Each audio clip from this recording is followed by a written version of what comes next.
9.07. Apriamo la 23esima seduta del Consiglio Comunale di martedì 4 maggio 2021.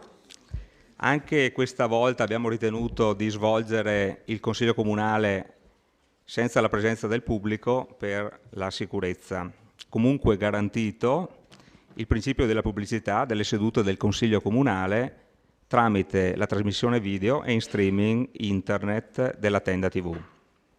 Passo la parola al segretario per l'appello. Buonasera. Bagliana Mirella. Casagrande Andrea. Dare Gian Antonio. De Antoni Giulio. De Bastiani Alessandro Giuseppe. De Nardi Barbara. Dus Marco. Gomiero Maurizio. Miatto Toni.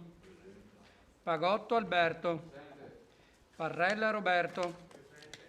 Rasera Gianni. Rosset Mario. Salezze Silvia. Sant'Antonio Paolo. Presente. Tonon Roberto. Varaschin Gianni.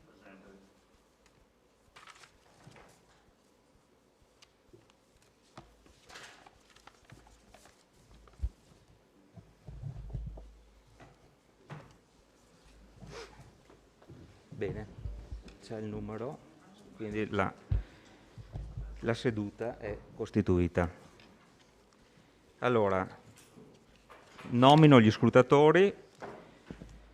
Allora, questa sera nomino gli scrutatori. Allora, Salezze, De Nardi e Parrella.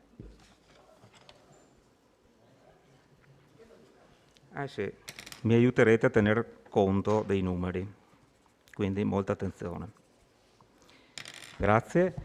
Comunicazioni. Sindaco, se ha qualcosa... No, prego.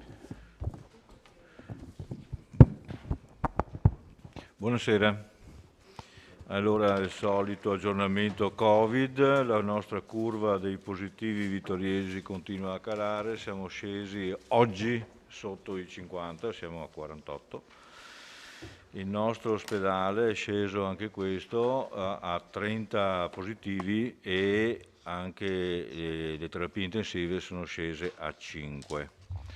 Quindi la curva continua a calare, le vaccinazioni procedono, le temperature ambientali anche, speriamo di andare sempre in meglio.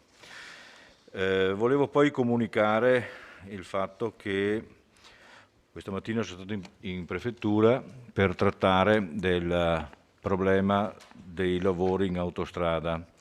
Già la stampa di oggi aveva accennato qualcosa. Praticamente l'anno scorso Autostrade aveva fatto delle prime indagini in estate sulle gallerie del Montebaldo, riscontrando che c'erano delle anomalie anche importanti sulle quali intervenire, insomma. In autunno, a ottobre, sono state fatte delle prospezioni più approfondite con metodiche oggi in uso, laser scanner, georadar, eccetera, quantificando esattamente qual era il danno a cui far porre rimedio. Durante l'invernata sono fatto tutti i progetti necessari per intervenire alquanto pesantemente e adesso si cominciano i lavori. Addirittura la canna ovest, quella a scendere, tanto per capirci, è già chiusa, nessuno se n'è accorto perché il traffico non è così importante da generare disservizi, però i lavori sono cominciati e la programmazione di Autostrade estende l'intervento a ben 20 settimane. Per cui noi ci siamo preoccupati da subito, alcuni giorni fa quando abbiamo sentito di questa esigenza, abbiamo parlato con Autostrade, abbiamo messo a punto un meccanismo che riuscisse a contenere i disagi che sappiamo bene si generano sui grossi flussi di traffico, specialmente in stagione estiva, e avendo sentito che c'erano anche altre ipotesi di interventi mitigatori che per Vittorio Veneto sarebbero stati peggiorativi, ho chiesto di poter avere un incontro generale di tutte le parti in causa presso la prefettura, incontro che si è svolto questa mattina. Alla fine dell'incontro praticamente si è concluso che la nostra proposta era forse quella più produttiva. Praticamente, riassumendo quello che potrà succedere, è che in base ai nostri calcoli la città può sopportare, oltre al traffico che già la percorre, circa delle punte che possono arrivare a circa 500 mezzi all'ora. Si parla di gruppi di 4 ore circa il domenica pomeriggio e il fine settimana, insomma, ma soprattutto per i rientri dalle vacanze, dagli spostamenti della gente.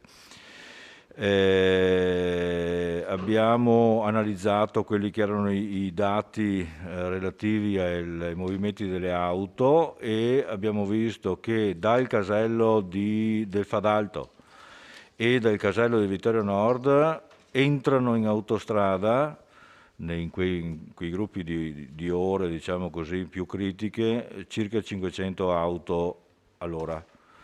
Quindi Autostrade chiuderà in ingresso quei 2 caselli e noi avremo quella quantità di auto che dovremmo riuscire a gestire in città.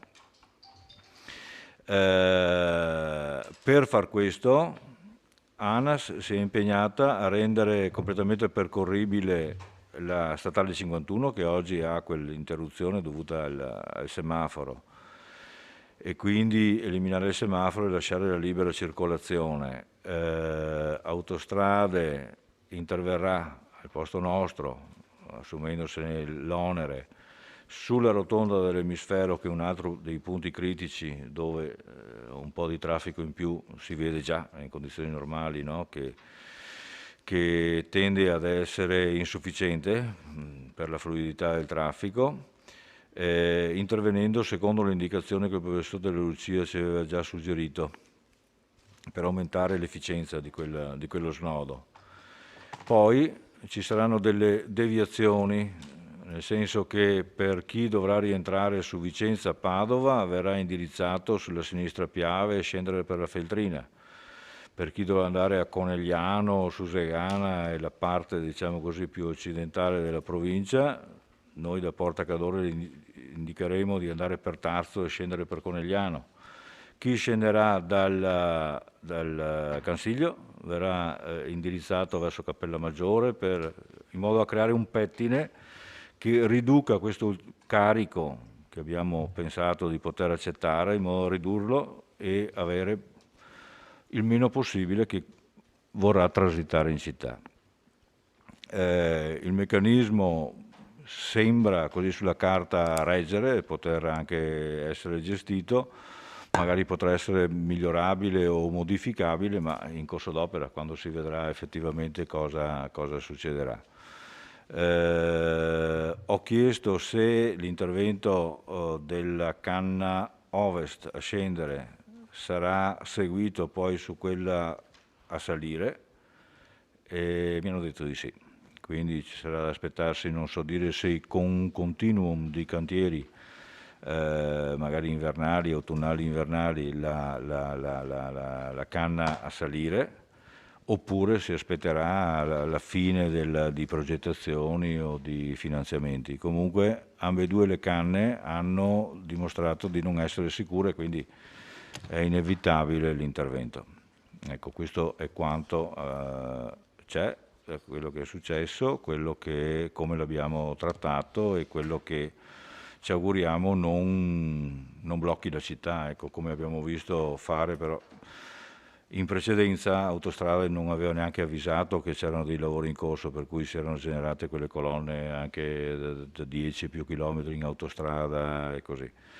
Abbiamo potuto dimostrare, numeri alla mano, che la nostra soluzione era quella presumibilmente migliore e questa è la situazione.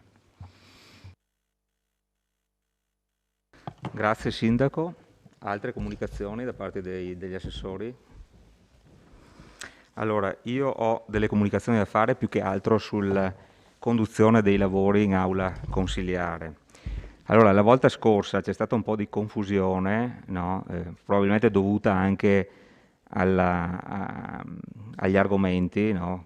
Su cui diciamo, i consiglieri ci tenevano particolarmente, però di fatto in alcuni momenti non si capiva, no, cosa stava succedendo, quindi chiedo ai consiglieri di attenersi al regolamento, in particolare, no, e dopo vi dirò anche quali articoli fa riferimento, ma in particolare di non fare botta e risposta, se possibile,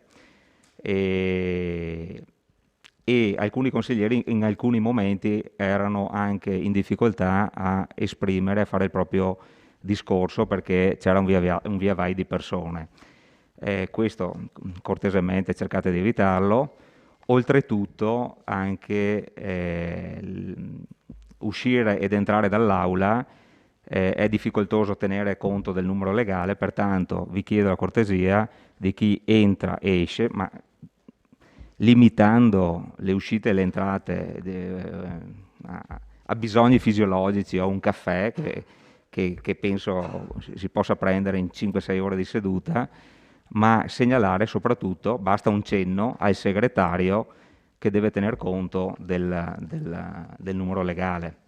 Allora, l'articolo 49, sono proprio velocissimo, sarò velocissimo, ve li leggo giusto per ricordare. Disciplina gli interventi, giusto un refresh. Il consigliere fa richiesta di parlare all'inizio del dibattito o al termine dell'intervento del collega e parla dal posto rivolto al Presidente e al Consiglio Comunale. Non sono ammessi discussioni, spiegazioni o dialogo tra i consiglieri, quindi questo regolamenta i vari botta e risposta che tendenzialmente uno tenta di fare quando fa un discorso.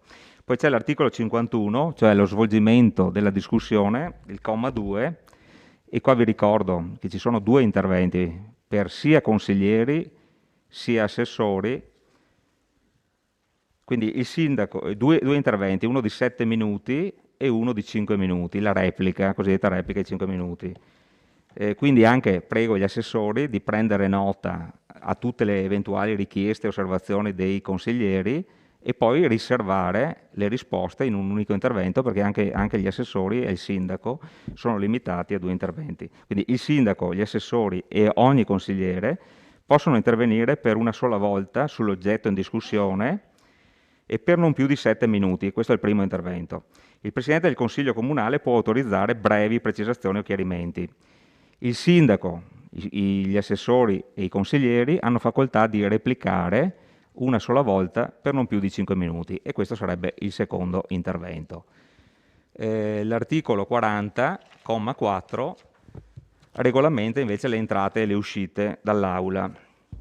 I consiglieri che escano dall'aula dopo l'appello ne danno avviso al segretario generale, dico basta un cenno, che avverte il Presidente dell'eventuale sopravvenuta carenza del numero legale. In tal caso il Presidente fa richiamare in aula i consiglieri e procede all'appello. Se riscontra la mancanza del numero legale, il Presidente dispone la sospensione temporanea della seduta per 10 minuti. Se, ripetuto l'appello, manca il numero legale, il Presidente dichiara deserta la seduta per gli argomenti ancora da deliberare. Ecco.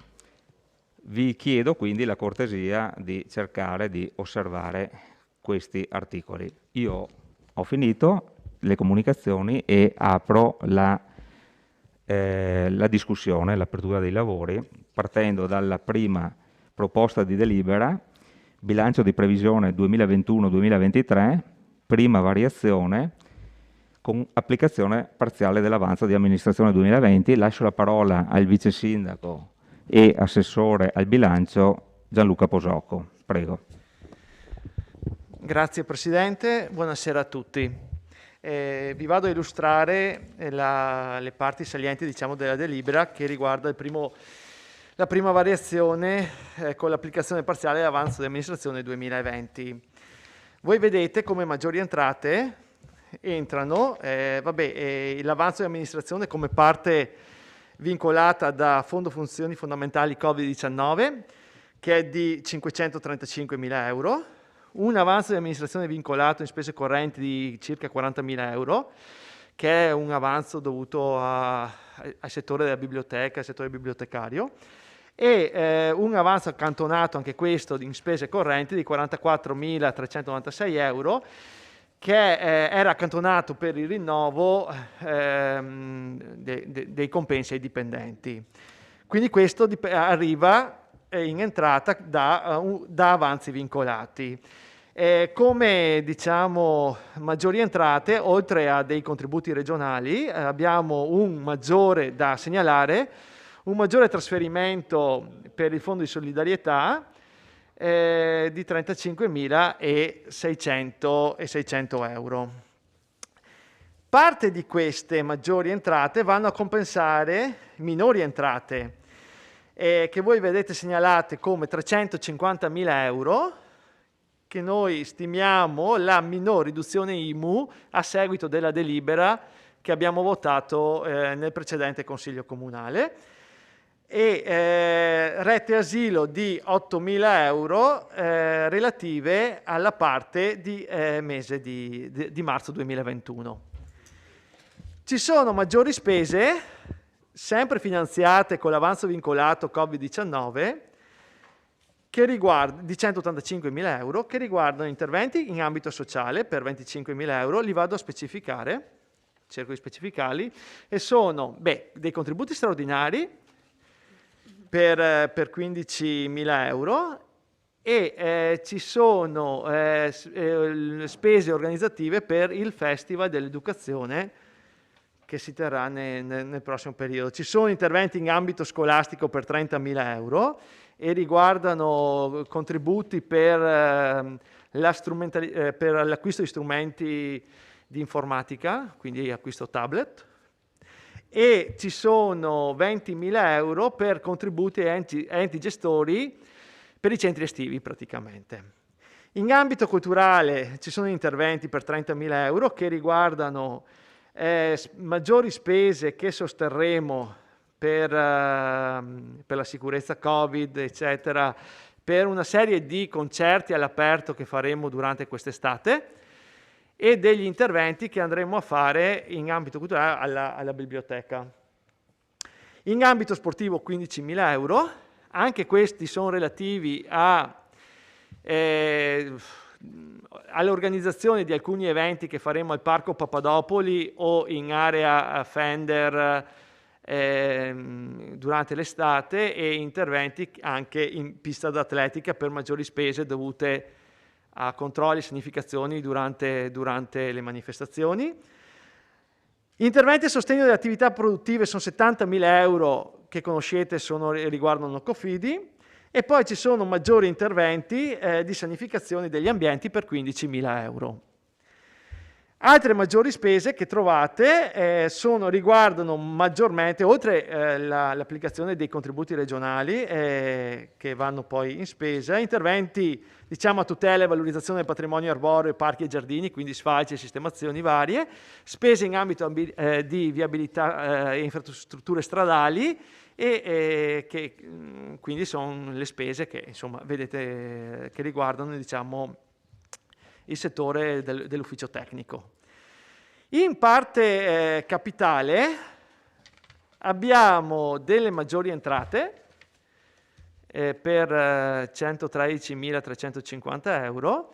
In uscita abbiamo, semplificando, abbiamo i 70.000 euro che vanno per la realizzazione di 2 campi da beach volley vicino alle piscine, e l'acquisto di una serie di macchine sanificatrici che metteremo nelle sale del comune, all'anagrafe, piuttosto dove ci sono persone che frequentano gli uffici comunali, e ci sono una serie di incarichi professionali per strumenti urbanistici o per tutela ambientale in uscita per 220.000 euro. 106.000 euro di queste uscite in parte capitale vengono finanziate con l'avanzo di amministrazione. Penso di aver detto tutto, poi adesso nel dibattito se ci sono domande siamo qui. Grazie. Grazie Vice Sindaco. Apriamo il dibattito.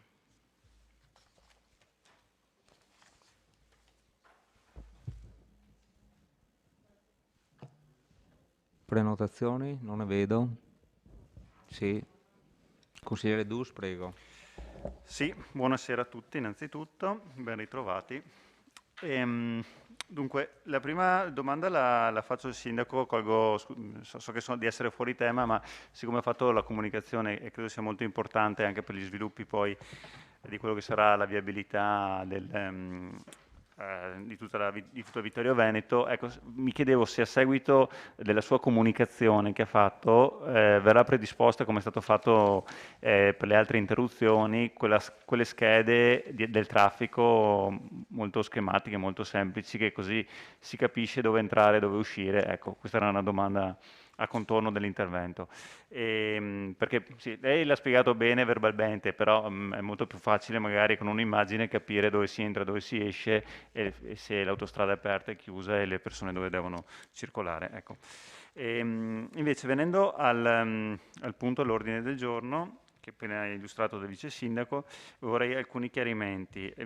Siccome non facevo parte della Commissione, volevo sapere, per quanto riguarda, ha parlato delle biblioteche di avanzo di amministrazione, quindi maggiori entrate immagino, ecco, se poteva chiarirmi quella voce lì e poi se c'è già dove si vogliono spendere queste maggiori entrate, su quale tipo di iniziative piuttosto che su quali tipi di interventi, visto che della biblioteca è un tema che così è molto ridondante, ne sentiamo sempre parlare, però alla fine rimane sempre quella che tutti noi conosciamo, ahimè.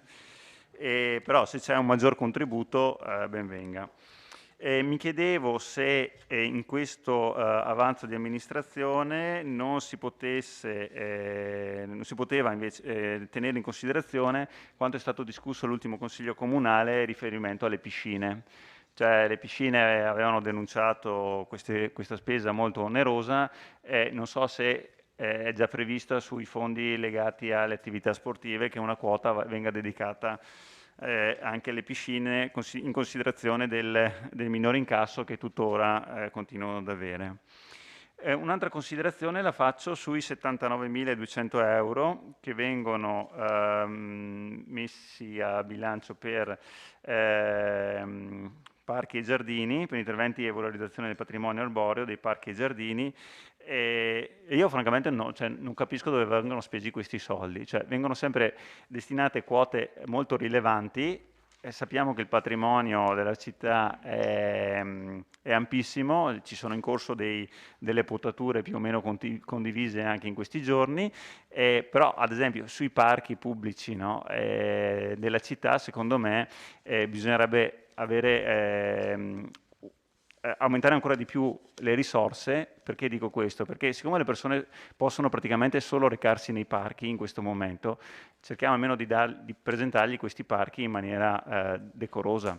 E purtroppo capisco le difficoltà, e capisco il fatto che ce ne sono tanti, eccetera, eccetera, però ahimè così non è. Allora faccio solo un esempio. Il giardino segreto di Serravalle soprattutto le strutture sono in una condizione un po' degradata, allora magari se una parte di questi 79.200 euro viene messa lì, insomma male non fa, ecco, questo è il mio punto di vista. C'è anche un'altra questione che magari potrebbe far sorridere qualcuno, che però mi è stata segnalata e giustamente i cittadini hanno sensibilità diverse, e è la questione del Cigno, che lei conosce bene, l'assessore Fasan. Il Cigno su al lago è da solo. Sì. Ecco, allora, siccome lei è... sì, no, come mi suggeriscono, è una scelta non del Cigno, quindi se lei può sopperire anche questa cosa che sapevo faceva molto sorridere... Silenzio. Però... Silenzio. Sì. Prego, consigliere Dus. Ecco, se con i 79.200 euro vediamo di fare qualcosa, compriamo un cigno. Dai. Ecco. No, io so che per voi magari sono delle considerazioni banali, però ripeto, in questo periodo dove le persone non possono andare da nessuna parte e sono costrette a girare nei nostri parchi cittadini, queste sono le attrazioni che noi gli mettiamo davanti. Se ha un cigno, se ne hanno due, è meglio. Questo sto dicendo. Per quanto riguarda, siccome, ecco, dopo vedo che spendiamo 70.000 euro per i campi da beach volley, a me va benissimo che si spendano soldi per le attività sportive, però 70.000 euro per la sabbia da beach volley, insomma, non mi sembra proprio una spesa così irrisoria. Immagino che costino, perché sono degli interventi, come sappiamo, ogni volta che si muove la macchina pubblica sono soldi che escono a destra e a manca, però, ripeto, sono degli interventi corposi. Mi spaventa non tanto la realizzazione e l'investimento iniziale, quanto piuttosto la manutenzione nel tempo, che essendo dei campi probabilmente all'aperto, adesso non so se lo spiegherà l'assessore, non so poi la gestione e la tutela, non vorrei che dopo diventassero una latrina per cani, come succede nelle sabbie dei parchi giochi. E infine, incarichi professionali. 220.000 euro di incarichi professionali. Anche qui, in linea di massima, non è che mi stupisco della cifra che viene impiegata, perché insomma ci sono incarichi professionali per qualunque cosa. In questo momento c'è il PAT, ci sono i flussi di traffico, c'è la viabilità appunto che viene ridisegnata, ripensata, ci sono i master plan, eccetera, eccetera. Quindi gli incarichi e i compensi sono probabilmente adeguati, no, al numero di incarichi che vengono esternalizzati. Dico, questa cosa qui non mi stupirebbe se, come sempre, per 5 anni e anche in questi 2 anni e mezzo, non mi sento dire che al Cesana a malanotte vengono sperperati soldi per incarichi. Ragazzi, ognuno dà gli incarichi in base al proprio portafoglio. Mi pare che anche qui non è che di incarichi ne stiamo dando a destra e a manca, per cui non è che possiamo dire cornuto all'asino, eccetera. Per il resto lascio spazio per il mio secondo intervento. Grazie consigliere Dus. Consigliere De Antoni. Sì, una variazione di bilancio, vediamo se riesco a stare più vicino. Una variazione di bilancio che dimostra che anche grazie al Covid le risorse economiche ci sono. Infatti, a distanza di 4 mesi dall'approvazione del bilancio, possiamo investire 80.000 per interventi per il patrimonio arboreo, 70 per impianti sportivi, 105 per progettazioni, non 220 credo, consigliere, 28.800 per spese in ambito di viabilità, utilizzando solo 100.000 euro circa dell'avanzo di amministrazione. Quindi le risorse ci sono nel bilancio, non possiamo lamentarci.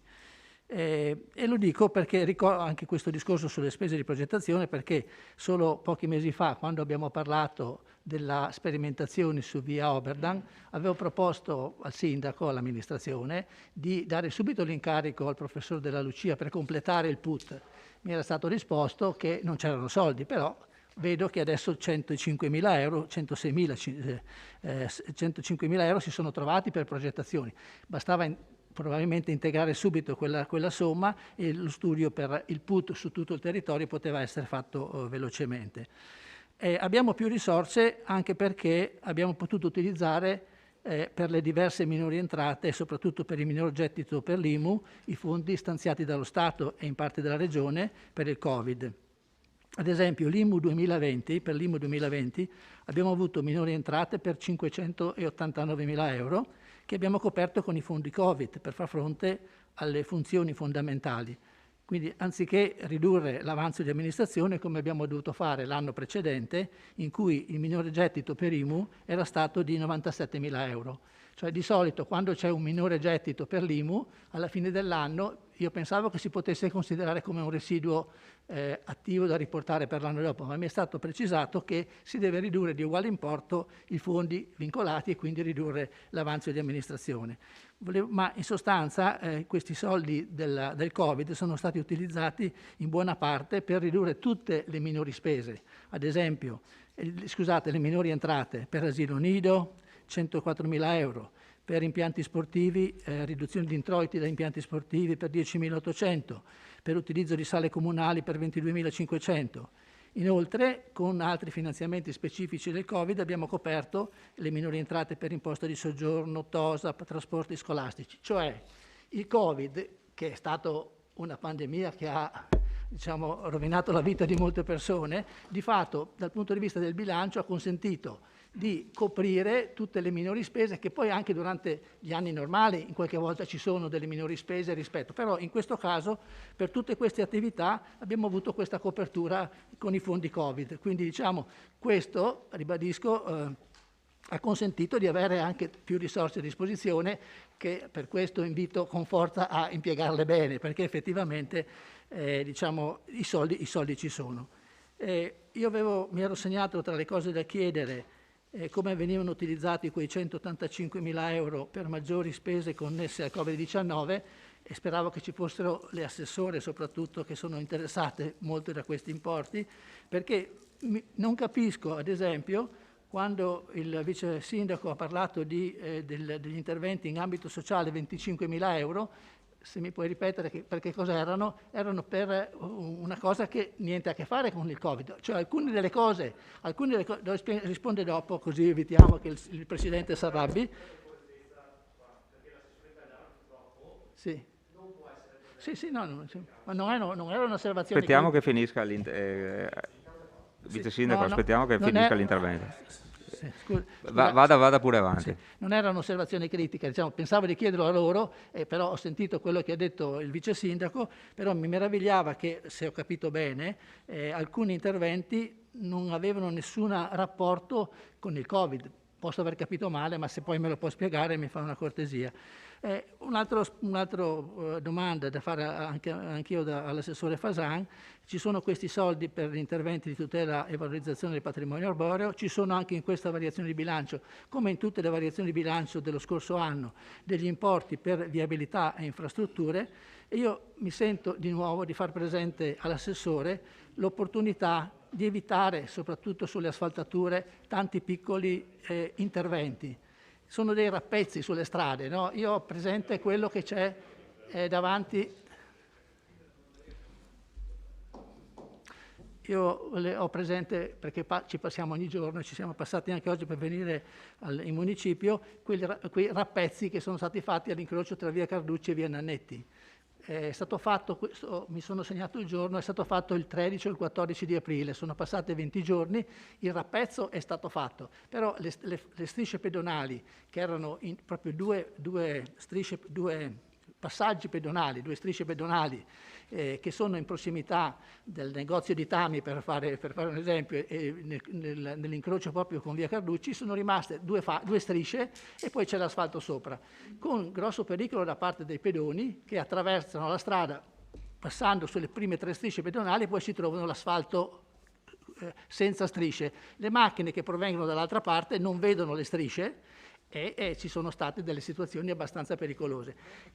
Questo per dire che quando si fanno questi interventi sono importanti sì questi rappezzi, però di fatto costano di più, non assicurano la continuità nel tempo, perché soprattutto nelle zone in cui si collega il vecchio asfalto con il nuovo, dopo pochi anni comunque si torna ad aprire e alla fine determinano anche queste situazioni pericolose che forse potrebbero essere superate se ci fosse una asfaltatura di un tratto più lungo di strada, perché effettivamente sono d'accordo con lei, tutte le strade di Vittorio Veneto sono grandemente ammalorate, con un sacco di buche, di rappezzi e di necessità di interventi, però se si potesse fare tutta via Nannetti o tutta via Galilei, per dire, non so se è in programma, magari ce lo spiegherà, sarebbe molto più opportuno, molto più economico e darebbe anche dei risultati più lunghi nel tempo.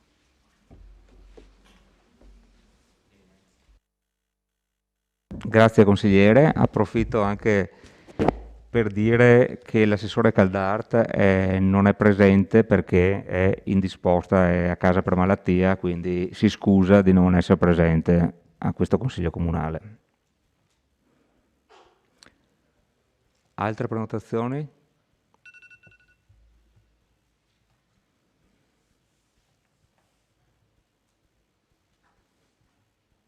Consigliere Balliana, prego. Allora, alcune considerazioni che voglio fare. La prima è relativa alla questione dell'IMU e precisamente vorrei chiedere la percentuale di differenza rispetto agli anni scorsi per minore entrate, perché detta così 580.000 euro non rende, secondo me. Cioè, se noi sappiamo la percentuale rispetto agli anni precedenti, allora abbiamo un'idea più chiara di quella che è la minore entrata. E poi su questo volevo chiedere, ma penso si farà, la questione che minore entrate IMU significa che si procederà regolarmente agli accertamenti e quindi anche per giustizia, secondo me, per quelli che hanno pagato l'IMU regolarmente, sicuramente chi ha avuto problemi di mancanza introiti, naturalmente è giusto che i soldi che arrivano da Roma vadano a rimpinguare o a bypassare questo problema, e quindi sotto questo aspetto siamo d'accordo. Volevo solo sapere rispetto agli accertamenti e poi alla percentuale la differenza.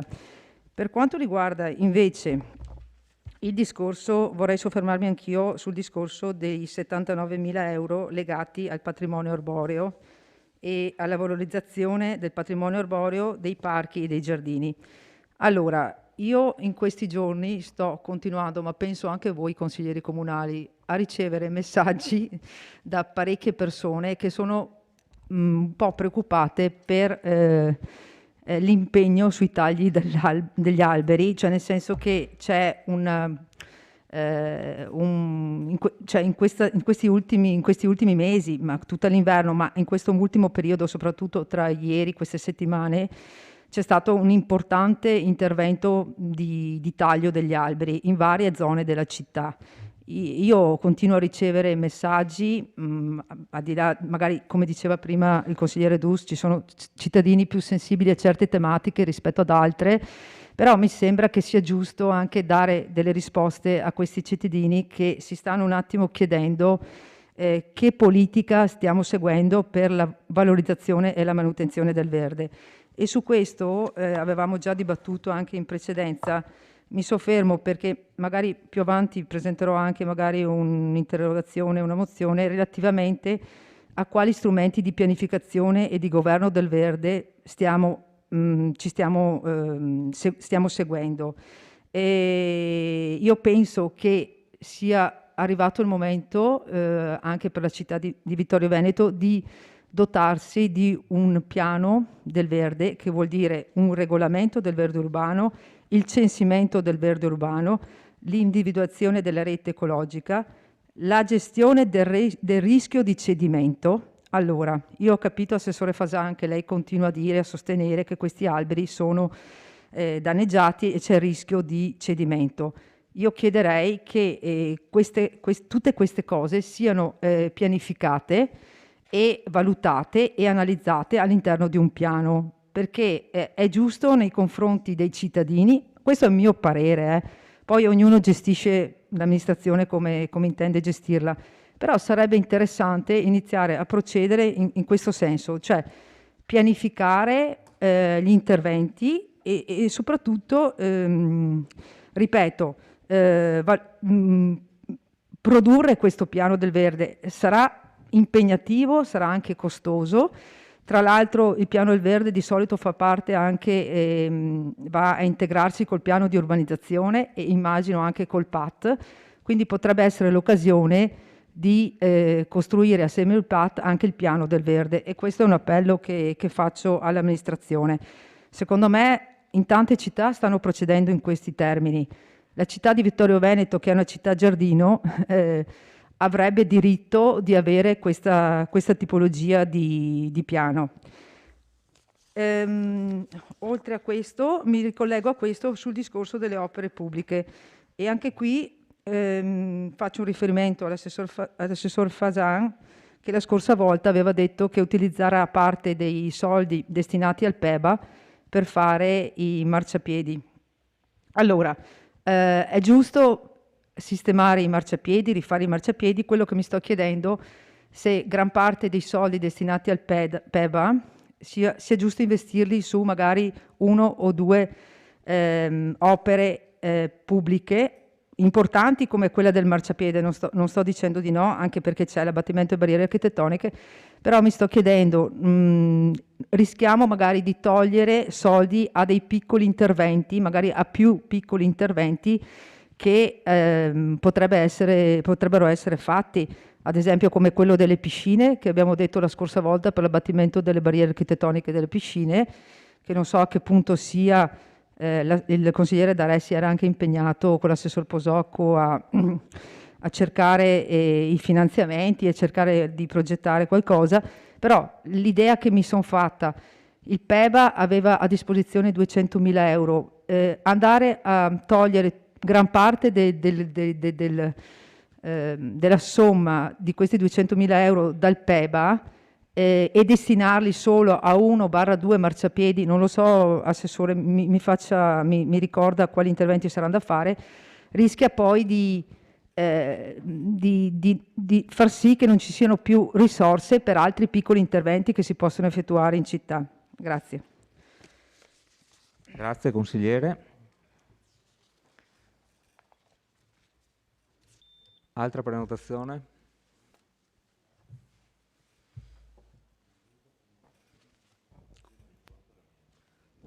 Sì, aspettiamo un secondo, vediamo se c'è qualcuno che vuole prenotarsi, altrimenti Sindaco, prego. Rispondo al consigliere Dus, che non vedo. È uscito. Rispondo dopo. Va bene, allora scriviamo che è uscito. Cos'è? No, beh.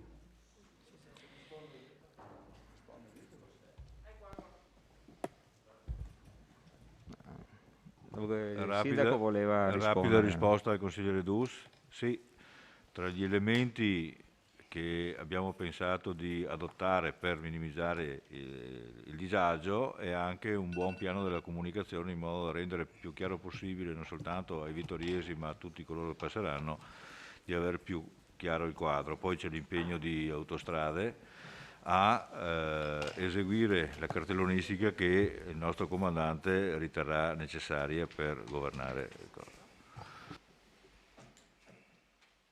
Bene. Altri? Vice Sindaco, prego. Rispondendo, allora, vediamo. Sul sociale, consigliere De Antoni, allora i contributi devono essere usati in ambito Covid, questi vengono certificati, mandati, quindi so che l'assessore Caldart non è qui, quindi mi perdoni l'imprecisione, so che vengono fatti per bollette, affitti, sostegno di questo tipo. Da un punto di vista dei servizi, dei centri estivi, come l'anno scorso ci sono delle associazioni che gestiscono i centri estivi all'aperto, e poi c'è il discorso dell'acquisto delle strumentazioni, penso all'iPad per gli istituti scolastici, quindi sì, è un qualcosa legato sempre a studenti, famiglia, Covid, quindi senz'altro sono comunque fondi che dobbiamo certificare. Qui diciamo, col consigliere Dus che mi chiede le piscine, la situazione delle piscine sappiamo tutti qual è. Avevamo pensato sinceramente di utilizzare una parte del fondone Covid per un contributo alle piscine. Non abbiamo chiaro se si può fare o meno, quindi abbiamo preferito stare fermi. E poi la volontà di intervenire in aiuto alle piscine senz'altro c'è. Non lo facciamo col fondo Covid perché poi dobbiamo col segretario un attimo capire, quindi abbiamo preferito come dire, avere le certezze e di utilizzarli in un modo che siamo certi di poterli utilizzare. Percentuale di differenza IMU, 2019 mancate minori entrate per l'1,7%, 2019 per l'1,7%, 2020 8,4%, calcolando sempre il totale dell'introito previsto. Ecco. Poi tutte le considerazioni che possono essere giuste del consigliere De Antoni, le dico solo una cosa: dopo il rendiconto si capisce quale percentuale ho a disposizione per investire per le varie opere, quindi anche questo in quota capitale. Dopo il rendiconto, facendo il rendiconto, avevamo capito che c'erano i 115.000 euro da dare per il discorso di tutti gli incarichi per le collaborazioni, eccetera. Riguardo al sistema bibliotecario vittoriese, consigliere Dus, c'è stato un avanzo vincolato di 22.709 euro, proviene dal sistema bibliotecario vittoriese, quindi se vuole maggiori spiegazioni vedremo di darli più avanti. Ecco. Grazie. Grazie. Sì, c'è l'assessore Uliana che può... No, da qua. Intanto magari se l'assessore Fasan ha da rispondere. Allora, grazie. passo la parola all'assessore Fasan. Grazie Presidente, buonasera a tutti. Raramente ho visto una variazione del bilancio tante domande per il piano su che sono di mia pertinenza, però cercherò di rispondere a tutti, almeno quelle che mi ricordo. Se tralascio qualche domanda me la rifate. Condivido quasi tutto quello che ha detto il consigliere Dus. Io dico che 79.000 euro per la manutenzione del patrimonio arboreo sono pochi. Infatti dovrò fare sicuramente entro fine anno ancora delle variazioni di bilancio, perché se pensiamo a tutti i viali che abbiamo, tutte le manutenzioni che stiamo facendo hanno un costo.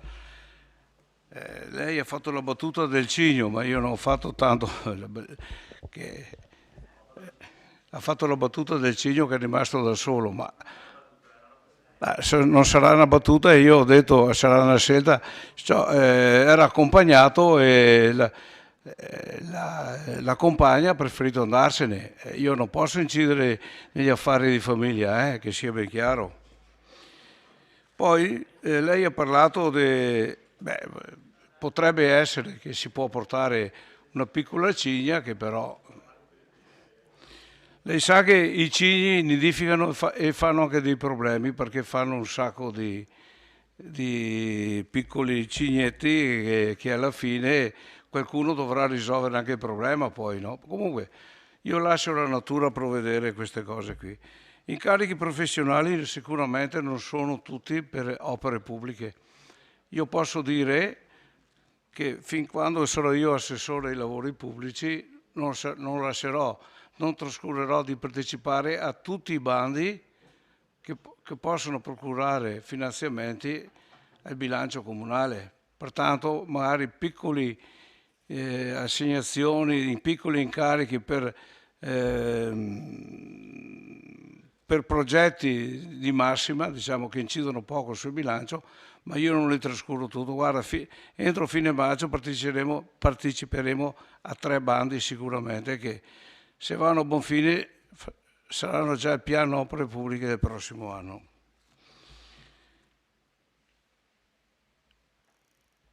Poi, vista anche la riduzione del personale, si è pensato di compensare con incarichi esterni. È ben chiaro, ci è venuto a mancare figure notevoli nella struttura comunale, e dobbiamo provvedere pagando incarichi esterni. Dunque, ci sono problemi. E poi, se ci sono problemi di viabilità, non so chi mi ha fatto questa domanda, no, De Antoni credo, può essere. Allora, ben vengano le sue osservazioni. C'è anche una commissione viabilità. No, lei faccia delle segnalazioni, la commissione viabilità le accetterà e darà una risposta. Io posso rispondere solo personalmente, ma non sono un tecnico. Allora, gentilmente, se lei manda un'email facendo presente tutte le criticità, sarà ben accettata.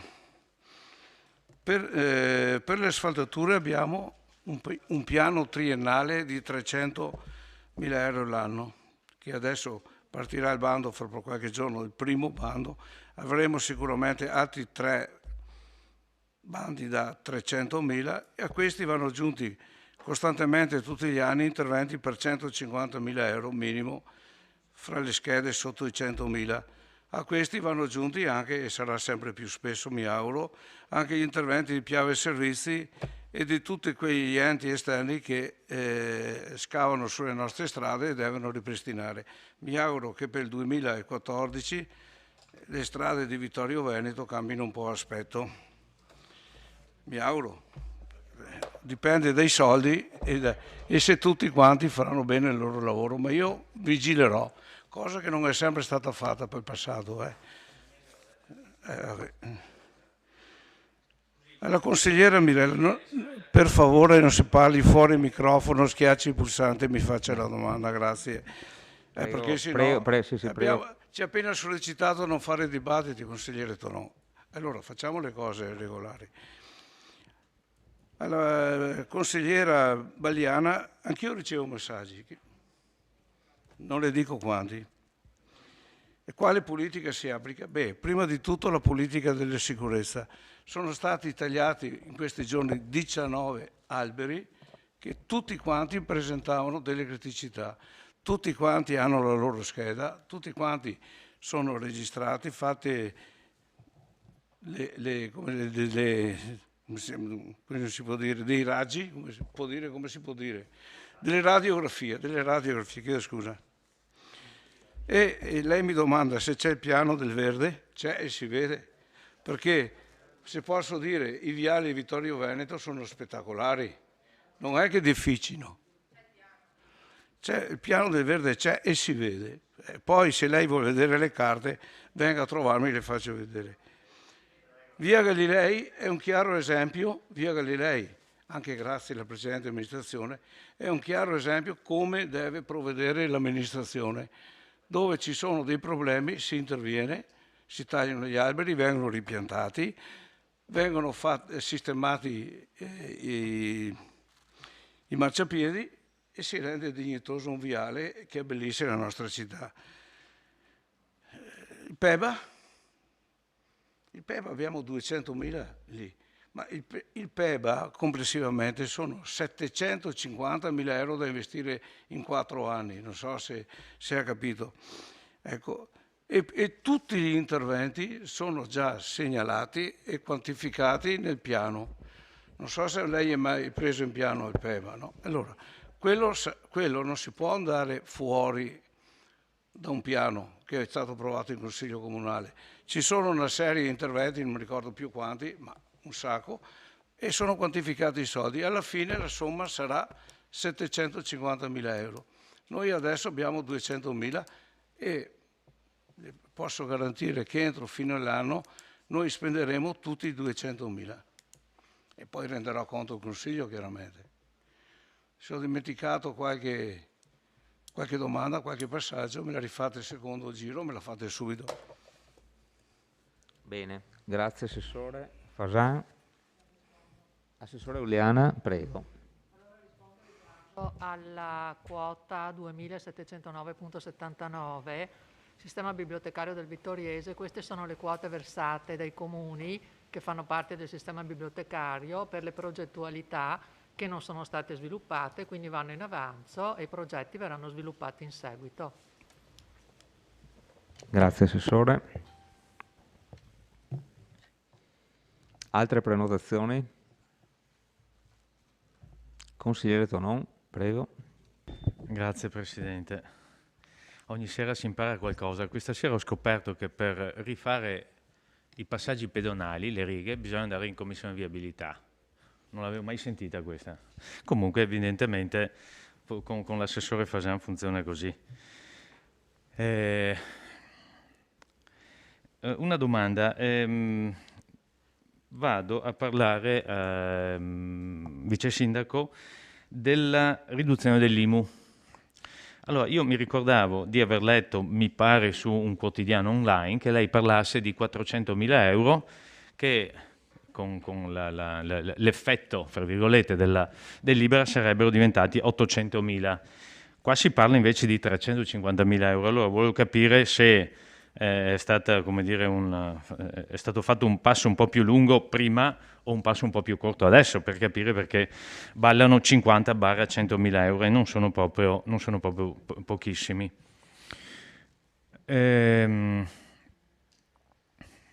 Vorrei capire poi, oltre alle percentuali, l'impatto, le percentuali, quelle che ha riferito prima, se non ho capito male, parlando dei mancati introiti IMU rispetto al preventivato, 1,7 nel 2019 e 8,4 nel 2020, che però in termini assoluti ovviamente hanno cifre ben diverse, nel senso che comunque nel 2020 sono di gran lunga superiori a quelli del 2019. Coperti fra l'altro col fondone, da quel che ho capito. Non ho capito se totalmente, mi riferisco a quelli del 20 ovviamente, cioè tutti i 580 e rotti mila, o se solo parzialmente. Perché? Perché se, come mi auguro, poi saranno gli accertamenti, porteranno a una percentuale molto elevata di introiti successivi per coloro che non hanno pagato, ce li troveremo ovviamente con voce positiva all'interno del bilancio. Allora la domanda è: dovremo restituirli o no? Sperando no, ovviamente, però è una domanda che faccio perché confesso che non conosco a fondo la normativa. Per quanto riguarda poi i campi da beach volley, anch'io apprezzo l'iniziativa che è stata spiegata dal Presidente in Commissione, però confesso che anch'io ho qualche preoccupazione per la manutenzione, essendo ovviamente delle strutture sportive all'aperto, a meno che non ci siano, come dire, delle tutele per cui chiedo ovviamente delle informazioni in merito. Grazie. Grazie consigliere Tonon. Consigliere Balliana. Un attimo solo per esplicitare quanto detto prima. Allora, intanto vorrei anche fare una considerazione, Assessore Fasan. Volevo chiederle se le ditte che stanno intervenendo per lo taglio degli alberi è sempre un'unica ditta o sono più ditte? Sono più ditte e quindi no, perché so che sarebbe interessante magari fare un bando unico per quanto riguarda la manutenzione, così da poter anche magari tra virgolette ridurre anche il prezzo, cioè se ci fosse un bando si chiama una gara, ecco, scusate, sì, una gara intendevo, sarebbe forse più utile anche per il risparmio poi per quanto riguarda il bilancio, no? E magari se ci pensa rispetto a questo. E poi io ritorno sul discorso di quello che sta facendo, perché, ripeto, secondo me i cittadini hanno diritto di sapere la pianificazione con il quale si sta procedendo al taglio degli alberi. E se lei cortesemente rendesse pubblica queste notizie, questo piano di abbattimento, perché avrà fatto un piano di abbattimento al medio e lungo termine, no, non l'ha fatto, viaggia aggiornata. Sì, un piano di abbattimento, sì, un piano di abbattimento, sì. Un rischio, una gestione del rischio su tutti gli alberi va costruita e va fatta. Visto che ne sta abbattendo parecchi, avrà fatto questo piano di abbattimento e quant'altro. Poi sul discorso del PEBA mi sembra di capire, perché io sono andata a vedermi la scheda di via Brandolini del PEBA. Cioè, via Brandolini, quello dove bisognerà rifare tutto il marciapiede, che sono d'accordo che è in stato veramente pietoso, però la scheda parla di 10.000 euro, voglio dirle, perché la scheda prevede dei piccoli interventi, non è che quanto costerà il marciapiede di via Brandolini, adesso non so, 100.000 euro, 150.000 euro, la butto là, non so, circa.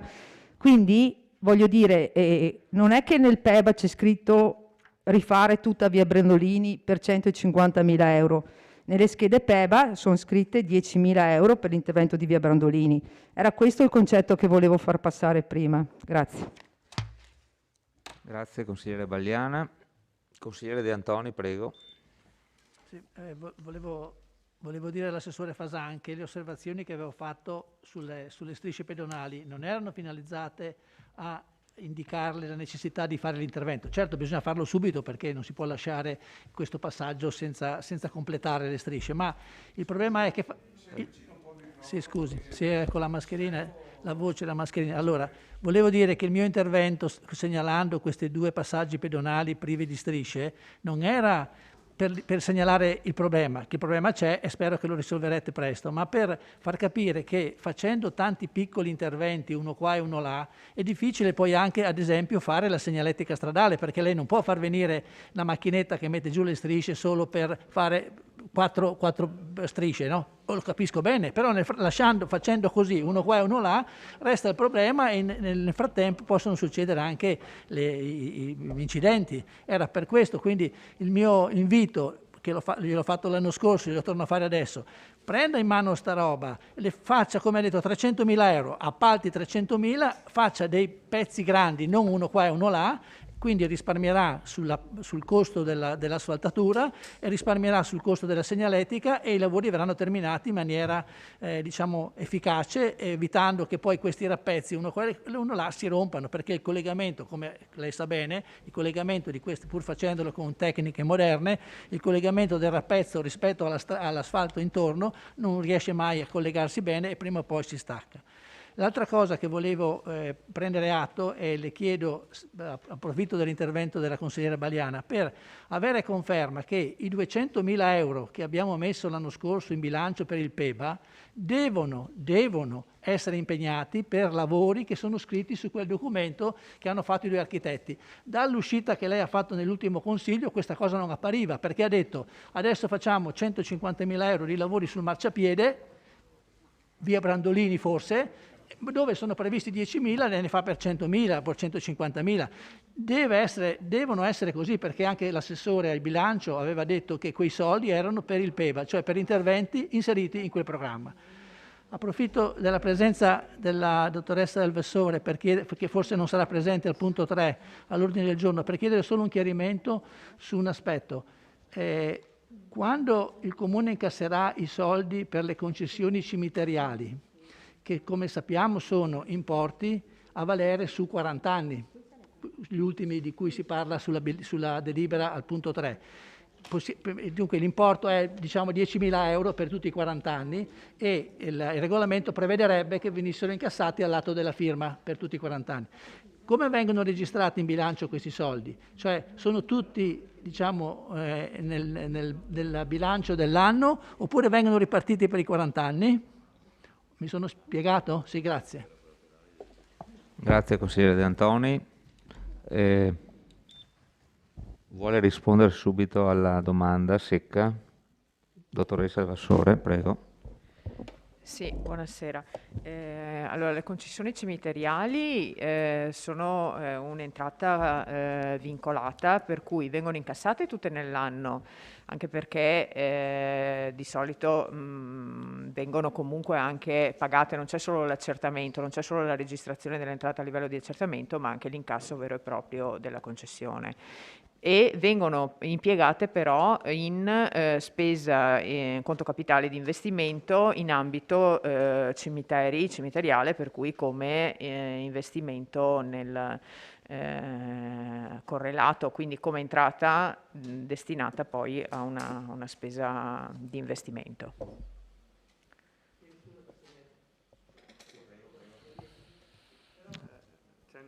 Io c'è, sì.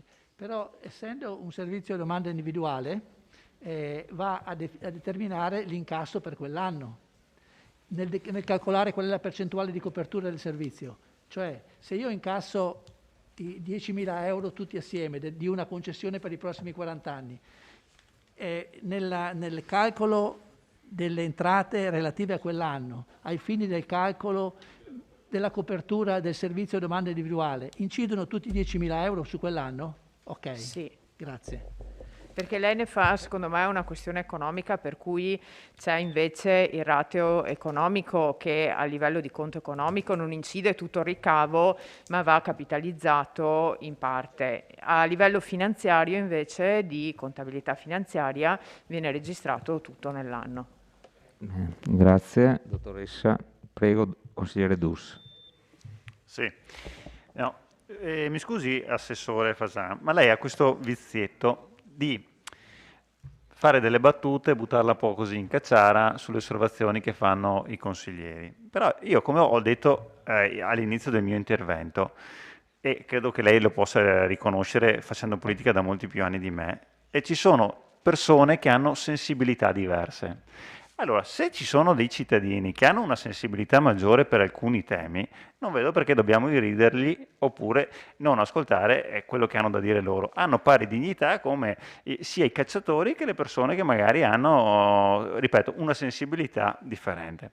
Allora, al di là del punto del cigno, quello che voglio dire è, stante la situazione, e sappiamo benissimo che la coperta, qui siamo stati in molti ad amministrare, sappiamo che la coperta è molto corta e le risorse sono poche.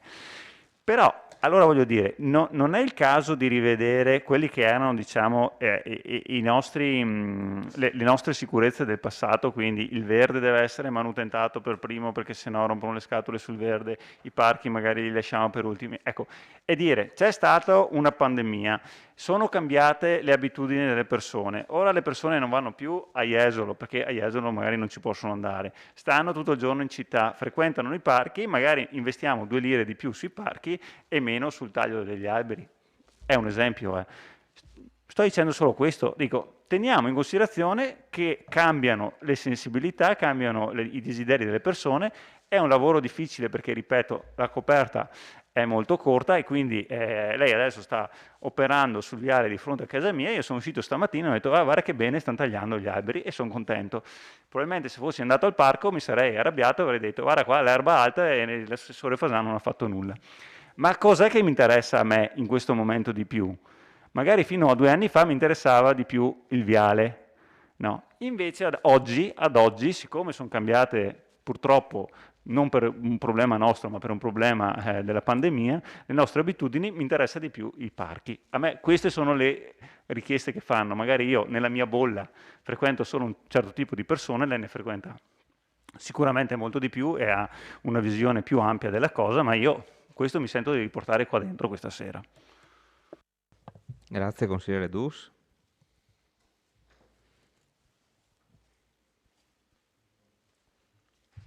Altre prenotazioni?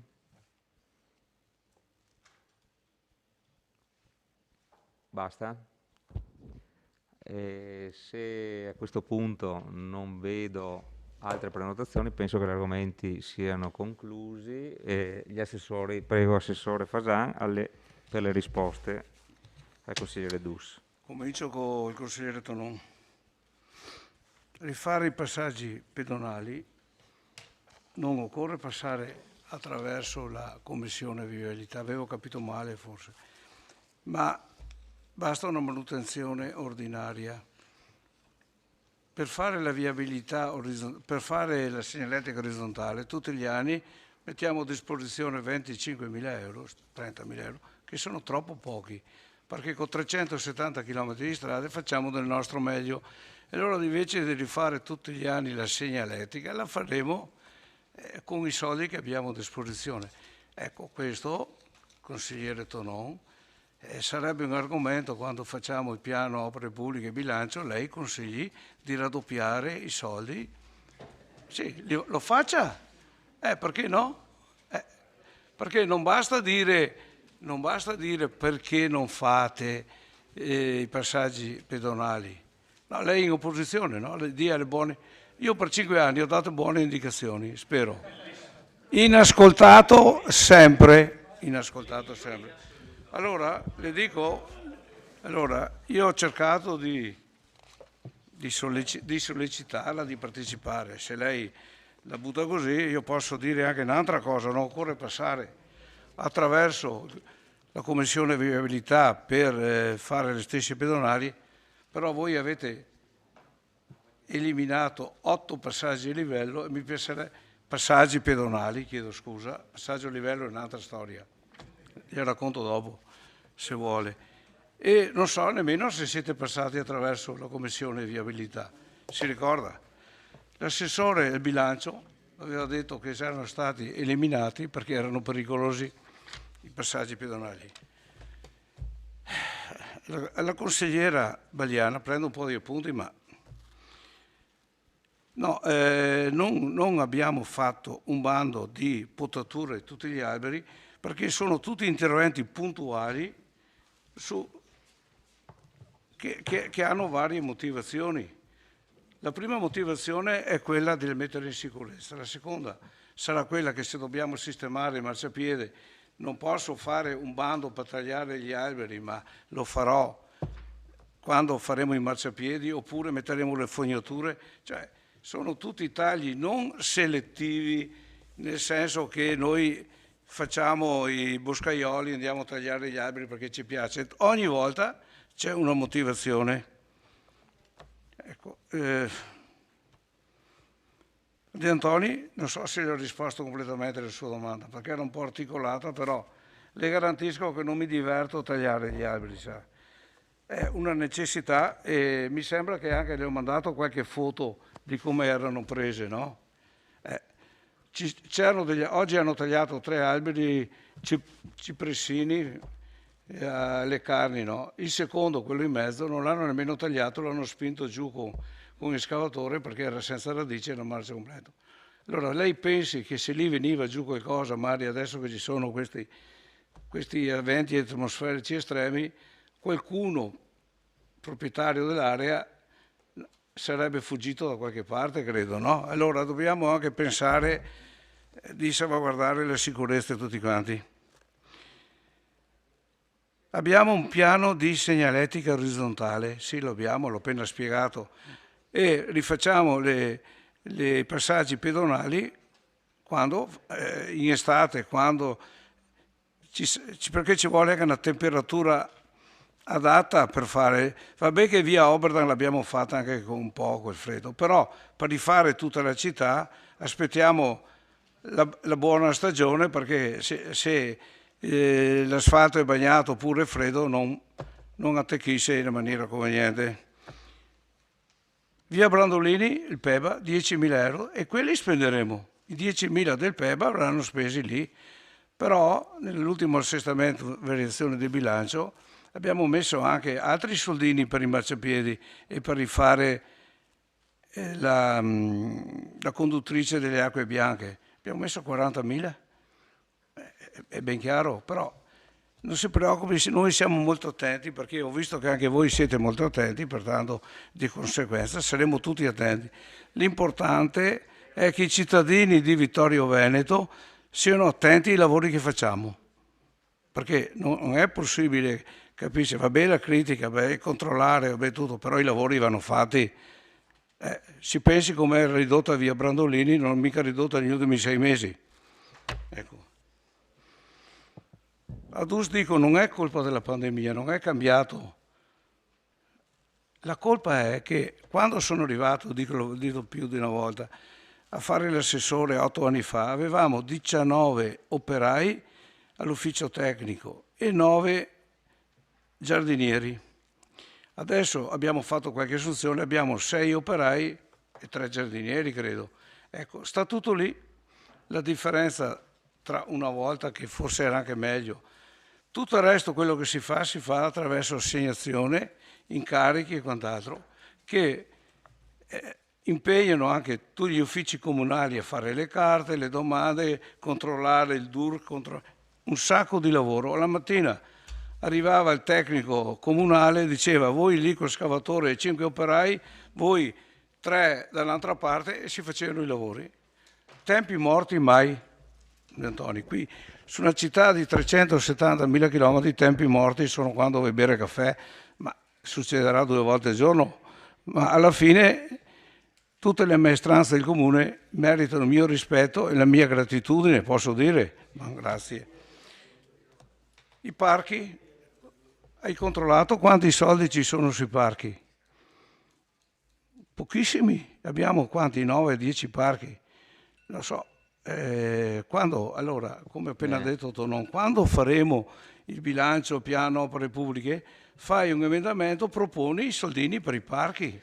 Adesso è un po' tardi. Grazie, perché Assessore. la coperta è corta, come si dice, l'hai detto tu, la coperta è corta. Se li leviamo dai parchi li metteremo sicuramente da qualche parte, non a Tarallucci e Vino. Grazie. Grazie, Assessore. Sì, prego. Un chiarimento penso sia doveroso sul beach volley. Le strutture sono strutture che verranno fatte, saranno chiuse, la rete alta 3-4 metri, ci sarà all'interno uno spazio in cui magari qualcuno può magari... allora, verrà data in assegnazione con manifestazione di interesse e sarà una gestione onerosa. Cioè, chi si prende la gestione pulirà e darà un contributo annuo al comune. Noi daremo la possibilità, se in caso di manifestazioni eccetera, se uno vuole vendere un po' d'acqua, un po' dopo patatine e così, di poterlo fare. Quindi abbiamo fatto la struttura sì dei campi, però dei vialetti, le panchine, lo spazio un attimo, quindi il costo è anche giustificato da questo, però sarà tramite manifestazione di interesse data a chi è interessato poi a gestirlo. Prego. Una battuta? Sì, una prego. battuta solamente, cioè, per capire, quindi uno prende in gestione e però può fare un'attività per poi incassare qualcosa, perché se deve pagare per prenderlo in gestione... Ha presente la pista d'atletica, Sì. come funziona? Rispetto alla pista d'atletica, che noi diamo qualcosa per la gestione, in realtà chi gestirà il beach volley darà qualcosa al comune. Ecco, quella è la differenza. Noi chiederemo qualcosa quando faremo la manifestazione di interesse, che adesso stiamo ragionando tra tutti come costruirla, ma Sì. sarete informati. Ecco. E probabilmente chi la gestisce chiede qualcosa a chi ne usufruisce, perché sennò non è che può pagare solo, giusto? Sì, sì. Bene. Ok. Allora, io considererei la discussione conclusa e chiederei di passare alla dichiarazione di voto. Prego con le dichiarazioni di voto.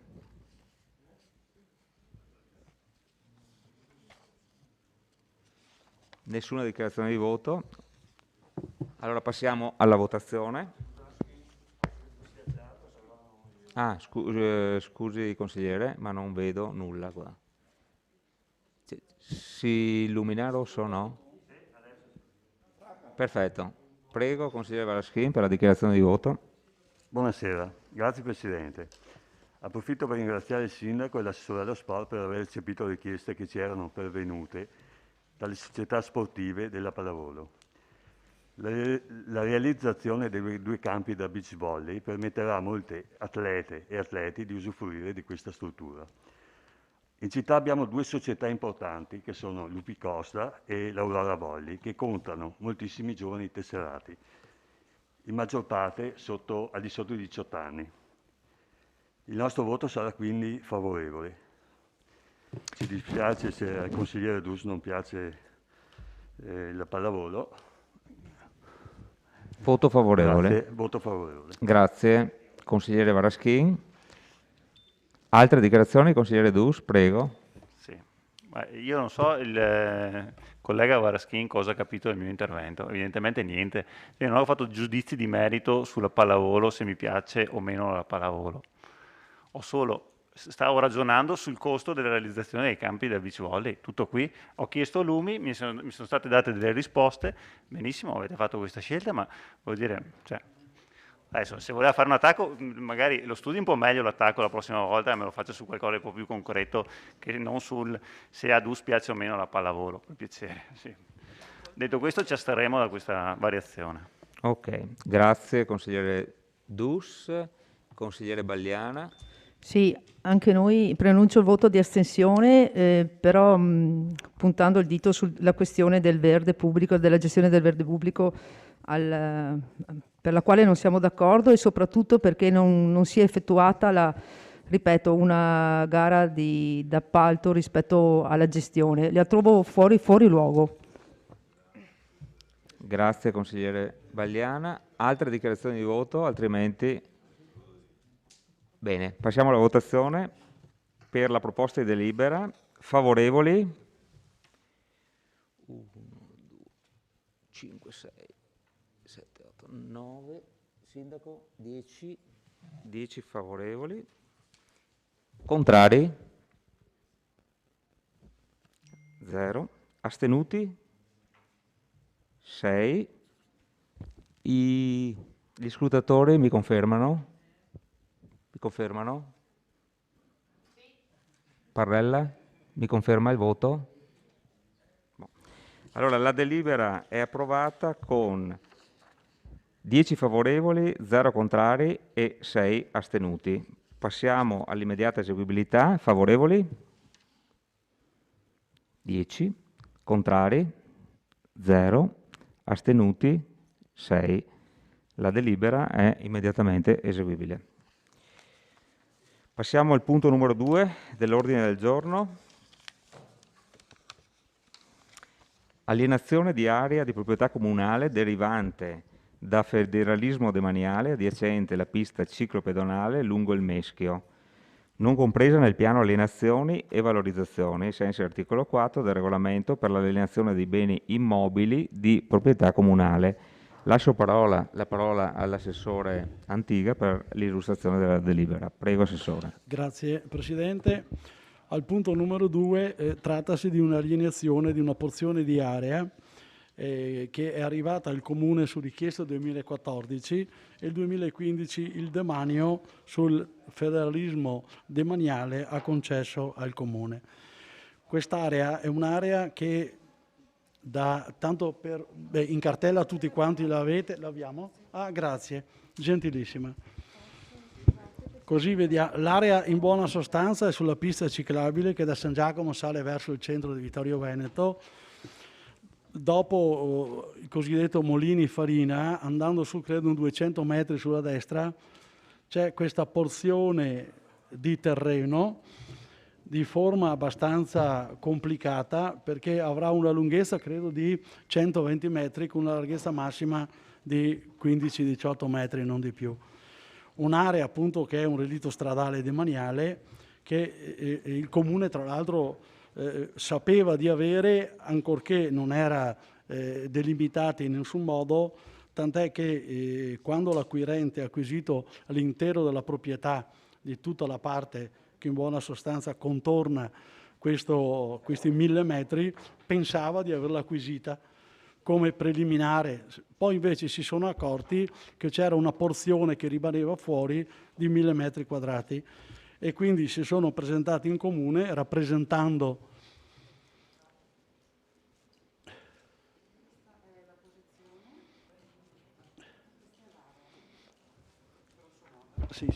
rappresentando che quest'area loro avevano interesse a comprarla. Per la verità tra l'acquisizione in preliminare e i lavori che hanno fatto di piantumazioni da subito prima del rogito, se voi andate a vedere in quell'area sono già piantati i pali.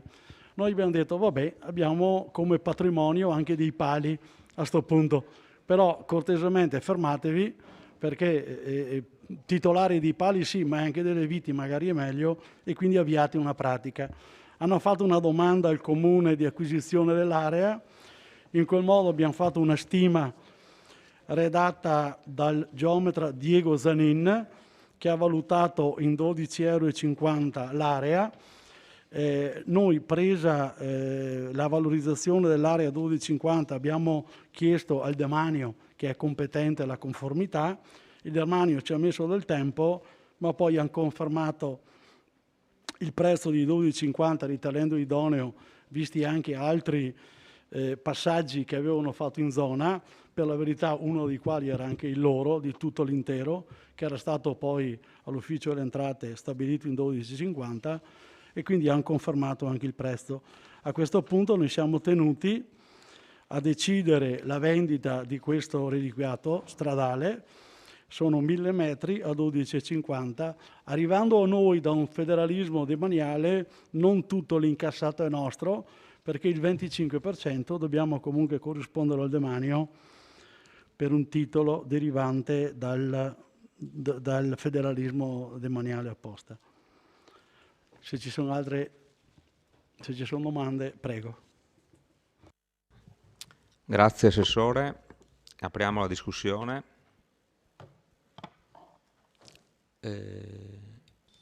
Consigliere De Antoni, prego.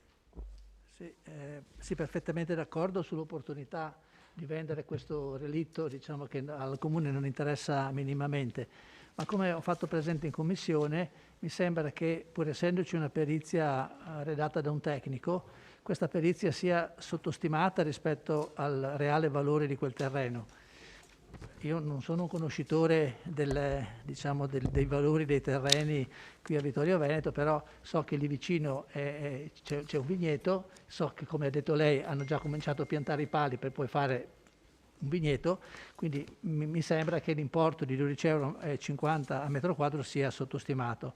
E faccio riferimento anche a uno degli ultimi espropri che abbiamo fatto come comune, quando abbiamo realizzato la strada di collegamento tra via dei Ganuti e via Callalta, si chiama alta o larga, non mi ricordo mai, comunque quella strada che abbiamo fatto laggiù per chiudere i due passaggi a livello. In quel caso, per circa 5.000 metri quadri di terreno, abbiamo pagato complessivamente 117.000 più 38.000, quasi 150.000 euro per 5.000 metri quadri. Ora, facendo una semplice divisione, 150.000 diviso 5.000 fa circa 29, per la precisione, circa 29.000 euro a metro quadro.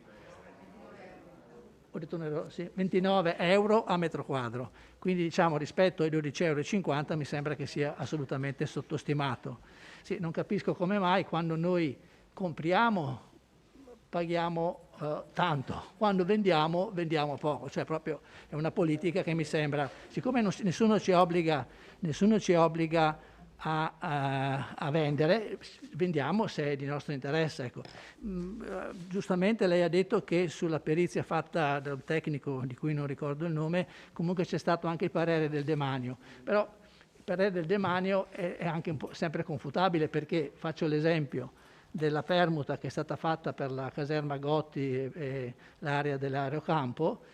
L'area dell'aerocampo era stata valutata 13,27 € a metro quadro, e poi in sede di chiusura della pratica la commissione che era stata incaricata di svolgere questa cosa aveva aumentato il valore dell'Eurocampo di circa il 20% rispetto alla valutazione fatta inizialmente dal demanio.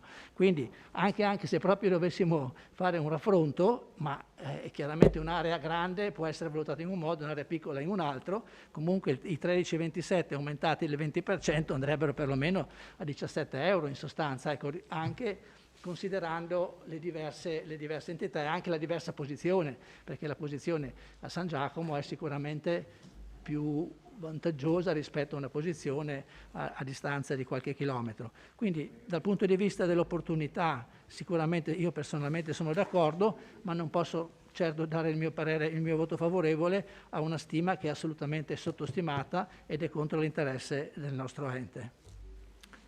Grazie. Consigliere De Antoni.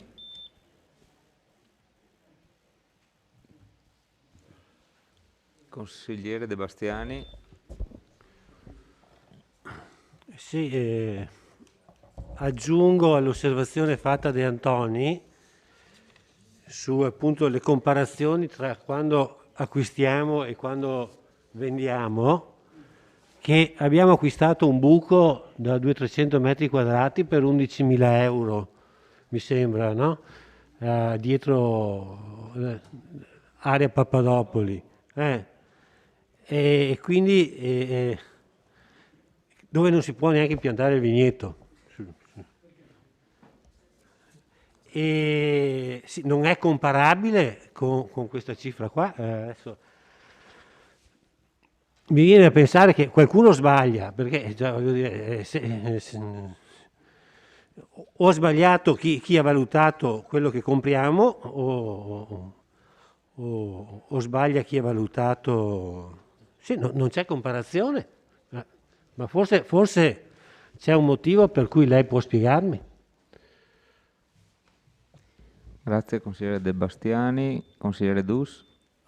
Sì, ma rilacciandomi agli interventi di chi mi ha preceduto, anch'io volevo capire esattamente come era stato valutato questo residuo di terreno, sì, definirei quasi insignificante, però probabilmente è anche giusto metterci mano, perché se non sbaglio avevo letto che nella delibera che citava prima il consigliere De Antoni, quella sempre riferita agli espropri del sottopasso eccetera, poi per per stabilire la congruità fondamentalmente del prezzo era stata inviata alla provincia, se non sbaglio, che poi è ritornata indietro dicendo guardate che avete sbagliato a la cifra, deve essere, però forse ho capito male io, non conosco bene la procedura, magari se me lo spiegate, e così volevo capire se anche in questo caso poi è dovuta la trasmissione alla provincia per il ricalcolo oppure no, perché se magari è dovuta facciamolo subito senza che dopo la provincia ci dica guardate che il prezzo è sbagliato, magari è già stato fatto nella delibera, non lo so, ecco, chiarimento tutto qui. Grazie consigliere Dus. Consigliere Balliana. Sì, io volevo solo chiedere, chi ha valutato, chi ha proposto l'acquisizione dell'area, cioè il richiedente è adiacente, vuol dire che quello sulla parte destra? Tutto, cioè... Mi aiuti, la pista ciclabile è? No. Sì, la pista è quella che passa sotto. Ok, perfetto.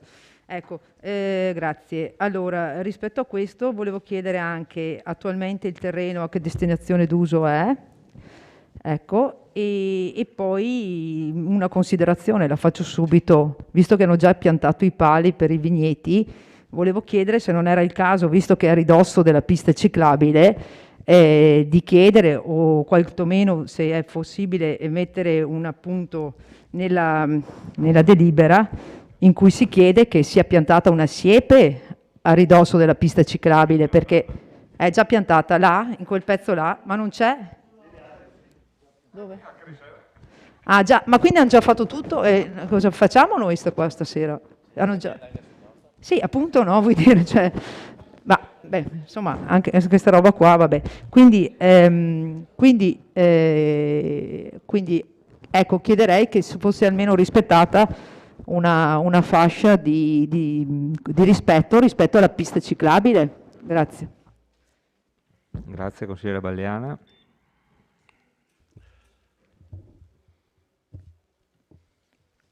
Altre prenotazioni? Deve rispondere, Assessore, prego. Grazie Presidente. Parto con De Bastiani. Sono cose diverse, sostanzialmente diverse, e quindi vanno valutate anche in maniera diversa. Parliamo per esempio della stima del bus, che non vale niente. Non è vero che non vale niente, ha un valore, perché comprando quell'immobile, ancorché sia una vecchia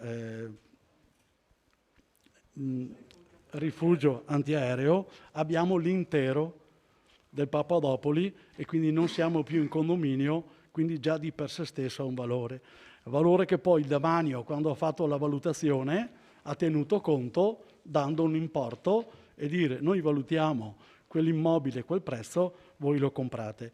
Abbiamo fatto, credo, un ragionamento logico, nel senso che cosa incidono 16-17 mila euro nell'intero? 0,00. Si può andare avanti.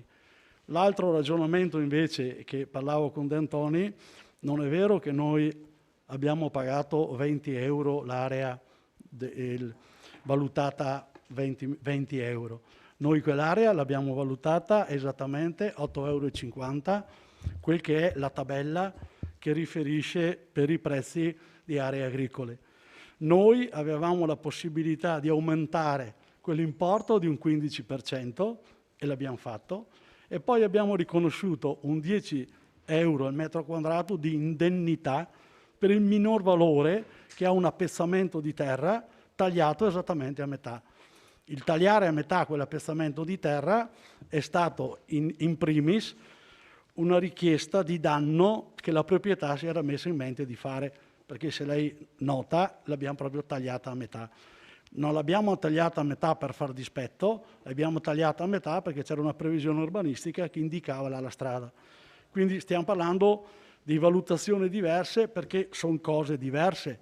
Cioè lì siamo partiti 8,50 euro al metro quadrato alla valutazione quell'area, anche perché quello è i numeri che noi possiamo esprimere. Poi si arriva a 20, chiaramente a fronte di un ragionamento fatto e di valutazioni diverse. E per quello che dicevo al consigliere Bastiani, sono cose diverse, valutate in maniera diversa, ovviamente. L'oro a parità di chilo vale più del piombo, sono due cose diverse, anche se pesano tutte e due un chilo.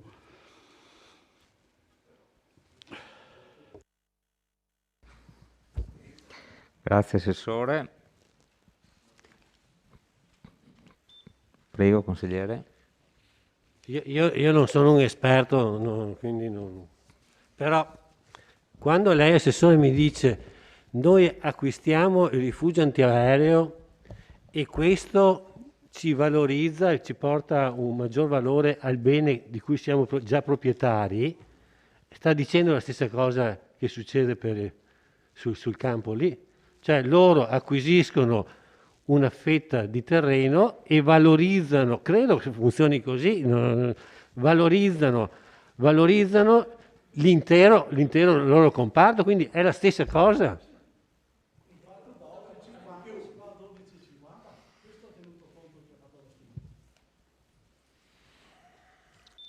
Grazie consigliere De Bastiani. Altri interventi?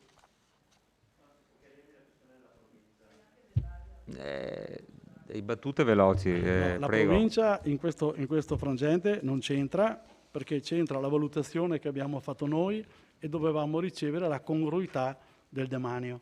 Se il demanio non avesse fornito la congruità, ovviamente, oppure per miglior precisione, il demanio avesse detto ovviamente non di meno, ma avesse valutato quell'area a 14 euro con una sua valutazione autonoma, noi avremmo detto il 12,5 non vale più, avremmo prospettato al privato 14, poteva sì, poter di no. Però confermando il 12,50 così abbiamo proceduto. Grazie Assessore.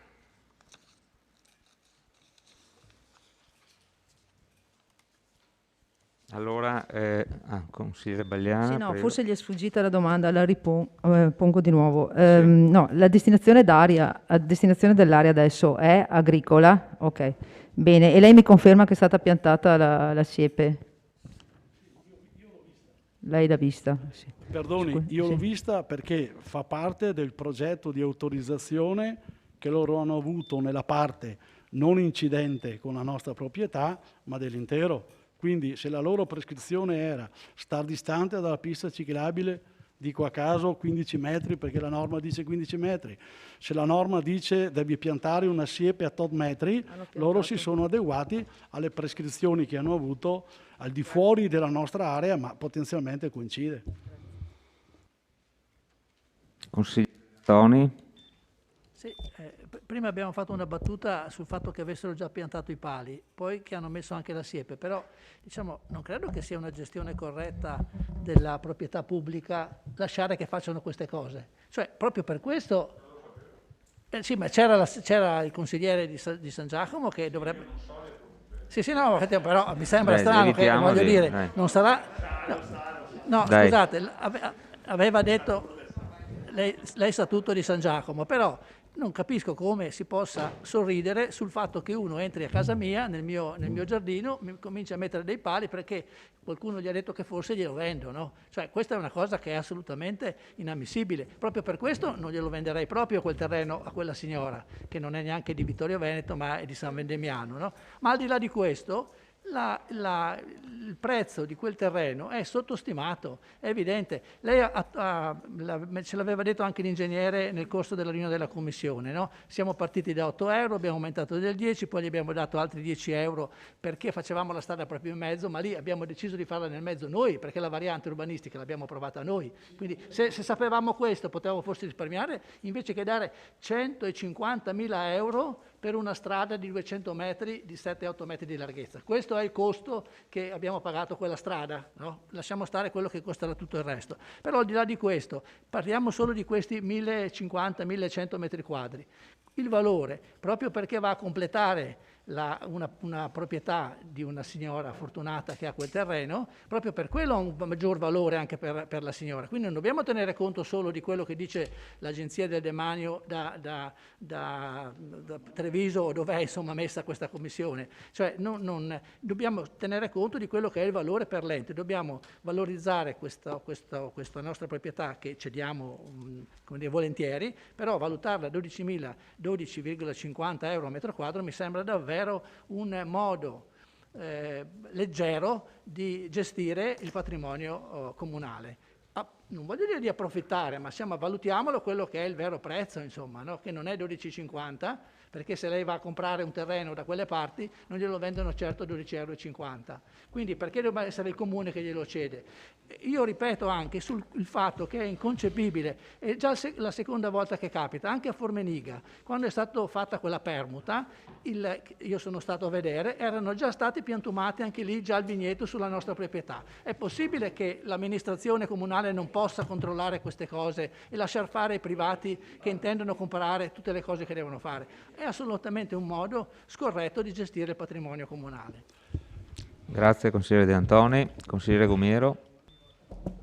Buonasera, non volevo dare in merito su questa discussione, ma la sorgente di quel vigneto è uguale a quella dell'asilo, è stato piantumato quando c'era l'amministrazione Tonon e la terra è stata acquistata qualche anno prima, hanno piantumato il terreno e dopo qualcuno in comune, lo saprà sicuramente il sindaco, ex sindaco Tonon, si è accorto che quel sedime, o quando sono andati al notaio, non era loro, perché quel terreno lì è sempre stato un seminativo. In quell'ultimo periodo, penso 3 anni fa, quando hanno potuto ancora seminare, perché quello lì non è di OGC, l'Alta Terra in via Callarga è di OGC, l'Elicampo è di OGC, quello lì è DOC, quindi vale metà l'uva, di là vale 1,70 euro al chilo, qua vale 80 centesimi, 1 euro, quindi la differenza del terreno è enorme, è un sedime lungo il Meschio che non so chi sapeva, se in comune c'era anche lei, c'è stato anche lei, forse gli uffici sapevano di quel sedime. Io ho sempre compreso che fosse tutto un pezzo unico. Il proprietario forse lo sapeva, ma i proprietari non sono da qua, abitano a Udine, quindi è impossibile che tu possa sapere. Le porto un aneddoto. Il cinema di San Giacomo, no, il proprietario era da Udine prima, è da Udine, non c'entra niente, sono eredità, sono terreni che sono là morti da anni. Il cinema di San Giacomo negli anni 60 è stato costruito sul sedime della provincia. Il cinema, quello che sta cadendo a pezzi, ci ha messo anni, sto prete qua, a sistemarlo, perché il teatro era stato costruito sul sedime della provincia e l'ha dovuto pagare condono a riappropriarsi di quei pezzi di terreni e via. Quindi negli anni 60-70, anche chi, non so come correva il Meschio là 30, 40, 50 anni fa, vuol dire che era un sedime che è rimasto al comune, o quando hanno espropriato la pista ciclabile hanno preso anche quel pezzo di terreno. Ma se vede com'è fatto, io sono andato a vedere, ho detto ma dov'è sto terreno? Dove non vedi le viti ci sono i pali, perché hanno messo giù i pali perché stavano piantando e le vite non ci sono. Al limite, se non gli cedevamo il terreno toglievano i pali, non c'era alternativa. Però quello lì non vale uguale a quello oltre la ferrovia, è uguale all'Elicampo, lo sa bene il sindaco Chitareni. Quello lì era un seminativo, sono completamente differenti. Comunque lì è DOC, perché dalla strada 51 in Alemagna verso il Cansiglio è DOC, di là è tutto di OGC. Elicampo è di OGC perché fa parte del compendio di Colle Umberto, tutta la fascia frontale al sole di Colle Umberto. Grazie. Consigliere Gomiero, consigliere Tonon.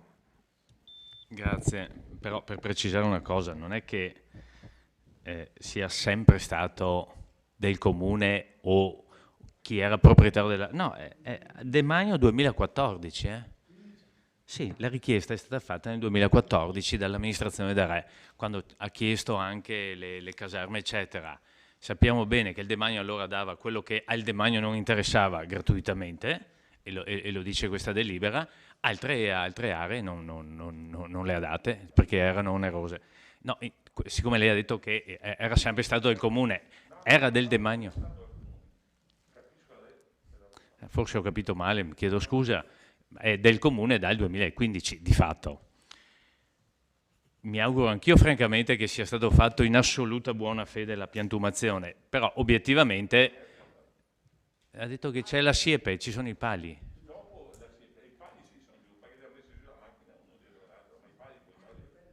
Vabbè, anche la siepe si può togliere, sì. Sì. No, quel compenso lì è parte del sedime di sicurezza dalla pista di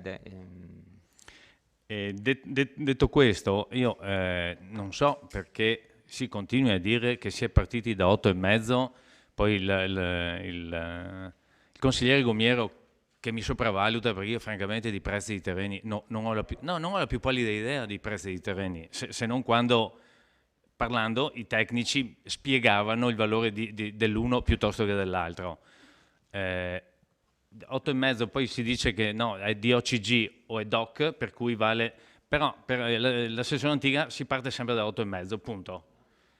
E io ho capito così, siamo partiti da 8,5 sia a San Per valutare l'area di San Giacomo, lì c'è una perizia, abbiamo dato un incarico a Zanin. Era scritto qua, che li ha valutati, ha detto lei, Zanin è partito da 8,5 e poi no, non ha detto così. Scusa, no, allora il botta e risposta, sì e no, se no perdeteli. Allora, continui consigliere e l'assessore risponda dopo. Vabbè, la valutazione che è stata data, in questo caso dal geometra Zanin, è 12,5 euro.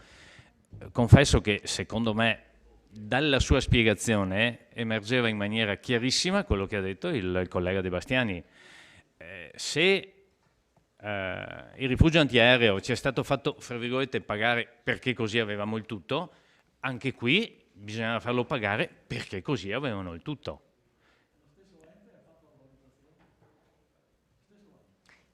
Continui. No, non è lo no. L'ente ha guardato la valutazione che noi abbiamo presentato, è un po' diverso. Hanno preso la valutazione che il comune ha dato. Se il comune avesse scritto 20 euro, avrebbe scritto il demanio. Ah no, è troppo, visto che il 25% lo prendono loro? Per cortesia, assessore.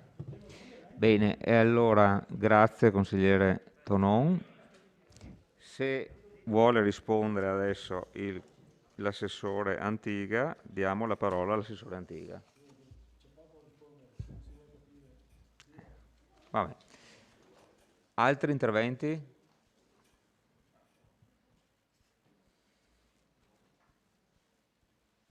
Basta.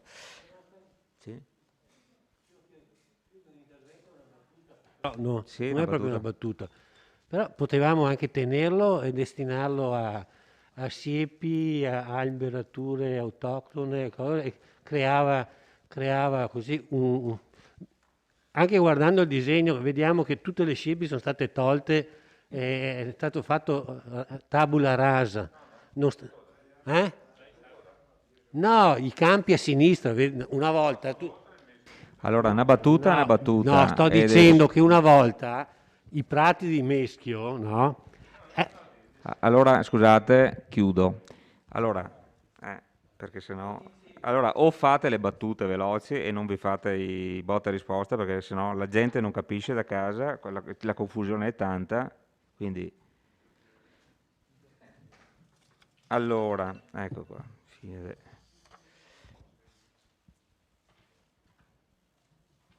Altri interventi?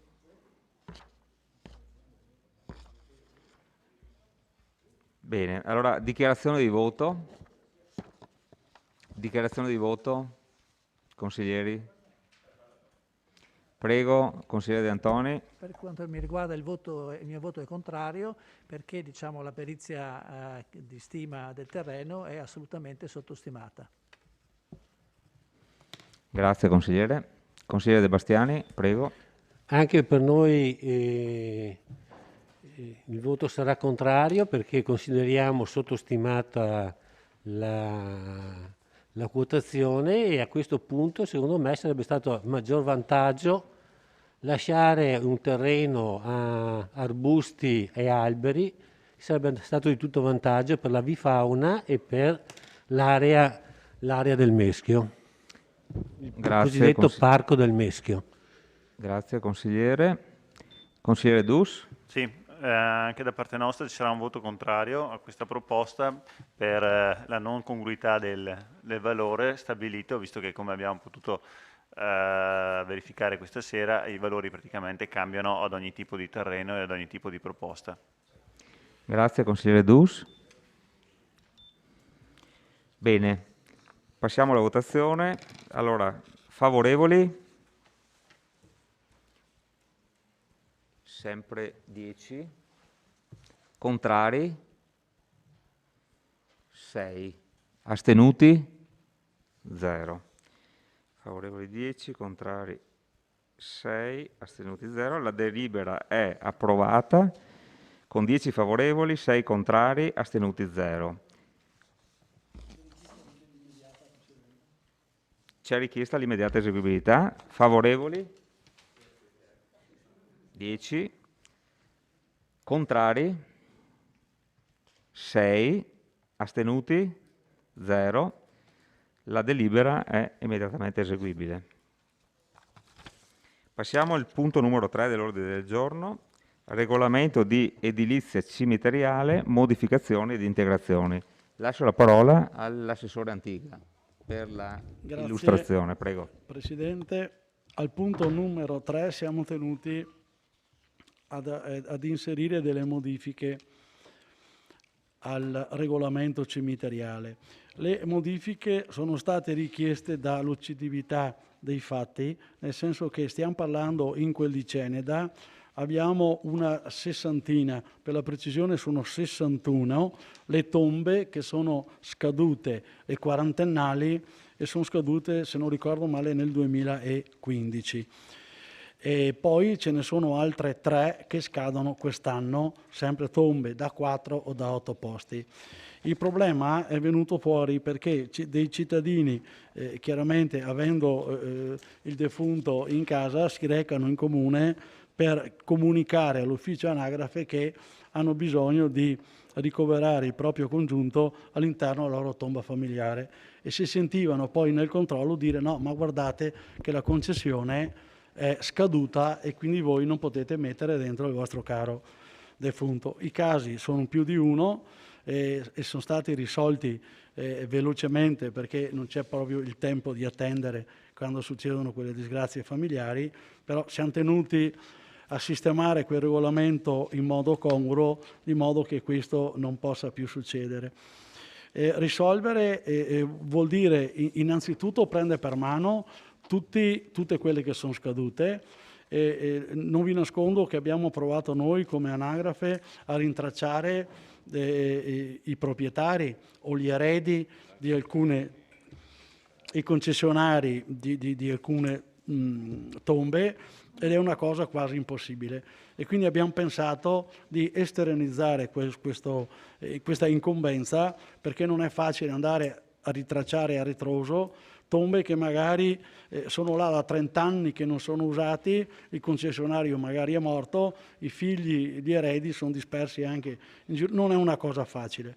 Quindi abbiamo pensato di dare questo incarico per riuscire a fare il punto su tutte le 61 e poi capire come muoversi, perché non è detto che trovati i diretti interessati siano poi disponibili a rinnovare, e invece purtroppo o per fortuna sono tenuti a sanare il tempo che è decorso da quando è scaduta ad oggi, perché hanno avuto un'occupazione praticamente abusiva.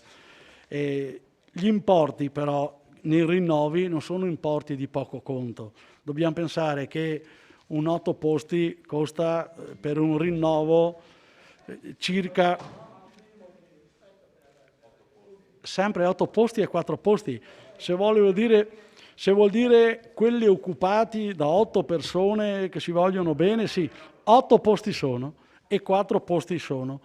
Un 8 posti sono circa 16.000 euro, invece gli 8 posti sono esattamente la metà, sono 8.000 euro. Quindi ci sono cifre importanti che sono messe, che sono in ballo. Poi abbiamo anche, che andava sempre nel regolamento, la necessità di rispondere a quelli che all'interno della propria tomba familiare potevano mettere cassette o resti cinerarie del proprio defunto, e quindi è consentito con l'articolo 12, l'integrazione che avete in cartellina, di inserire all'interno delle proprie tombe, che sia il 4 o l'8 delle urne cimiteriali o dei cassetti dei resti che magari vengono tirati su un proprio congiunto, magari anche da terra o da un loculo, e poter essere posizionati all'interno della propria tomba. Abbiamo, per l'occupazione sine titulo, pensato che chiedere in questi momenti particolari tanti soldi per tornare in regime col pregresso e poi partire con una nuova concessione, la possibilità innanzitutto di non mettere gli interessi almeno dei legali, che sono proprio il minimo che possiamo fare, ma cancellare tutte le multe o tutti i vari bazzelli che potevano essere comunque per regolamento accessori a queste richieste, tra virgolette di sanatoria, quindi chiedere il minimo che il Comune possa chiedere e poi la possibilità anche di rateizzare in 24 rate, non più di 2 anni, quello che è il pregresso. Questo è quanto abbiamo in variazione, che lo sottoponiamo al vostro giudizio e votazione. Grazie Assessore Antiga. Apriamo la discussione.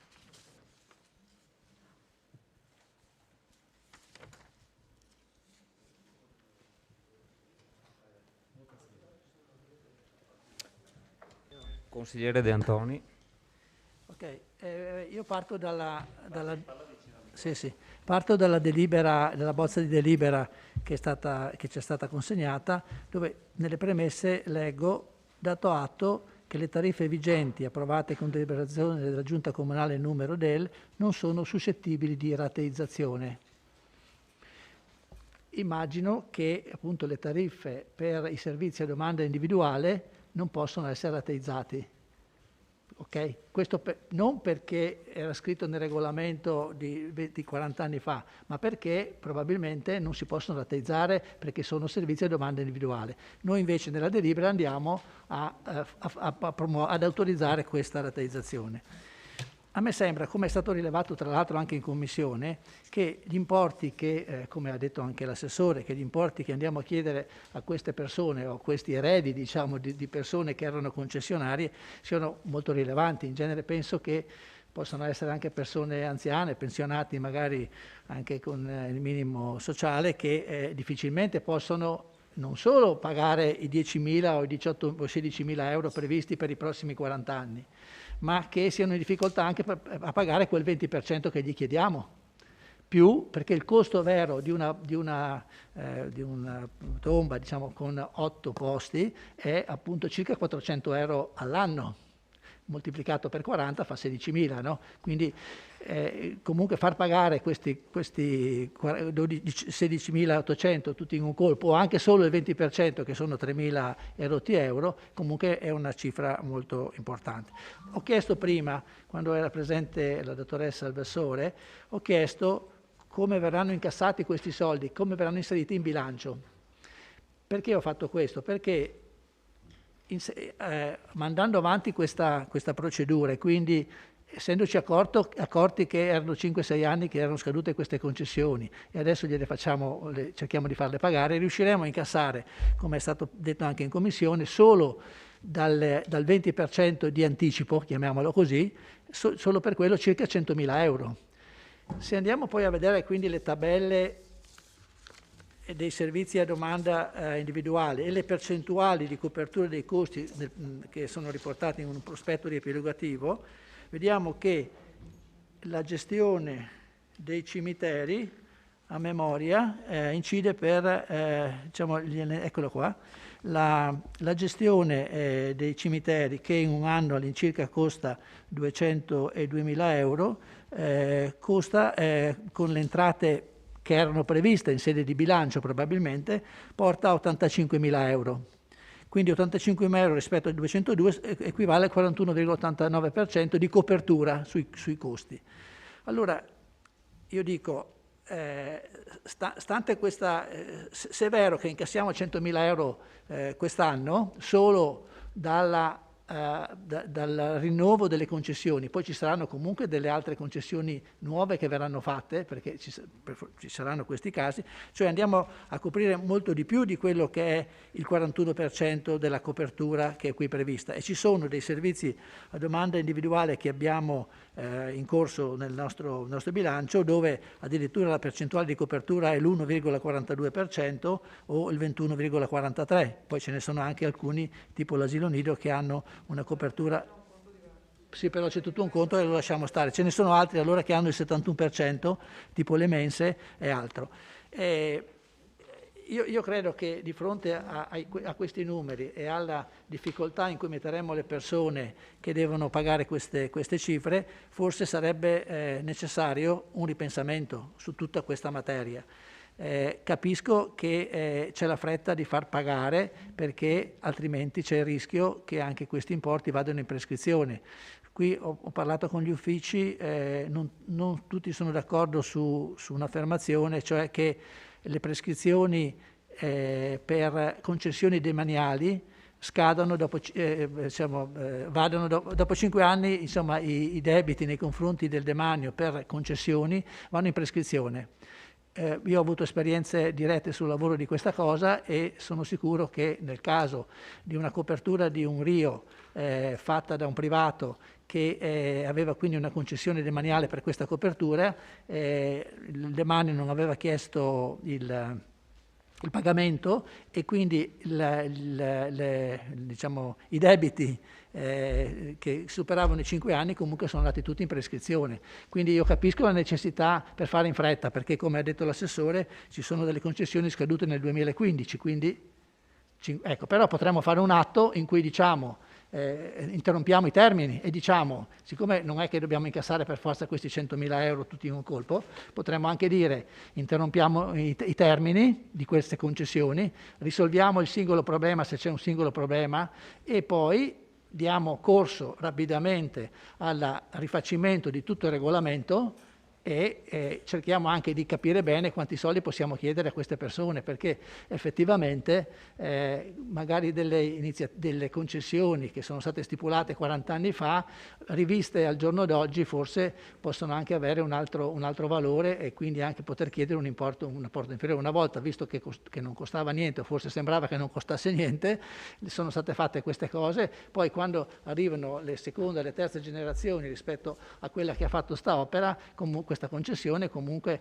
possono incidere. Quindi la mia proposta è, se è possibile, di interrompere i termini per la prescrizione, quindi comunicando agli 61 interessati che la loro concessione è scaduta, se si trovano, ma se non si trovano comunque non li facciamo neanche pagare. Quindi comunicare questo e a questo punto dare corso velocemente alla stesura del nuovo regolamento e nella fase di stesura di questo regolamento provare a trovare una soluzione per queste situazioni che sono così complicate. Io ho provato a leggere, a parte che il regolamento non è riportato, il regolamento attuale in vigore per quanto riguarda i servizi cimiteriali non è pubblicato sul sito, segretario, non è pubblicato sul sito del Comune, alla voce regolamenti non l'ho trovato.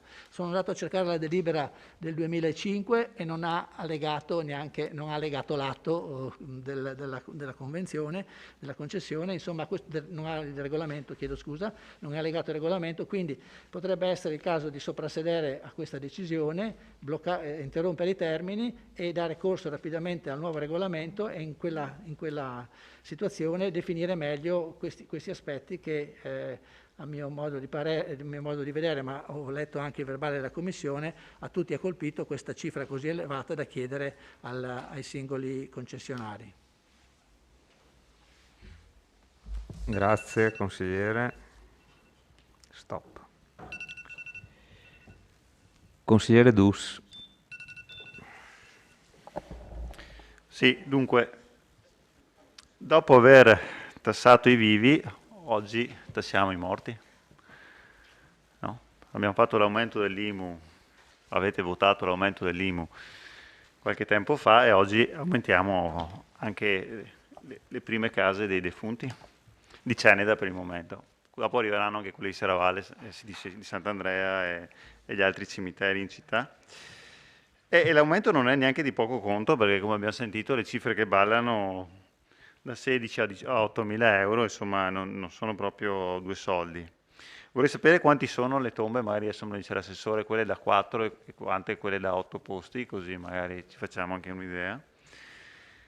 E sì, 61 persone, se verranno trovate, si vedranno recapitare questa bella raccomandata o PEC o quel che sarà, con la richiesta di pagamento di una cifra notevole. Allora, giustamente il consigliere D'Antonio faceva una proposta. Allora, nessuno vuole che i cittadini non adempiano al proprio dovere, però è chiaro che qui non è che parliamo delle colpe dei padri, parliamo delle colpe dei trisavoli praticamente, quindi, che ricadono adesso su... No, ma dei trisavoli ricadono dopo i nipoti di quarta generazione. Va bene. Un ripensamento, sì, ok, blocchiamo il termine, teniamo in modo che non scadano, non si vada in prescrizione, cerchiamo di rateizzare un po' di più questa cosa, perché, signori, se arriva a 16.000 euro da pagare di botta, o anche il 20% se uno presenta l'ISE, eccetera, eccetera, sono comunque tanti soldi per una cosa che magari non ci riguarda perché abito in Brasile.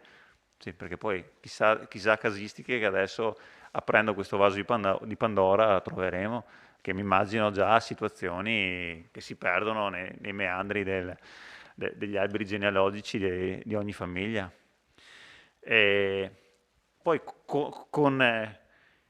se teniamo in considerazione che ci sono 6 gradi di separazione tra ognuno di noi, può essere che magari capiti anche qualcuno di noi qua dentro che ci tocchi pagare per le tombe di qualcuno che è là. Gomiero, attenzione, non si sa mai.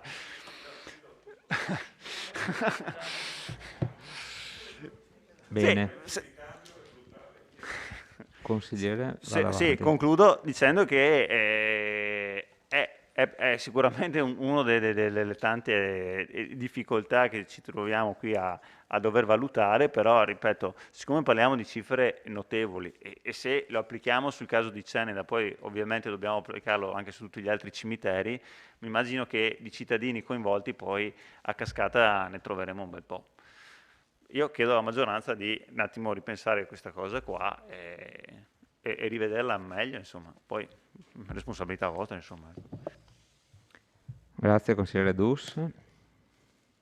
Altre prenotazioni? Consigliere Casagrande, qua c'è un altro nome. Sì, buonasera, solo un chiarimento in merito all'intervento del collega De Antoni, dato che ero in commissione la settimana scorsa. Non sono rimasto stupito della cifra, bensì ho voluto andare a fondo di quella che era la contabilizzazione della cosa, dato che la commissione ha un senso di diciamo esplorare tutti i dettagli, ho voluto andare a fondo dei vari dettagli e mi auguro che anche in futuro avvenga in questa direzione.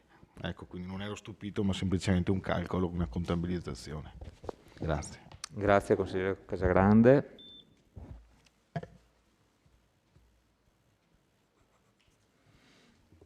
Consigliere Gumiero. Non entro in merito sulla proprietà delle tombe o sul rinnovo di queste tombe o trovare i proprietari dopo 40 o 80 anni se sono state rinnovate, se i prezzi sono equi o no. Ci sono mentalità e culture dei defunti a seconda delle zone molto differenti. Io non sono originario da qua, anche se sono nato qua, e in altre città tipo Padova la cultura è completamente diversa dai nostri. Vi dico solo che anni fa ho assistito all'esumazione di mia nonna dopo 25 anni per terra e sono rimasto stupito che molti miei compaesani e amici non abbiano neanche messo là 700 euro per mettere i propri cari dentro in un loculo. Quindi andiamo a toccare delle tombe che adesso non so i dati precisi, quanta gente vorrà rinnovare le tombe. A San Giacomo non c'è questa cultura di avere proprietà di tombe pochissime. Invece a Ceneda vedo che ne stanno costruendo di nuove. Vuol dire che a seconda delle zone della città, della cultura o dell'economia di sta gente, mi sono rimasto stupito quando vado a Ceneda che vedo qualcuno che si sta facendo la tomba. E l'altro giorno, quando ho rinnovato la carta d'identità, mi hanno chiesto cosa volevo fare. Donazione organi e bruciare vivo, te lo scrivono sulla carta d'identità. No vivo, bruciate per intero, non vivo, perché quando sei morto ti bruciano. E ho visto che nell'ultimo periodo hanno riempito, no, Giovanna d'Arco è morta peraltro, a San Giacomo hanno costruito 116 loculi e molti anziani, per non caricare questi problemi sui giovani, si sono acquistati i loculi. Sono tutti acquistati o quasi.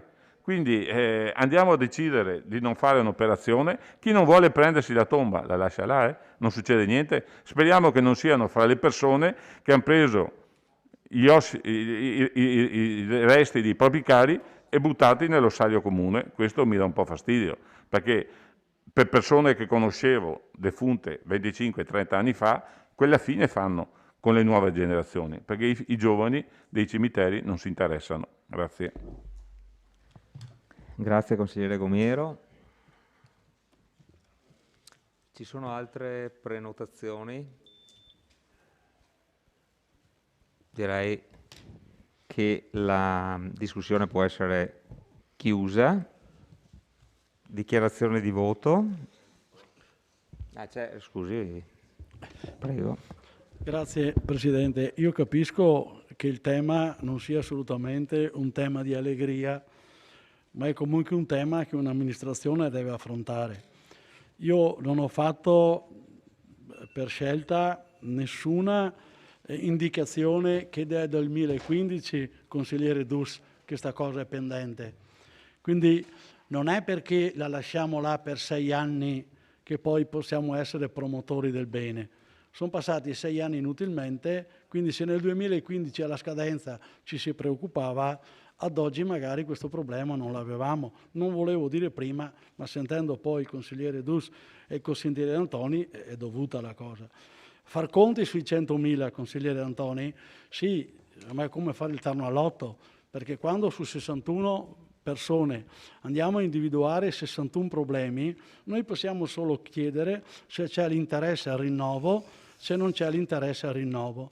Lei ha fatto la cosa migliore, 61 che dicono facciamo il rinnovo e quindi versano, ma potrebbe essere che di 61, 10 decidano di fare il rinnovo e gli altri dica senta, io non so neanche di cosa stiamo parlando, perché io sono andato in America, e quindi arrangiatevi. Quindi adesso si tratta di fare il punto della situazione.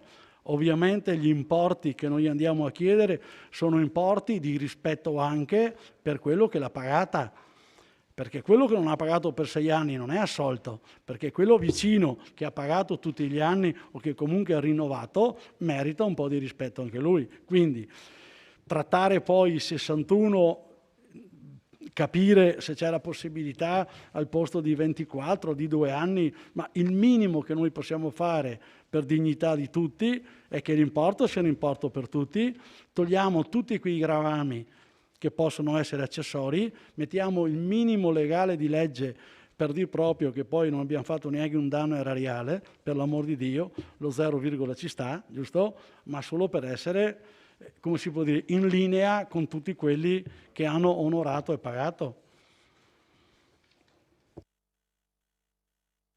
Grazie Assessore. Allora direi che possiamo passare... No? Allora...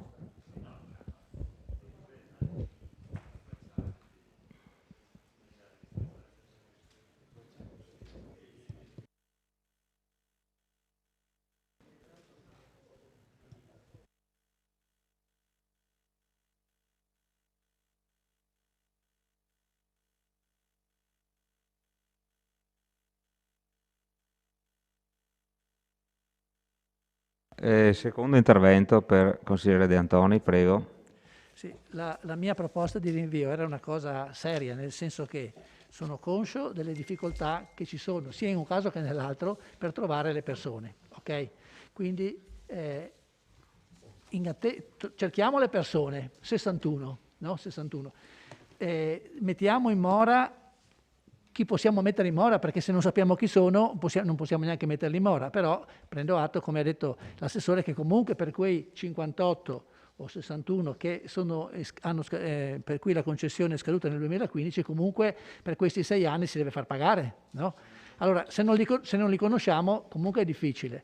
Allora, il regolamento potrebbe essere anche rivisto dal punto di vista degli importi, perché come stavo cercando di dire, la copertura di questo servizio è comunque al 41% e quindi è una buona copertura, tenuto conto che non abbiamo incassato i soldi in questi anni, perché se avessimo incassato i soldi in questi anni anche solo 400 euro per 61 concessioni sarebbero state comunque 24.000 euro. No? Quindi voglio dire, comunque ci sono risorse che possono tenere basso, tenere alta la percentuale di copertura del servizio. E allora se la proposta di rinvio potrebbe garantire, uno, di non mettere in difficoltà quelle poi persone che sono sfortunate, a questo punto fortunate di essere ancora qui ed essere titolari di questa concessione. Potrebbe consentirci di trovare tutte le persone, capire anche in che situazione sono e in relazione alla situazione anche modificare il regolamento e le tariffe soprattutto per quelle situazioni particolari. Cioè l'urgenza di fare questa cosa non riesco a capirla, perché se avessimo davanti le 61 persone titolari delle concessioni potrei anche capire l'urgenza, ma non sappiamo neanche chi sono, abbiamo incaricato una società per trovare le persone, aspettiamo un attimo e quindi io chiedo che venga messo ai voti la mia proposta di rinviare questa delibera. Nel frattempo mettere in mora i concessionari per i quali la convenzione è scaduta e riservarsi, appena stabilito il nuovo regolamento, e anche poter stabilire le nuove tariffe e quindi poi richiedere il pagamento a tutti quelli che hanno utilizzato queste tombe senza pagare quanto è dovuto.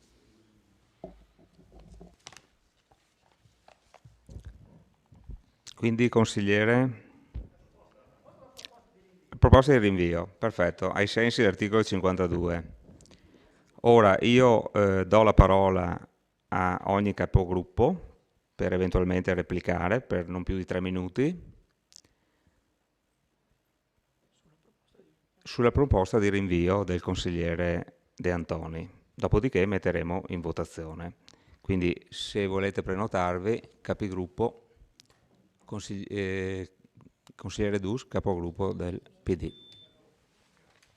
Sì, sostengo la proposta fatta dal consigliere De Antoni e all'assessore Antiga dico che se l'allora sindaco Tonon ci avesse fatto questa proposta a noi consiglieri di maggioranza gli avremmo detto le cose che ha detto questa sera il consigliere De Antoni. Molto semplicemente. Per quello voi questa sera vi trovate a tassare anche i morti. Noi gli avremmo detto già abbiamo problemi a tassare i vivi, che però non l'abbiamo fatto.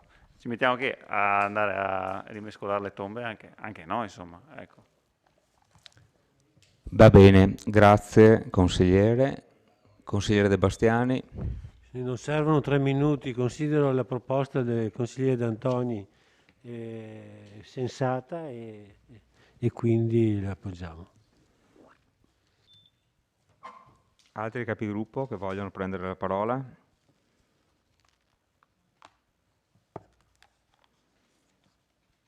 Nessuno. Allora, io pongo in votazione, attenzione signori, volete prendere la parola? Volete dire qualcosa? Allora pongo in votazione il rinvio del punto proposto dal consigliere De Antoni. Favorevoli? 1, 2, 3, 6. Contrari? 10. Astenuti? 0. Quindi la proposta non è stata rinviata, il punto non è stato rinviato e passiamo in votazione invece della delibera. Allora, alla delibera favorevoli? Sempre 10 favorevoli, contrari? 6, astenuti? 0. Scrutatori? A posto? Allora, la delibera è approvata con 10 favorevoli, 6 contrari, 0 astenuti. Non c'è immediata eseguibilità, quindi si passa al punto successivo. Bene.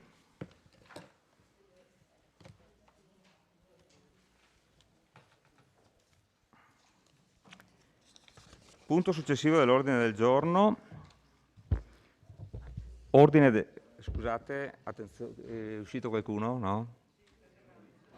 Casagrande, sì, aveva avvisato.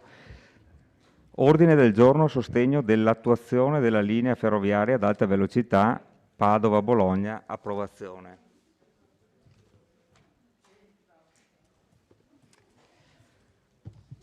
Allora, la illustro io, visto che sono il proponente, insieme con altri capigruppo che dopo leggerò. Cari colleghi consiglieri, un gruppo di parlamentari del partito a cui appartengo intende portare quanto prima all'attenzione del Parlamento nazionale la necessità della realizzazione dell'alta velocità ferroviaria tra Padova e Bologna. Le ragioni che stanno alla base di questa iniziativa, indispensabile per il Nord-Est in generale e per il Veneto in particolare, sono riassumibili nei 10 punti che qui elenco. Perché è indispensabile? Punto 1. Perché salderà l'unione tra due importanti centri del nostro Paese, Padova, cuore economico e industriale del Triveneto, e Bologna, principale snodo ferroviario italiano. Perché dimezzerà tempi di percorrenza su una tratta di oltre 100 km per un numero altissimo di collegamenti. Perché servirà un bacino che comprende le intere regioni del Veneto, del Friuli Venezia Giulia e dell'Emilia-Romagna, come collegamento tra il nord-est e Roma, un territorio che complessivamente produce 357 miliardi di euro di PIL. 4. Perché andrà a collegare in maniera più efficiente le regioni più turistiche d'Italia, fornendo un collegamento rapido tra nord e sud e viceversa. Si potrà andare da Napoli a Venezia con i treni ad alta velocità, con collegamenti anche fino ad Udine e Trieste. 5. Perché costituisce un'occasione di valorizzazione per l'area euganea e per i suoi centri termali. 6. Perché consentirà la messa in sicurezza di una linea obsoleta dal punto di vista delle infrastrutture, eliminando i passaggi a livello. 7. Perché aiuterà il contesto economico locale, migliorando la circolazione delle merci anche su gomma, eliminazione dei passaggi a livello sulle strade attraversate dalla ferrovia.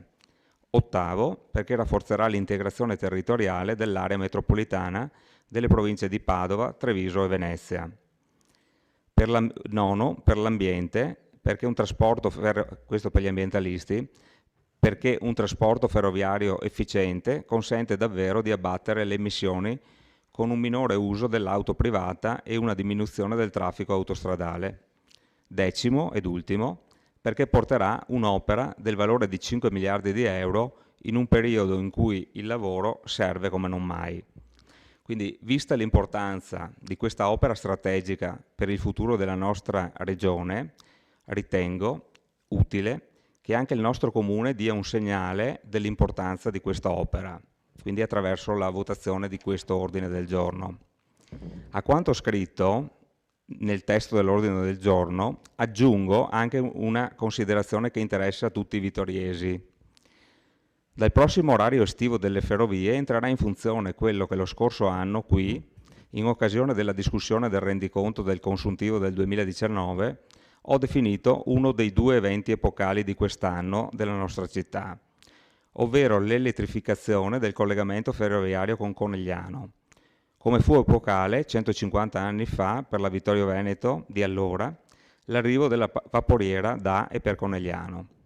Con l'elettrificazione della città sarà inserita a pieno titolo ed in modo finalmente funzionale nella rete ferroviaria nazionale.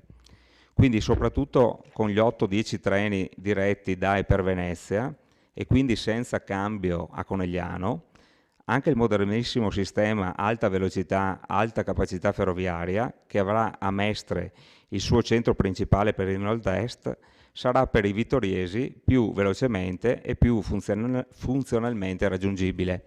Allora, ho portato qui, ho messo una slide sulla realizzazione, così ci rendiamo conto tutti quanti, sulla realizzazione attuale dell'alta velocità italiana. Vedete, da Napoli, da Salerno, ci sono le linee a 300 km e c'è fino a Bologna, per Milano e per Torino, e poi vedremo anche la cartina dell'Europa, da Torino verso Lione, e sostanzialmente mancano appunto il tratto da Padova a Bologna, perché il tratto da Venezia a Padova è già stato fatto, e poi c'è un tratto che andrà anche verso la Slovenia. Ecco, questa è la visione dell'Europa con tutto il circuito dell'alta velocità. È interessante perché la Spagna è sostanzialmente il paese che ha più linee ad alta velocità, la Francia anche, l'Italia non è messa poi così male, e quindi e poi, come ho detto prima, ci sarà anche lo sviluppo verso est, sostanzialmente verso Zurigo, verso Zagabria, eccetera. Ecco, questa è un po' l'idea dell'alta velocità in Europa. Ecco. Bene, ora apriamo la discussione se qualcuno vuole aggiungere qualcosa, altrimenti passiamo in votazione.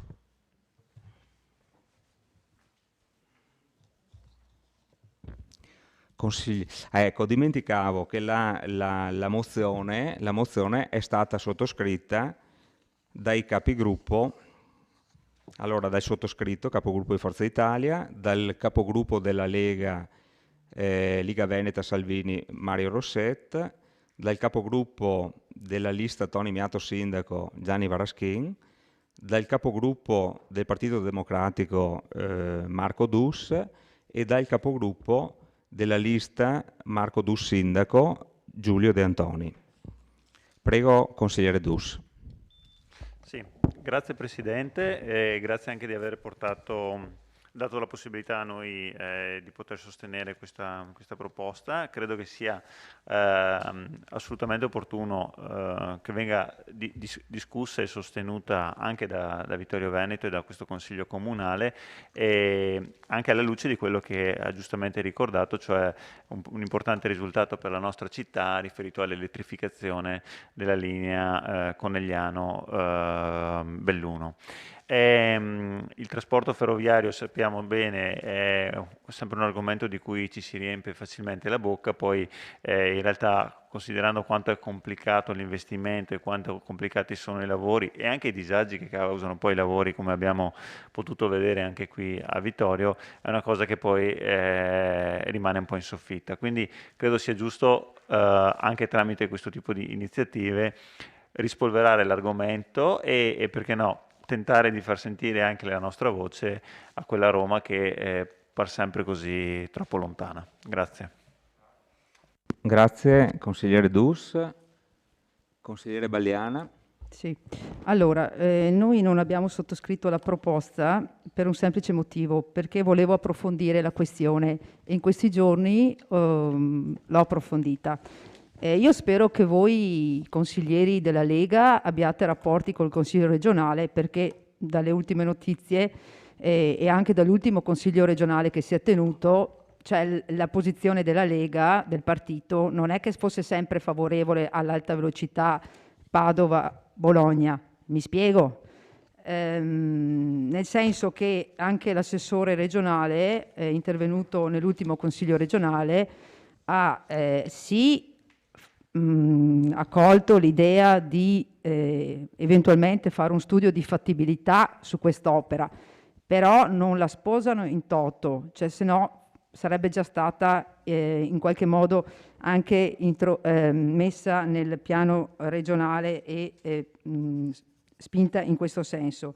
E andando a vedere appunto l'ultimo Consiglio regionale, quando la consigliera Venturini di Forza Italia ha portato all'attenzione del Consiglio regionale, della Giunta, la richiesta di uno studio di fattibilità sulla linea, quindi di uno studio che faccia un'analisi dei costi e dei benefici dell'opera, perché voi sapete bene che attualmente sulla tratta Padova-Bologna si stanno per investire, ma sono già stanziati 160 milioni di interventi.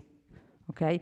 Questi 160 milioni di interventi è per il miglioramento tecnologico della rete, che porterebbe di fatto la rete ferroviaria da Padova a Bologna al suo massimo livello di sviluppo tecnologico, oltre al quale non è possibile andare. Andando un attimo sul tecnico, come ha illustrato adesso il Presidente, in questo momento da Padova a Bologna abbiamo sostanzialmente una velocità media che va dai 150 ai 160 e con il potenziamento tecnologico, quindi con questi 160 milioni di investimento, arriveremo sostanzialmente ai 180-200 km orari. Okay?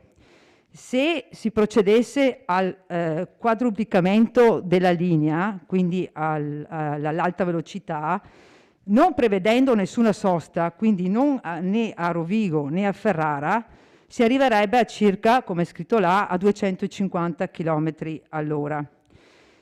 È giusto anche però precisare che anche Rovigo sostiene l'alta velocità, quindi molto probabilmente dovrebbe esserci una fermata, cioè l'alta velocità non può andare da Padova a Bologna senza la fermata di Rovigo ed eventualmente di Ferrara. E quindi a questo punto i benefici da un punto di vista del tempo verrebbero meno. Quindi queste sono alcune considerazioni che sono state portate all'attenzione del Consiglio. Inoltre, attualmente per andare da Padova a Bologna impieghiamo 59 minuti, con la fermata di Ferrara 1 ora e 3 minuti e con la fermata di Ferrara e Rovigo 1 ora e 19 minuti. E quindi la cosa che vorrei sottoporre all'attenzione è che secondo me, Presidente, questa mozione è superata nei fatti, perché attualmente il Consiglio regionale chiede eventualmente che sia fatta un'analisi, uno studio di fattibilità tecnica e ambientale sulla cosa, cioè se vale la pena spendere tutti quei soldi rispetto a questo. Cioè, no, qui c'è scritto, Sindaco, si chiede la realizzazione sull'ordine del giorno. E invece, secondo me, invece di chiedere la realizzazione, io sono dell'idea che prima di realizzare un'opera vada fatto uno studio di fattibilità che non c'è, e sia dal punto di vista economico che ambientale. Tanto è vero che anche la Lega Nord in Consiglio regionale sostiene questa posizione. Grazie. E quindi eventualmente chiederei di modificare il deliberato.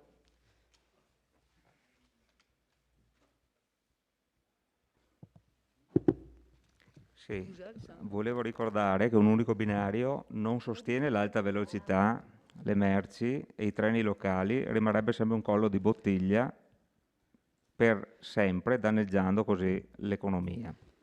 Comunque, altri interventi? Consigliere Rosset, prego. Buonasera, grazie Presidente. Giustamente l'onorevole Caon, deputato di Forza Italia, che è stato tra i primi, se non il primo, sostenitore di questo progetto dell'alta velocità fra Padova e Bologna, ha evidenziato che quella tratta è stata già da troppo tempo dimenticata. Quante volte abbiamo sentito dire il nord-est è la locomotiva dell'Italia? Ma se non abbiamo binari e linee adeguate, i treni non si muovono. È vero che non dotare la linea ferroviaria Bologna-Padova a dell'alta velocità penalizzerebbe il nostro Veneto, il Friuli Venezia Giulia e l'Emilia Romagna. Chi ha avuto modo di servirsi dei treni dell'alta velocità per andare verso sud, c'è un'alta velocità che parte anche da Udine, va fino a Napoli, si sarà reso conto che fino alla stazione di Bologna tutto va a rilento. A volte si fermano, a volte, cioè, i tempi di percorrenza sono lunghi. Qui non voglio adesso esporre un trattato di logistica ferroviaria, ma mi sono un po' documentato anch'io. I treni che si muovono lungo la stessa traiettoria con velocità diverse generano molti ritardi. Poi c'è anche il problema non solo dei passeggeri, ma delle merci. I treni merci, cioè il movimento dei treni merci è abbastanza contenuto nelle ore diurne, perché i treni passeggeri corrono generalmente durante il giorno, mentre le merci usano gli orari serali e notturni. Quindi dotare dell'alta velocità vuol dire avere la possibilità di treni di correre su binari diversi, ognuno con la propria velocità, la propria destinazione. La maggior domanda di traffico merci, che tutti ci auspichiamo, perché questo qui sarebbe un segnale, perché l'economia sta ripartendo, non potrebbe quindi essere soddisfatta solo nelle ore notturne, ma dovrebbe girare anche durante il giorno. La consigliera Bagliana ci ha fatto presente di quanto sta avvenendo in regione, però noi abbiamo anche i nostri parlamentari a Roma e uno di questi, che ha firmato subito questa proposta, è l'onorevole Bitonci. Quindi il nostro gruppo sostiene con convinzione questa mozione presentata da Forza Italia e quindi io do anche il voto, l'intenzione di voto, che è sicuramente favorevole. Grazie. Grazie consigliere Rosset. Consigliere Gomiero. Non ho capito l'intervento della consigliera Bagliana. Padova-Bologna sono 90-100 km. Ha detto che...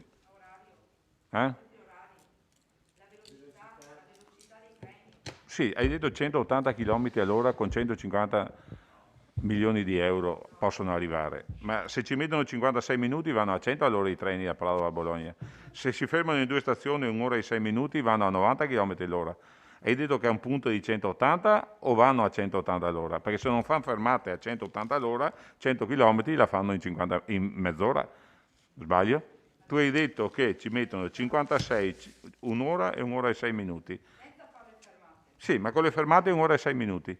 E allora se sono 100 km vanno a 180 all'ora? No, vanno a 90 all'ora. No, 180 se con la nuova tecnologia e senza fare le fermate. Con la nuova tecnologia da 160. Allora, consigliere Bagliana, cortesemente, faccia un secondo intervento perché... Consigliere Gomiero ha finito? No, non ho prego, capito, prego. perché mi ha detto con la nuova tecnologia vanno a 180 all'ora. Ma allora raddoppiano la velocità attuale di adesso? Perché se adesso ci mettono 56 minuti senza fermate... Un attimo. Come? Se ci mettono 56 minuti a fare 100 km, fa 150 all'ora? Dopo Sbaglio a fare qualche conto? farà un secondo intervento. Consigliere De Antoni? Sì, solo per dire che ho firmato con convinzione l'ordine del giorno che ci ha sottoposto il Presidente, perché anch'io ritengo che le infrastrutture viarie e soprattutto quelle ferroviarie siano molto importanti anche per il rilancio del nostro Paese. Quindi confermo il mio voto favorevole all'ordine del giorno. Grazie, consigliere De Antoni. Altri interventi? Consigliere De Bastiani? No, volevo dire al consigliere Rosset che ha i deputati a Roma di ricordargli anche di un famoso progetto buttato alle ortiche che si chiamava Metropolitana di Superficie, che ha un'altra valenza, un altro valore, quello che è destinata soprattutto ai pendolari, ai gente che va a lavorare, gli studenti e cose. Quello era un progetto ambizioso e di pregio per la nostra regione, però ahimè è stato affossato. Quindi voi che avete i vostri uomini a Roma magari glielo ricordate. Grazie consigliere De Bastiani. Altri interventi? Consigliere Bagliana, prego. Se inizia il secondo giro. Sì. Allora, forse il mio intervento è stato un po' frainteso. Io non sono contraria all'opera, sono favorevole a indire uno studio di fattibilità dell'opera. Quello che è emerso in un dibattito del Consiglio regionale. E questo è il punto che dico. Tanto è vero che l'assessore regionale Berti ai trasporti ha proprio preso spunto dall'intervento della consigliera di Forza Italia, che adesso il nome un attimino che la riprendo, Venturini, in cui è emerso la necessità, tanto è vero che la Venturini ha detto non chiediamo la realizzazione perché tanto se no rimane sulla carta, chiediamo un studio di fattibilità economica e ambientale, perché si inizia uno studio di fattibilità, c'è qualche proposta che la cosa vada avanti, altrimenti no. Tanto è vero che non è neanche inserito nei recovery plan questa struttura attualmente. Quindi la mia proposta era proprio questo discorso qua, di sposare la mozione uscita dal Consiglio regionale del Veneto proprio per indire questo studio e quindi eventualmente di verificare se vale la pena, costi-benefici rispetto all'opera. Era solo questo l'intervento che mi sentivo di fare. Poi sono d'accordo anch'io sul discorso che le ferrovie devono, cioè noi dobbiamo andare verso un'implementazione della rete ferroviaria sotto tutti gli aspetti. È anche vero però che poi bisogna evitare di sostenere poi la costruzione di nuove strade, di nuove autostrade, cioè o una o l'altra, cioè quando si agisce politicamente, secondo me, se questo è l'intento. Ripeto, allora io chiedo almeno che sia modificato il punto del deliberato, il numero 1, se è possibile, e se no. Bisogna fare un emendamento. Allora, consigliere Dus? Sì, no, aspetto la fine del giro per fare la dichiarazione di voto. Oh, scusa. No.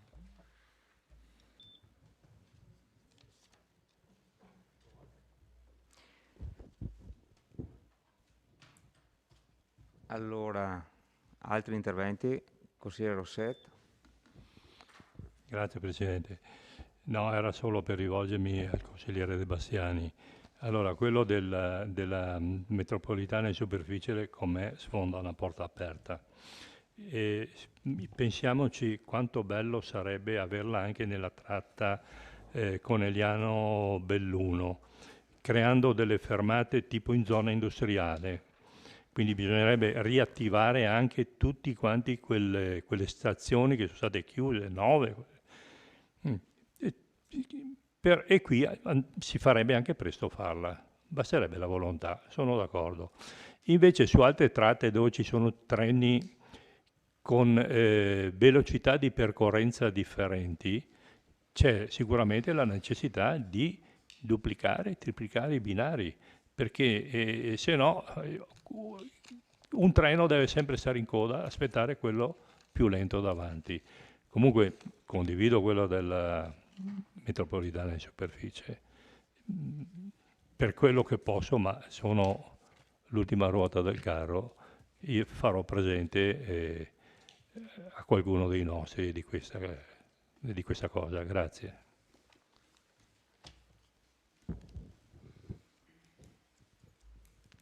Grazie consigliere Rosset. Altri interventi?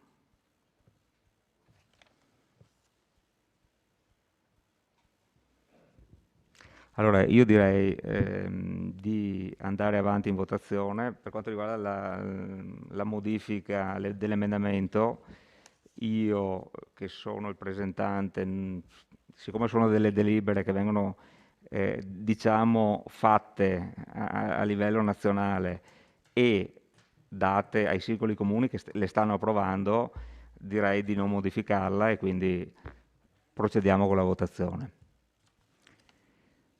Allora, alla delibera sull'alta velocità, favorevoli?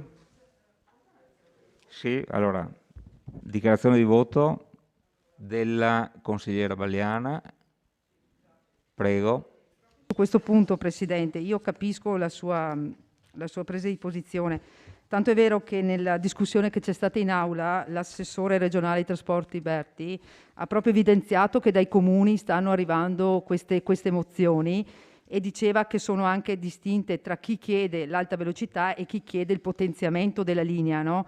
Quindi c'è anche tutta questa vari dubbi che si sono posti.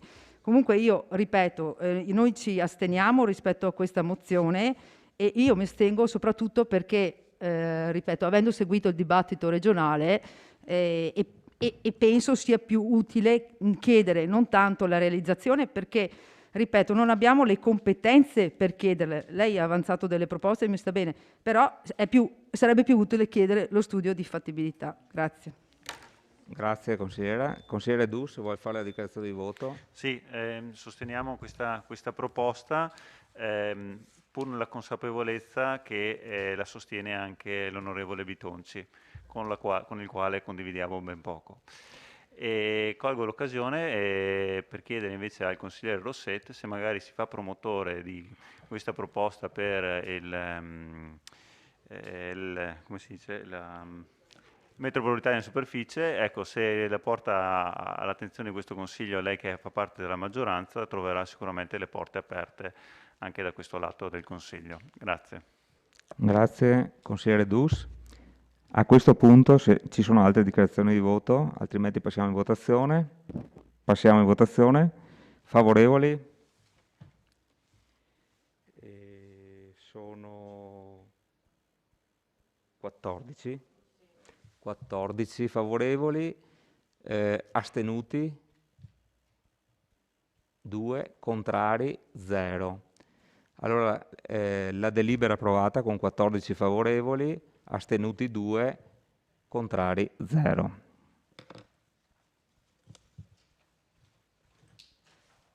Passiamo alla proposta di delibera numero 5.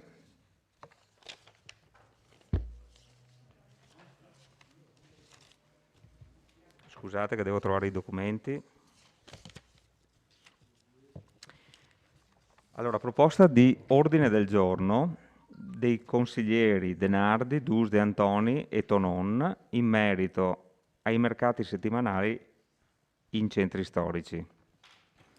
E allora passo la parola alla consigliera De Nardi che illustrerà la proposta dell'ordine del giorno. Prego, consigliere. Grazie Presidente. Grazie Presidente. Rapidissima perché il testo è noto anche ai consiglieri ma è in sé anche estremamente rapido. La proposta che vi abbiamo sottoposto questa sera è in sostanza prende origine dal fatto che l'attuale situazione pandemica contingente ma lo abbiamo detto tante volte in quest'ultimo anno e mezzo quasi ormai, anche nelle varie sedute del nostro Consiglio Comunale ha inciso e sta incidendo e inciderà ancora, speriamo per poco, ma è una speranza, sul tessuto economico non solo mondiale, nazionale, ma anche ovviamente su quello sul tessuto economico della nostra città. Proprio per questo riteniamo che sia opportuno che si valuti ogni strada per far sì che le strutture commerciali di prossimità, il piccolo commercio cittadino sia agevolato e aiutato il più possibile dalla nostra comunità. Che prendiamo atto anche del fatto, tutti quanti credo, che alcuni problemi viabilistici sono recentemente modificati in ragione dell'apertura del traforo e che Cenere e Serravalle costituiscono da sempre due centri urbani di valenza estremamente rilevante e particolare nel tessuto urbano della nostra comunità. credendo che anche la presenza e la collocazione dei mercati cittadini possa essere un elemento che abbia la caratteristica di incidere anche sulla presenza dei cittadini. Tutti quanti abbiamo presente nel periodo pre-Covid quanto importante fosse l'afflusso di persone al mercato cittadino tipico del lunedì, ma per chi ha avuto anche l'occasione di vedere quello del mercoledì o quello del venerdì, sicuramente non con i numeri di quello del lunedì, anche perché il numero dei commercianti presenti è estremamente più limitato, ma sono altamente frequentati anche gli altri due. Appunto nella nostra mozione chiediamo che il Consiglio impegni la Giunta a trasferire i mercati all'interno dei centri storici e precisamente a trasferire il mercato agricolo del venerdì nel quartiere di Ceneda, perché adesso è in zona Meschio, e il mercato del lunedì nel quartiere di Serravalle. Grazie consigliere De Nardi. Apriamo la discussione.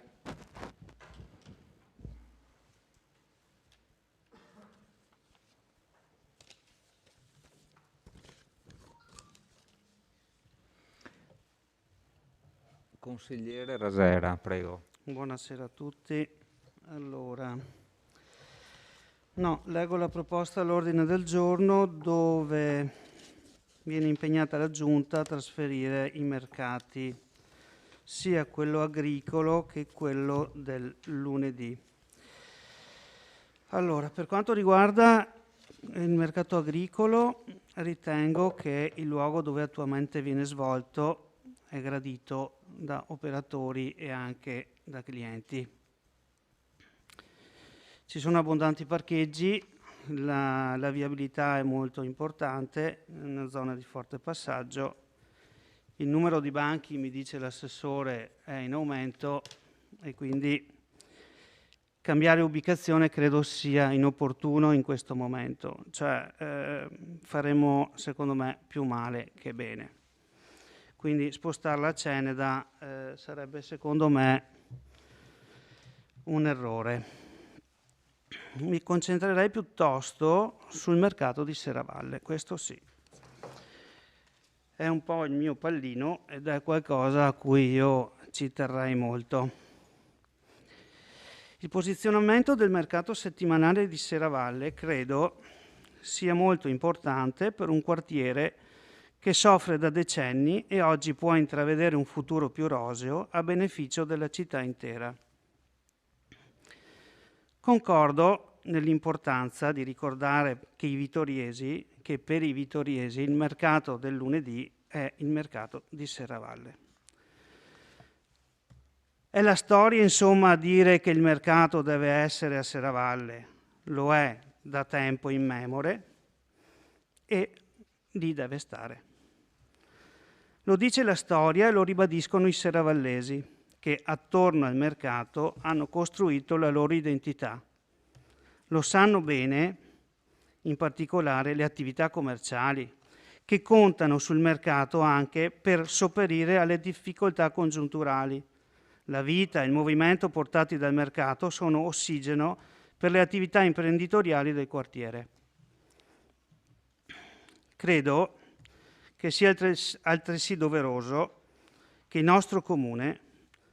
per il nostro comune, ascoltare le istanze delle attività commerciali cittadine, prima di quelle, pur legittime, degli ambulanti, che quasi tutti non risiedono nella nostra città.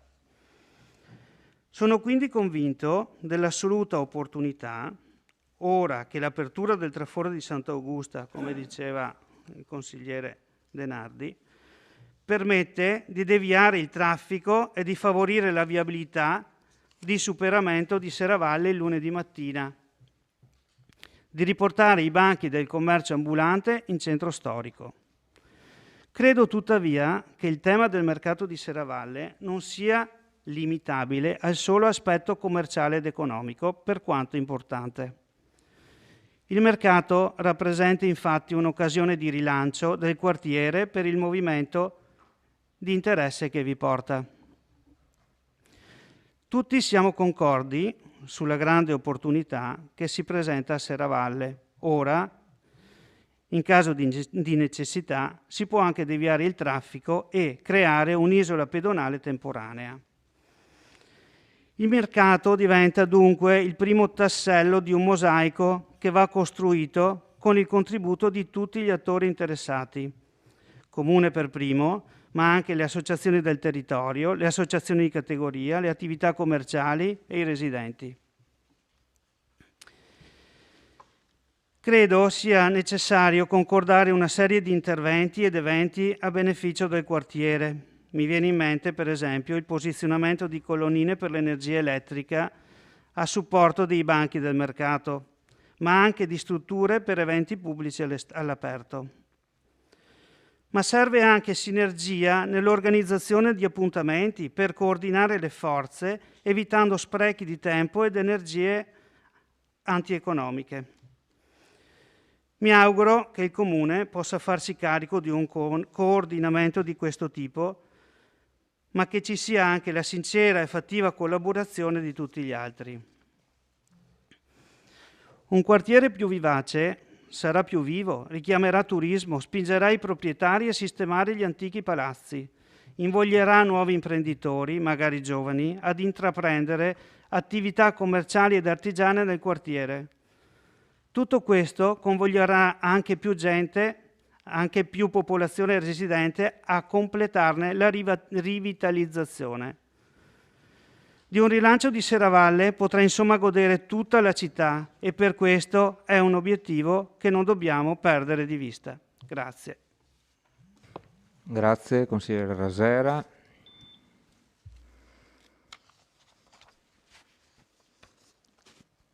Altre prenotazioni?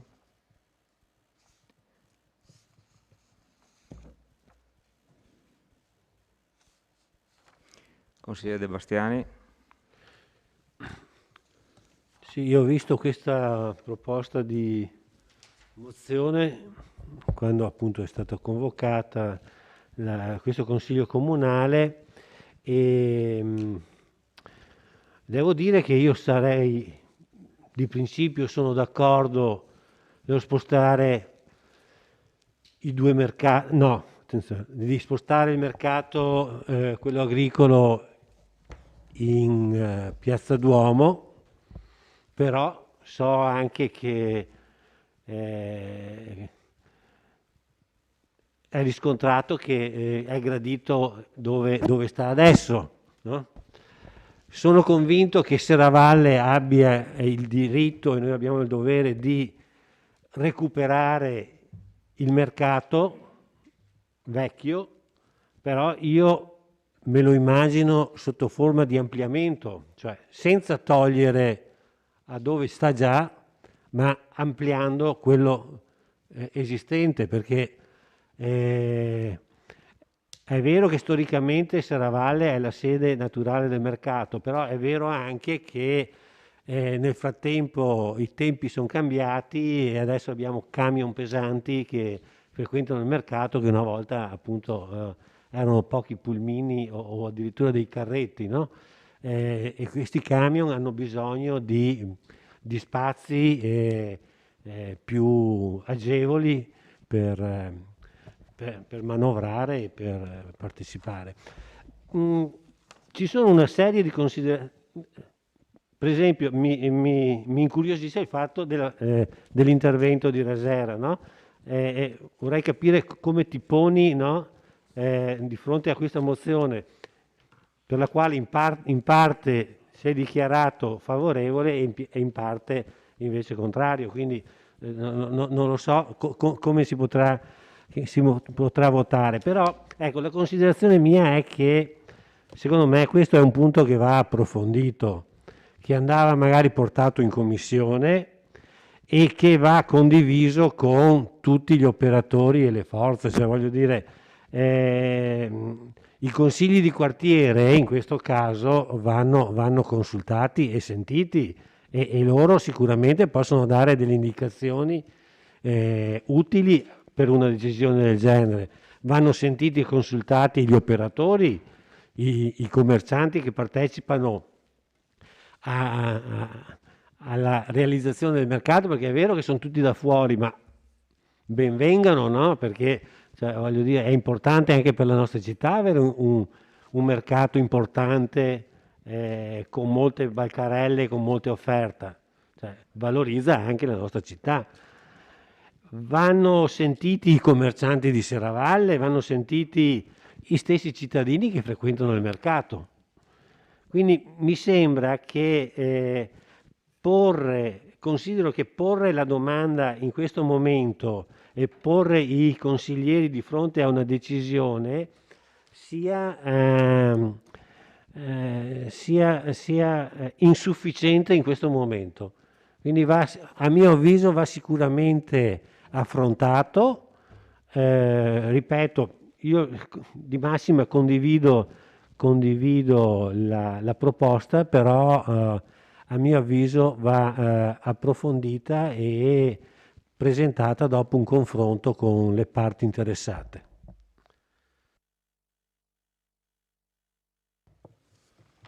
Altri interventi? Consigliere Bagliana. Sì, no, solo per associarmi a quello che ha detto il consigliere De Bastiani.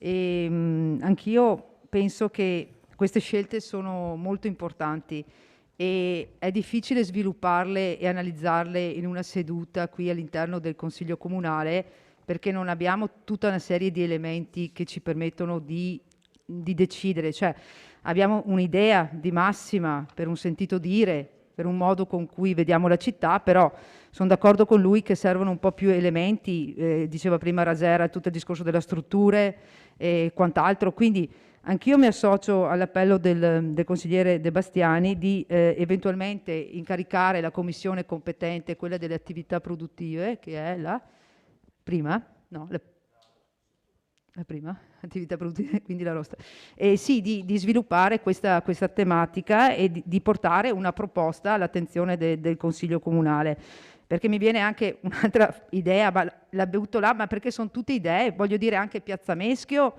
per il mercato del contadino sarebbe una bella piazza, e non per i furgoni naturalmente, perché nel mercato del contadino ci sono le strutture, i furgoni, però ci sono anche le bancarelle, quelle che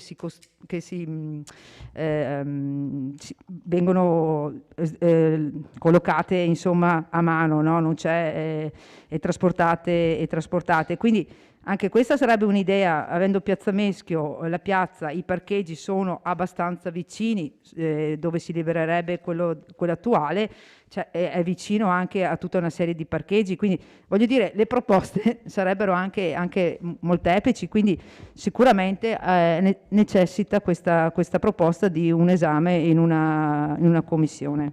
Grazie. Grazie consigliere Bagliana. Consigliere Rosset, prego. Grazie Presidente. Ma io mi trovo abbastanza in linea con chi mi ha preceduto. Il mercato del lunedì a Vittorio Veneto viene chiamato Marcale Serravalle, perché la sua sede storica era il centro storico di Serravalle, e qui sono andato a trovarmi nel sito del comune in servizi e regolamenti, commercio, attività produttive. È presente una scheda riguardante appunto il mercato maggiore di Vittorio Veneto. Gli atti istitutivi del mercato, viene riportato qui, esistono informazioni storiche sull'esistenza del libero mercato di Serravalle fino dall'anno 1337. Nell'anno 1666 fu eretto un cippo tuttora esistente in piazza Foro Boario. Poi ho trovato anche che l'ultimo atto riferito al mercato risulta essere la delibera del Consiglio Comunale numero 98 del 27 novembre 2003 e approvato dalla Regione nel 2004. Quindi anche noi saremmo ben felici se ritornasse nella sede originale. Ho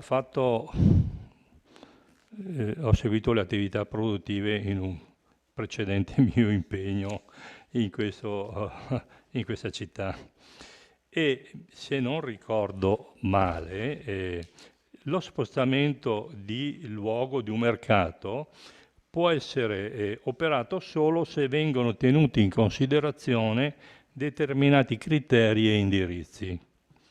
Bisogna rispettare le norme regionali, rispettare le disposizioni del Ministero dell'Interno, Dipartimento dei Vigili del Fuoco, inerenti al soccorso pubblico e alla difesa sociale. Bisogna rispettare le indicazioni operative per il commercio di prodotti alimentari in aree pubbliche del Ministero della Salute. Bisogna rispettare le condizioni della polizia locale attinenti alla viabilità, acquisire il preventivo nulla osta della soprintendenza ai beni ambientali e architettonici se il mercato viene collocato in centro storico. E non da ultimo, ma è importante anche questo, bisogna impostare corrette relazioni con le organizzazioni sindacali di categoria. Di fronte a tutto questo, noi possiamo solo sollecitare l'amministrazione ad elaborare uno studio di fattibilità per lo spostamento del mercato del lunedì, perché se ci salta uno di questi passaggi, salta tutto. Questa è la burocrazia italiana. Per quanto riguarda invece il mercato agricolo del venerdì, ricordiamo, come ha detto la consigliera Bagliana, era nato in Piazza Meschio e poi è stato spostato dove si trova attualmente per poter eseguire la riqualificazione della piazza. E una volta terminati i lavori doveva ritornare in Piazza Meschio. Il consigliere Rasera ha detto giustamente che gli operatori commerciali e gli utenti del mercato sono contrari perché in quel luogo si trovano benissimo. La vostra richiesta di trasferire il mercato del venerdì a Ceneda la vedo come una forma di Robin Hoodismo, cioè rubare un quartiere per darlo a un altro quartiere. Ma a Ceneda ha già il mercato del mercoledì. Interveniamo piuttosto arricchendo e potenziando l'offerta del mercato già esistente e quello del contadino lasciamolo a Meschio. Grazie. Grazie consigliere Rossetta. Consigliere De Antoni. Molto brevemente. Io credo che se noi siamo convinti che trasferire i mercati all'interno dei centri storici favorisca, diciamo, la salvaguardia, la rivitalizzazione dei centri storici, se siamo convinti, e come lo siamo, che i centri storici di Serravalle e di Ceneda, per diversi motivi, comunque sono in qualche modo penalizzati, sono un po' abbandonati, quindi io credo che come Consiglio Comunale dobbiamo dare un'indicazione. Poi è chiaro che è un'indicazione generale che è quella di occupare con questi mercati i centri storici.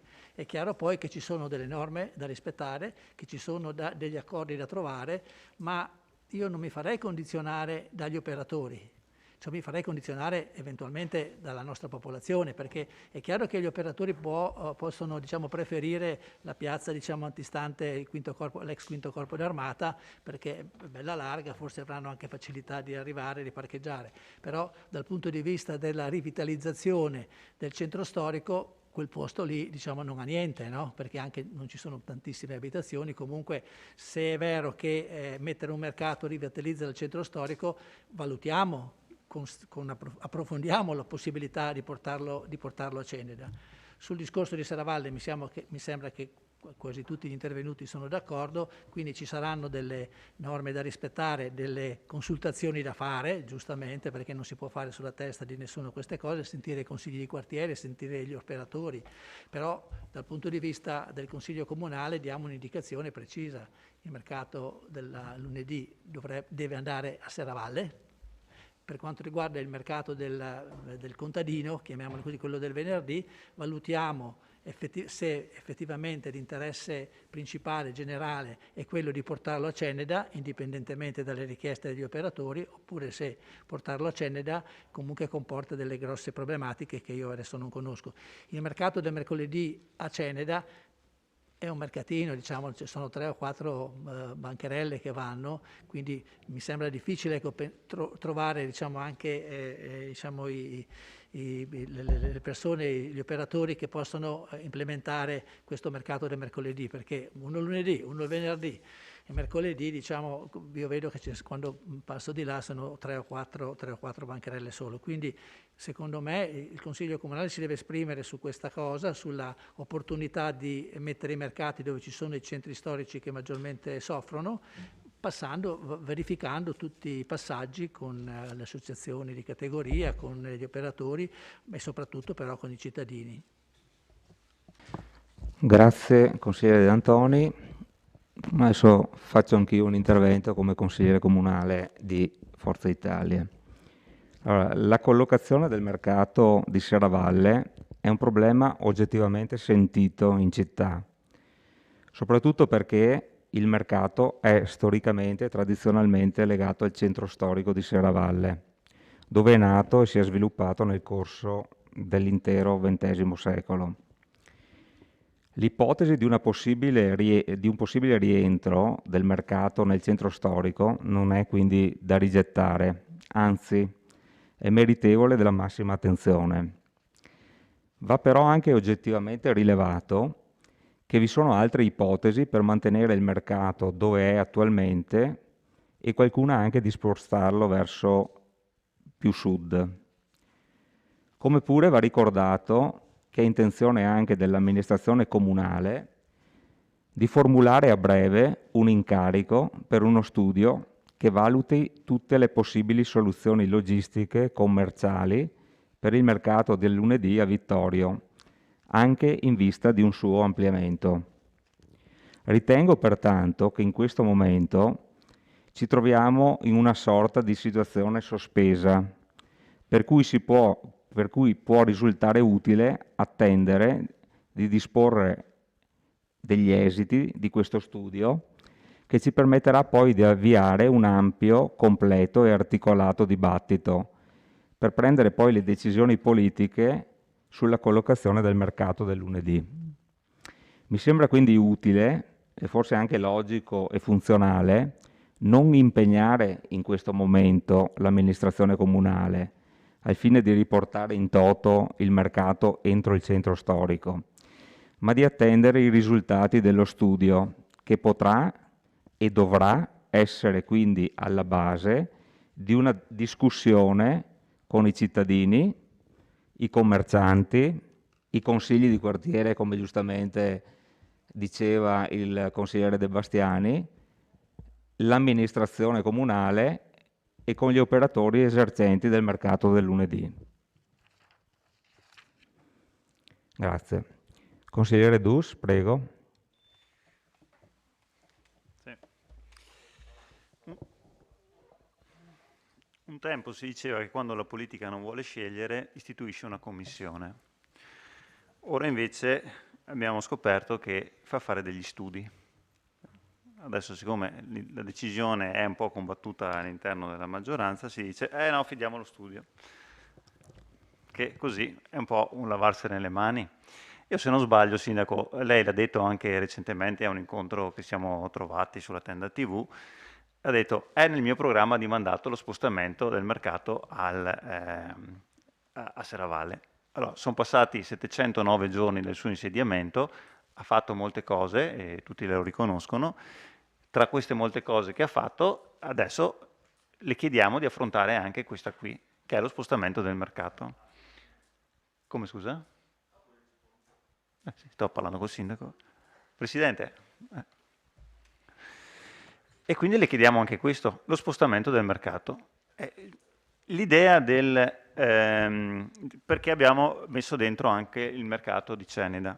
Perché la nostra idea non è tanto solo giocare alle caselline, spostiamo questo qua, questo lì. Capiamo le difficoltà logistiche, le critiche degli operatori, eccetera. Critiche degli operatori che ci sono anche nell'attuale collocazione del mercato, ci saranno anche in quella futura e ci sarebbero anche se decidessimo di spostarlo in centro, perché è così che gira il mondo. La nostra idea era, abbiamo un paziente grave, che sono i centri storici, possiamo intervenire con dei costi relativamente bassi per la collettività vittoriese? Sì. È un'idea molto umile, probabilmente molto banale e evidentemente non condivisa, è quella di dire spostiamo i mercati all'interno dei centri storici. C'è più difficoltà a parcheggiare nei centri storici? Sì, c'è molta più difficoltà. C'è possibilità ad accedere ai centri storici? Sì, c'è, altrimenti non sarebbero più centri storici, ma sarebbero dei centri commerciali. Allora, però se vogliamo portare le persone, dobbiamo fare in modo che le persone in questi posti ci vanno perché hanno un obiettivo. Perché devo andare a Ceneda se non c'è niente a Ceneda? Allora è vero, c'è un mercato il mercoledì, probabilmente è sottosviluppato, altrimenti ci sarebbe la stessa affluenza che c'è nel mercato del venerdì.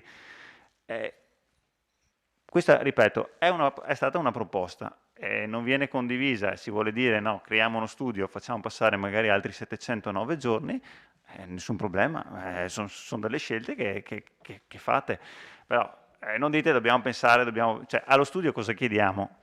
Cioè, che valutazione facciamo fare a questi esperti di spostamenti di mercati?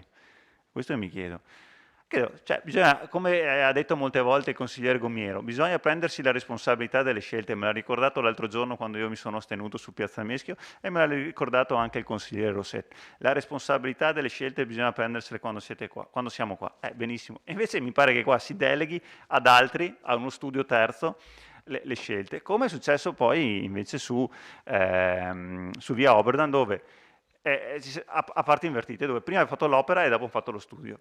Si vede che hanno capito, allora ho detto no, adesso facciamogli fare gli studi per tutti, il master plan lo vediamo anche dopo per l'Ipsia, giustamente anche lì valutiamo se farlo qui, se farlo lì, facciamo lo studio.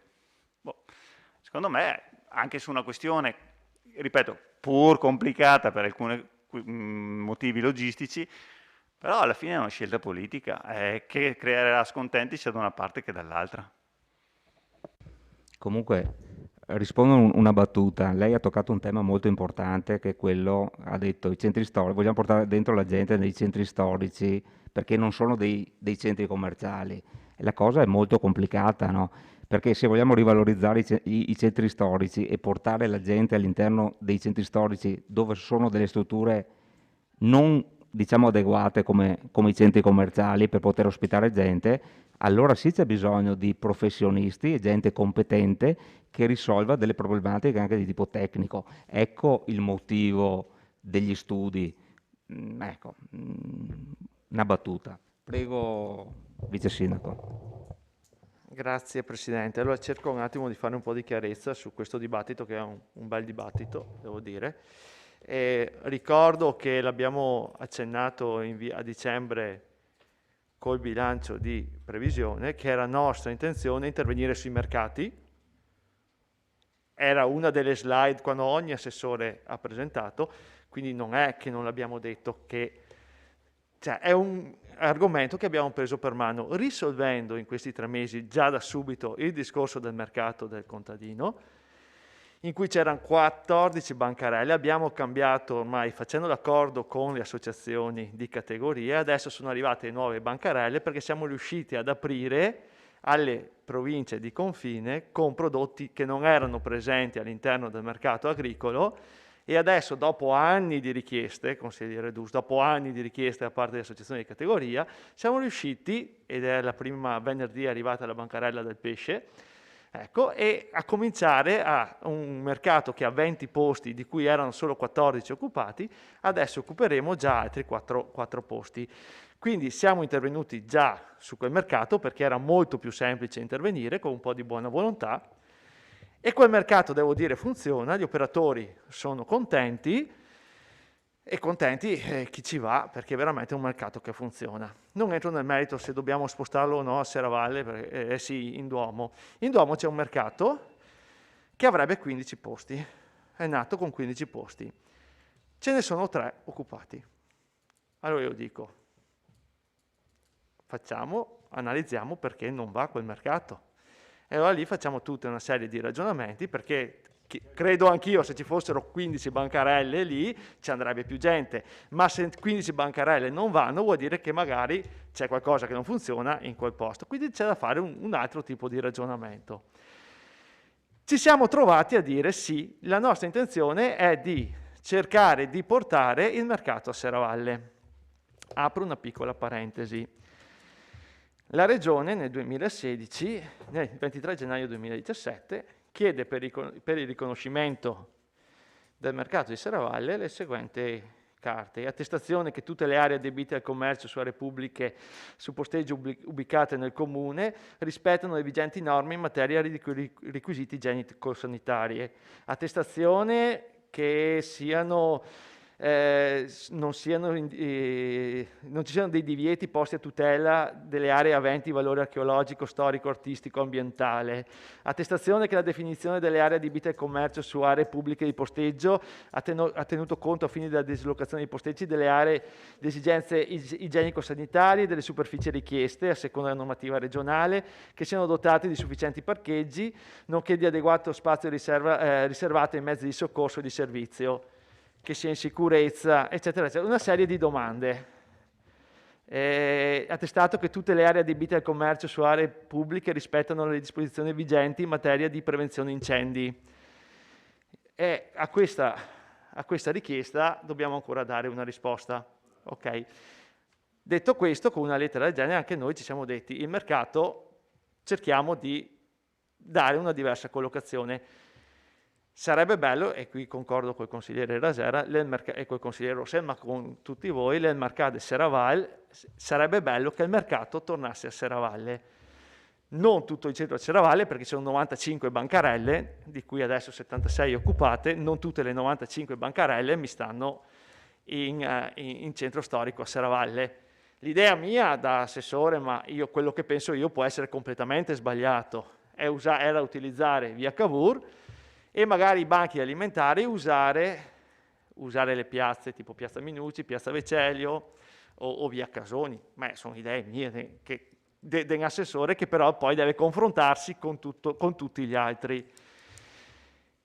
Però dobbiamo ragionare, ci sono dei vincoli della sovrintendenza, ci sono le disposizioni del Ministero dell'Interno con i pompieri che dicono che per consentire l'intervento dei mezzi ci deve essere la larghezza disponibile di 3,5 metri, altezza libera di 4 metri, raggio di svolta di 13 metri, le vie di transito interne sono tali da garantire l'esodo delle persone e la possibilità di intervento ai mezzi di soccorso, ivi compresi quelli dei vigili del fuoco, l'alimentazione idrica ubicata in posizione accessibile e sicura, in grado di garantire almeno 300 litri al minuto, atta a consentire il rifornimento degli automezzi dei vigili del fuoco.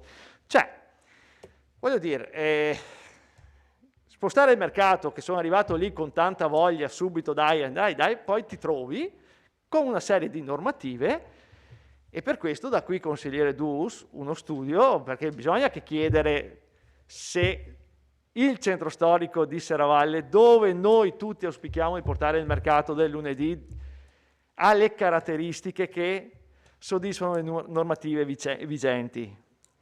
Per questo io credo che questa proposta sia, ma lo sostiene il consigliere De Bastiani, lo sostiene il consigliere, sia un po' prematura in questo preciso momento.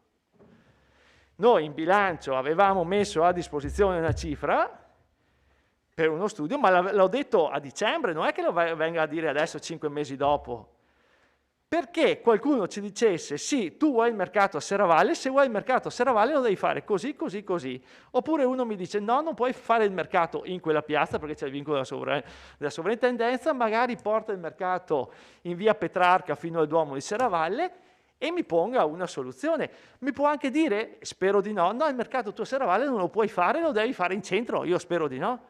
Però queste sono le normative Adesso vediamo cosa uno mi dice.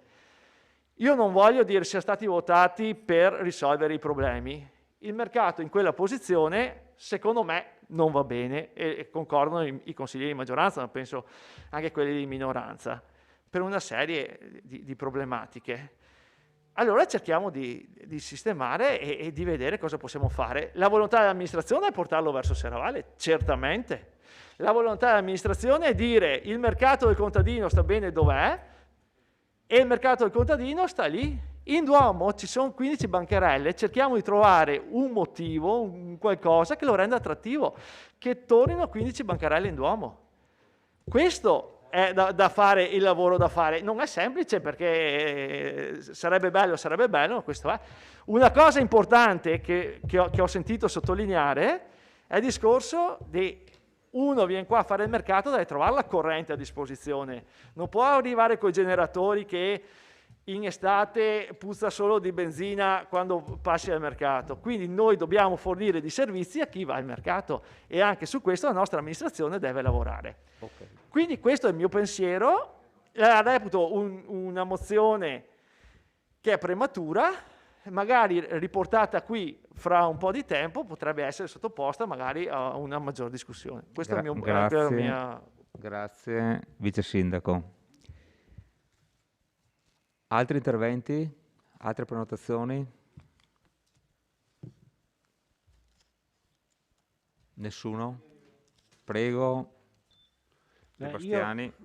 Io penso e propongo, adesso non so a chi ha presentato la mozione, che potrebbe essere risolvibile e credo sottoscrivibile da tutti quanti se noi nel deliberato mettiamo che impegna la Giunta ad ampliare i mercati all'interno dei centri storici, stop qua, credo che sia una cosa che sia condivisibile da tutti quanti, anche per quanto è stato detto finora da tutti i consiglieri, e che si possa tranquillamente votare all'unanimità. Provate a prendere in considerazione.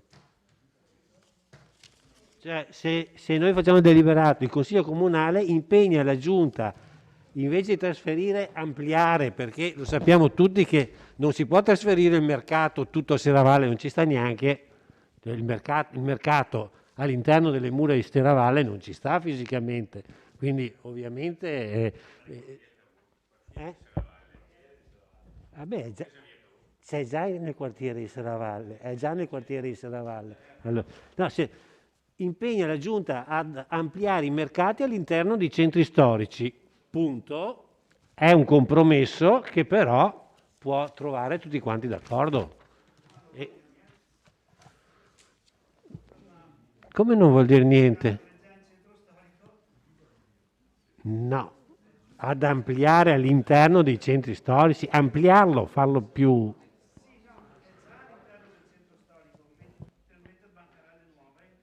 Sì, intendo aggiungere bancarelle che vadano a occupare la zona entro le mura. Sì, è centro storico, via Curva. Avete altri interventi se volete parlare? Prego, Sindaco. Sì. No, mi sembra che la cosa stia diventando stucchevole. Siamo tutti d'accordo che sarebbe bello portare il mercato di Serravalle dentro Serravalle il più vicino possibile al centro storico. Sarebbe fantastico muoverci dentro per Serravalle con le bancarelle come una volta. Che è cambiato, il mondo intero, sono cambiate anche le normative, tant'è che bisognerà lavorare di cesello magari con appunto chi... Ci sono delle ditte che fanno esclusivamente spostamenti di mercato, è per quello che si parla di fare uno studio, perché le cose sono così complicate che magari si trovano anche la soluzione di poterlo fare per certe tipologie, per certe dimensioni di banchi, per certe logiche commerciali che a loro note e a noi no, che ci mettiamo soltanto la volontà di farlo, ma ci rendiamo conto delle difficoltà. Quindi adesso cerchiamo di non arrampicarci su per gli specchi. Secondo me questa identica cosa possiamo portarla più avanti quando che il lavoro che abbiamo programmato, finanziato fin da dicembre, sarà eseguito. Sì, in parte è anche iniziato perché abbiamo definito quelle che sono le indicazioni da dare a chi lavora. Quindi riportiamolo più avanti, insomma, cosa ci arrampichiamo su per gli specchi con queste, secondo me, non sono mai perdite di tempo, ma sono perdite di tempo di un consiglio comunale, sono cose che si può parlare anche fuori, insomma, di queste cose qua. Dovrebbe essere arcinoto il nostro impegno a farlo, come ricordato anche da Dus, è dentro il nostro programma elettorale, non è che sia cosa che ci inventiamo adesso. Mi pare a me che si cade nello stucchevole in queste cose. Non so, se volete ritirarlo, ritiratelo, tenetelo caldo e lo ripresentiamo appena siamo disponibili a dare delle risposte reali in base a questi studi che abbiamo proposto, che ci siamo impegnati a fare. Grazie Sindaco. Consigliere Dus? Sì, il secondo intervento? Mio? Sì. Mi sembra di sì. Sì, Adesso sì, nel senso che è iniziato il secondo giro. Beh, Sindaco, Sì. se sapesse quante cose ritengo io stucchevoli che pure devo discutere qua dentro, potremmo, eppure siamo qui e quindi le discuto. Mi dispiace che lei ritenga stucchevole questo punto qui, però vabbè, ripeto, se la metta via, questa cosa qui l'ho presentata, piaccia o non piaccia, e la stiamo discutendo infatti. Quello che volevo dire, beh, a Venezia il mercato lo fanno, come lo fanno a Padova, come lo fanno a Belluno, e lo fanno in centri storici, eppure sempre in Regione Veneto parliamo. Le norme valgono per tutti e evidentemente valgono anche lì, come varranno qua. Quindi è ovvio che compatibilmente con la normativa vigente, perché altrimenti non stiamo discutendo di nulla. Se lei mi dice, guardi, consigliere Dus, lei ha fatto una bella proposta, o brutta che sia, però le norme non lo consentono, chiudiamo qui la discussione e tanti saluti. Se invece la discussione è, come si è visto questa sera, come ha detto il Sindaco, che bisogna capire se magari si esclude uno, però magari escludendo uno entra l'altro perché non ci sta e questo e quell'altro, allora entriamo nel campo del possibile. Allora nel campo del possibile possiamo qua discuterne per ore. Lei l'ha ricordato prima, il 31/12/2020, 5 mesi fa, aveva fatto questa dichiarazione. Sui giornali era uscito, avverrà lo spostamento del mercato. In realtà lei aveva detto, stiamo valutando, non sappiamo se lo facciamo a Serravalle o lo riportiamo in centro, e siamo ancora fermi a questo punto dopo 5 mesi. Voi dite, è stucchevole il fatto che io l'ho presentata, scusate, ho risollevato anche questo punto qui, mi sembrava, visto che non viene fuori altro, mi sembrava un punto interessante, considerando che siamo verso la chiusura della pandemia, speriamo, incrociamo le dita, e magari possiamo ritornare a andare al mercato in serenità.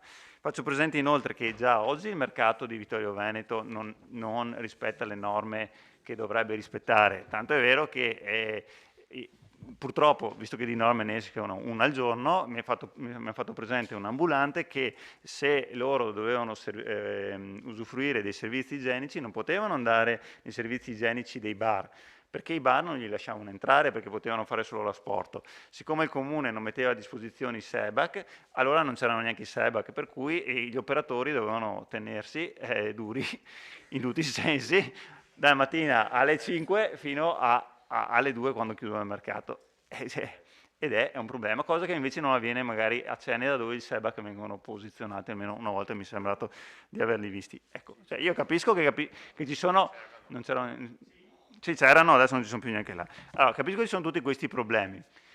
Mi sembrava un segnale dire, può essere l'idea di spostarli compatibilmente con le norme, e io, se volete, l'impegno a modificare la mozione ce lo metto, quindi dico, impegna la Giunta a trasferire il mercato del lunedì nel quartiere di Serravalle, così comprende, e se possibile, alla luce delle interlocuzioni con le associazioni dei produttori agricoli interessati di quello agricolo del venerdì nel centro storico di Ceneda, compatibilmente con le normative vigenti.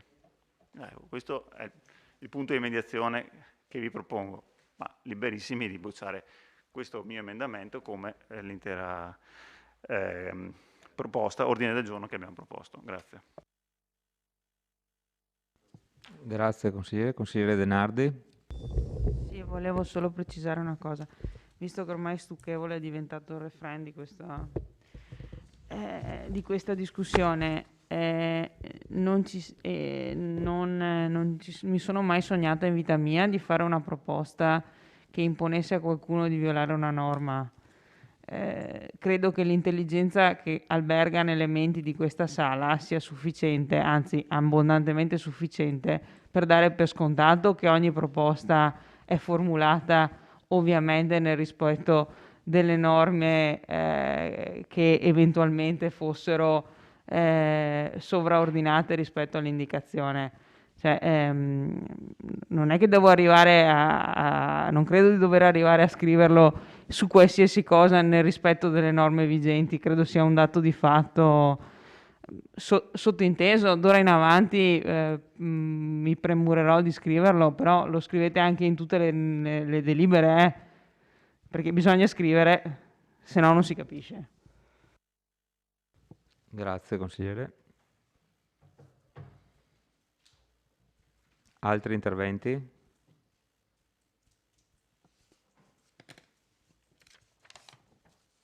Non vedo altri interventi. Passiamo alle dichiarazioni di voto. Un emendamento. Allora, sospendiamo un minuto, che così prepara l'emendamento e lo presentiamo al segretario. Un minuto, un minuto, giusto per ricevere l'emendamento e controllarlo.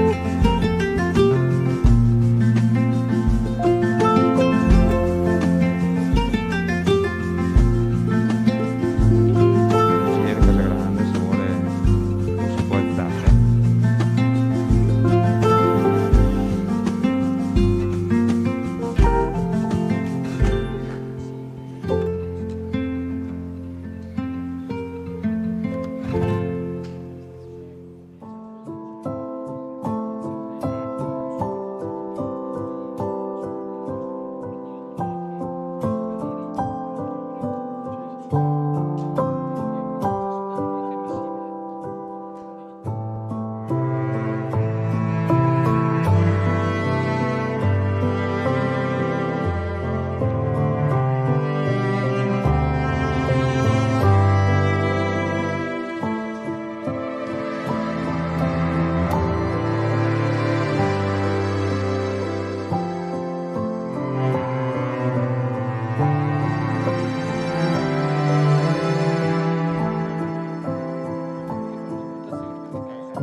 chiedo al consigliere Dus di leggere lentamente l'emendamento e poi lasciamo un attimo di tempo di riflessione, un altro minutino, di sedimentazione e riflessione.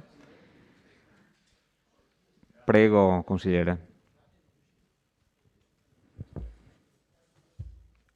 Sì. Sì, dunque chiederei di sostituire il punto di cui al deliberato dell'ordine del giorno con il seguente testo.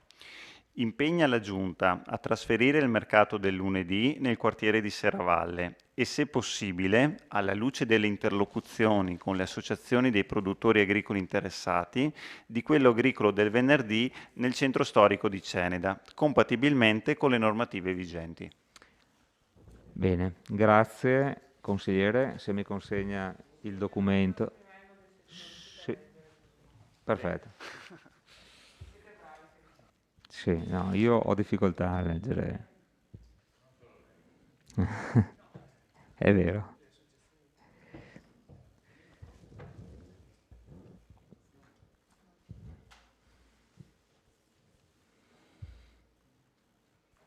Beh, facciamo mentre scrive facciamo un attimo di pausa così.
Una comunicazione del vice sindaco. Sì, volevo specificare una cosa. Il consigliere Rasera non parteciperà alla votazione perché fa parte di un'associazione di categoria che è coinvolta in tutta la discussione per lo spostamento del mercato, quindi è anche commerciante, quindi preferisce non partecipare al voto.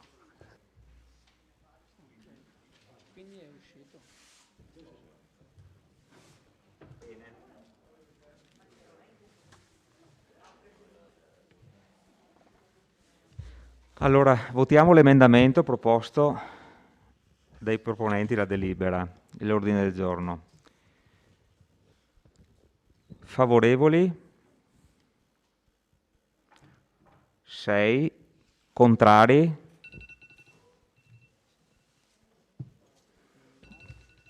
9. Allora, l'emendamento non è recepito. Adesso passiamo a votare la delibera. La delibera originale. No. Rimane la delibera originale con il testo originale. Passiamo in votazione. Favorevoli? 1, 2, 3, 4 favorevoli, 4 favorevoli. Contrari? 9. Astenuti? 2. 9, 4, 3, 15, perfetto. Allora, la delibera non è approvata con 9 contrari, 4 favorevoli e 2 astenuti. Passiamo al punto numero 6.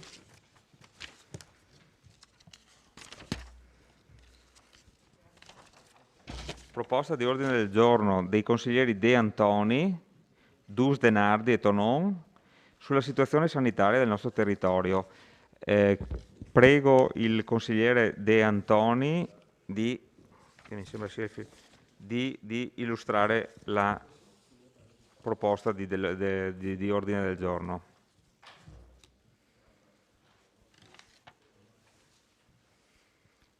Prego, consigliere.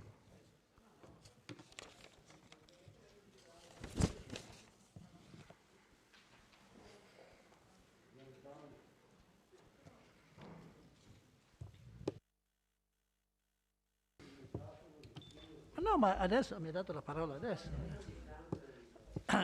Ok.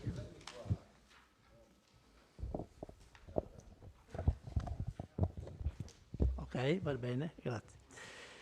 Quindi abbiamo presentato questo ordine del giorno prendendo spunto da un articolo che era apparso sul quotidiano Repubblica, ma soprattutto dalle numerose segnalazioni che ci sono pervenute dai cittadini. Lo facciamo senza alcuna polemica, con spirito costruttivo, per valutare in Consiglio Comunale la situazione che si è venuta a creare nel nostro territorio, per conoscere meglio i dati a disposizione, per sapere se questa nostra preoccupazione è condivisa dai consiglieri qui presenti e se del caso per invitare il sindaco a intervenire presso la direzione dell'azienda sanitaria. Ho visto che ci è stato consegnato intempestivamente, secondo me, signor Sindaco, ma comunque ci è stato consegnato intempestivamente perché sarebbe stato corretto attendere che almeno illustrassi il mio ordine del giorno prima di presentare la risposta che lei ha già ottenuto dalla direzione dal direttore generale dell'azienda sanitaria. Ad ogni modo io illustro la nostra mozione. È tutto evidente che la pandemia che ha colpito tutta la nostra nazione e non solo, ha creato grossi impegni agli operatori sanitari e alle strutture sanitarie che sono stati impegnati per gran parte per risolvere questo difficile problema e speriamo di essere adesso sulla strada della risoluzione. Anche in questo periodo gli ospedali stanno riducendo un po' il loro impegno, ma gli operatori sanitari sono per gran parte impegnati nelle vaccinazioni. Vaccinazioni che vengono fatte con molto bene, con molto ordine e con molta efficacia, per quanto ho potuto vedere. L'ospedale di Vittorio Veneto è stato in particolare completamente utilizzato per cure dei pazienti Covid per oltre un anno, perché se consideriamo che da marzo a giugno dell'anno scorso, da novembre a tutt'oggi è ancora impegnato esclusivamente per l'attività Covid, effettivamente questo ha costretto le persone, i pazienti che solitamente utilizzavano la struttura di Vittorio Veneto ad andare in altri ospedali. Il documento che è stato pubblicato su Repubblica dal titolo Inchiesta sulla sanità interrotta dalla pandemia Covid e sui malati che nessuno più cura riprende un documento che è stato predisposto dall'Agenzia Nazionale per i Servizi Sanitari, che è un organismo pubblico che è a servizio delle regioni e sta svolgendo un'attività di ricerca, supporto e nei confronti del Ministero della Salute, delle regioni e delle province. Da tale documento si legge che nei primi 6 mesi del 2020 i ricoveri in Italia sono stati 3,1 milioni contro i 4,3 dello stesso periodo dell'anno, il che significa che sono andati persi circa 1.200.000 di pazienti e di conseguenti cure che questi pazienti non hanno potuto avere. Corrisponde al 28% del totale. Nei primi 9 mesi del 2020 si sono perse qualcosa come 52 milioni di visite specialistiche e prestazioni diagnostiche, circa il 30% del totale. Quindi milioni di italiani non sono andati dal cardiologo, dal neurologo, dal ginecologo, dall'oculista e non hanno fatto risonanze magnetiche, TAC, ecografie, eccetera. Anche Mantoa, anche il direttore di questa agenzia, che poi dovrebbe essere tra l'altro un dirigente della regione Veneto, era stato almeno al suo tempo se non ho capito male, dice, tra virgolette, gli effetti di questa pandemia Sulle altre patologie si avvertiranno per qualche anno. È auspicio che, finita la campagna di vaccinazione, si possa tornare alla normalità del lavoro del sistema sanitario. Dobbiamo occuparci dei cronici, seguire i malati oncologici e tanto ancora. Rilevato che nei primi mesi, questi dati si riferiscono ai primi 9 mesi del 2020, ma nel 2021 la situazione non è sicuramente migliorata, anzi è peggiorata, e questa situazione è ancora più grave nel nostro territorio perché la popolazione di Vittorio Veneto ha trovato chiuso l'ospedale, dico per quasi un anno, e quindi è stato costretto ad andare in altri ospedali quando ha potuto. Qui subentra anche il timore da parte delle persone che di fronte a questa pandemia hanno anche paura ad andare in altri ospedali o in ospedali comunque della zona e soprattutto a spostarsi rispetto a Vittorio Veneto, perché le persone che abitano a Vittorio Veneto erano abituate a utilizzare il loro ospedale. Alla luce di queste osservazioni, di questi dati, ne potrei riportare a decine di dati anche specifici sulle diverse specialità, ma non è il caso in questo momento di parlarne. Io chiedo se il sindaco poteva in qualche modo parlare con il direttore generale per capire se è possibile sapere quando l'ospedale di Vittorio Veneto riprenderà a svolgere tutte le sue attività e funzioni, così come previste dalle schede ospedaliere regionali, che tra l'altro prevedono l'attivazione di 4 posti letto di terapia intensiva. Se sia in possesso il direttore generale di dati più dettagliati per conoscere la realtà del nostro territorio e dei comuni che storicamente fanno riferimento all'ospedale di Vittorio Veneto, in particolare per quanto riguarda la riduzione dei ricoveri ospedalieri, degli interventi chirurgici e delle visite specialistiche. Se i programmi di screening previsti dall'azienda sanitaria abbiano subito un rallentamento e in quali proporzioni. Se sia stato predisposto da parte dell'azienda sanitaria, oppure sia allo studio, un piano straordinario per cercare di recuperare parte degli interventi soppressi, delle visite specialistiche mancate, delle attività di prevenzione eventualmente ridotte a causa della pandemia, non solo a causa dell'impegno da parte delle strutture e del personale sanitario a fronteggiare l'emergenza Covid, ma anche a causa della ritrosia o delle difficoltà da parte degli utenti a frequentare le strutture sanitarie per timore di contrarre il virus o perché la distanza rispetto alle strutture che solitamente loro utilizzavano è troppo grande e quindi questo impediva soprattutto alle persone anziane di recarsi negli ospedali che eventualmente erano indicati per questo tipo di visite o di prestazioni sanitarie. Ho cercato di tenere l'ordine del giorno in maniera non drammatica, come risulta invece dai documenti che sono stati riportati su Repubblica e che sono stati riportati dall'Agenzia Nazionale per i Servizi Sanitari, perché i dati per quanto riguarda i pazienti oncologici, per quanto riguarda i traumi, per quanto riguarda tutta una serie di attività di prevenzione sono molto più tragici riportati su quel documento rispetto a quello che io ho riportato. Quindi la richiesta che facevo era quella di invitare il sindaco a contattare il dottor Benazzi per chiedere la risposta o qualche risposta in merito alle preoccupazioni che io ho evidenziato nei 4 punti che vi ho letto sopra. Grazie consigliere. Allora lascerei quasi la parola al sindaco che in modo fulmineo ha già contattato il dottor Benazzi e quindi ha già sostanzialmente eseguito il mandato della delibera e dà quindi già delle risposte che magari leggerà o sono state distribuite a tutti i consiglieri. Volevo dirle, consigliere, no, che quindi la delibera di per sé stessa è già stata eseguita, no? Cioè l'oggetto della richiesta è superato perché il direttore è stato contattato, quindi allora suggerirei per non votare, suggerirei di ritirarla, si fa lo stesso se qualcuno vuol dire qualcosa, ci sono le risposte, altrimenti se si lascia in votazione bisogna votare contro perché voglio dire, l'oggetto, che è quello di contattare il direttore, è già stato fatto, lo contatta un'altra volta e quindi necessariamente, logicamente, bisognerebbe votare contro, insomma. Quindi se la ritira forse è meglio, secondo il mio punto di vista, tecnicamente.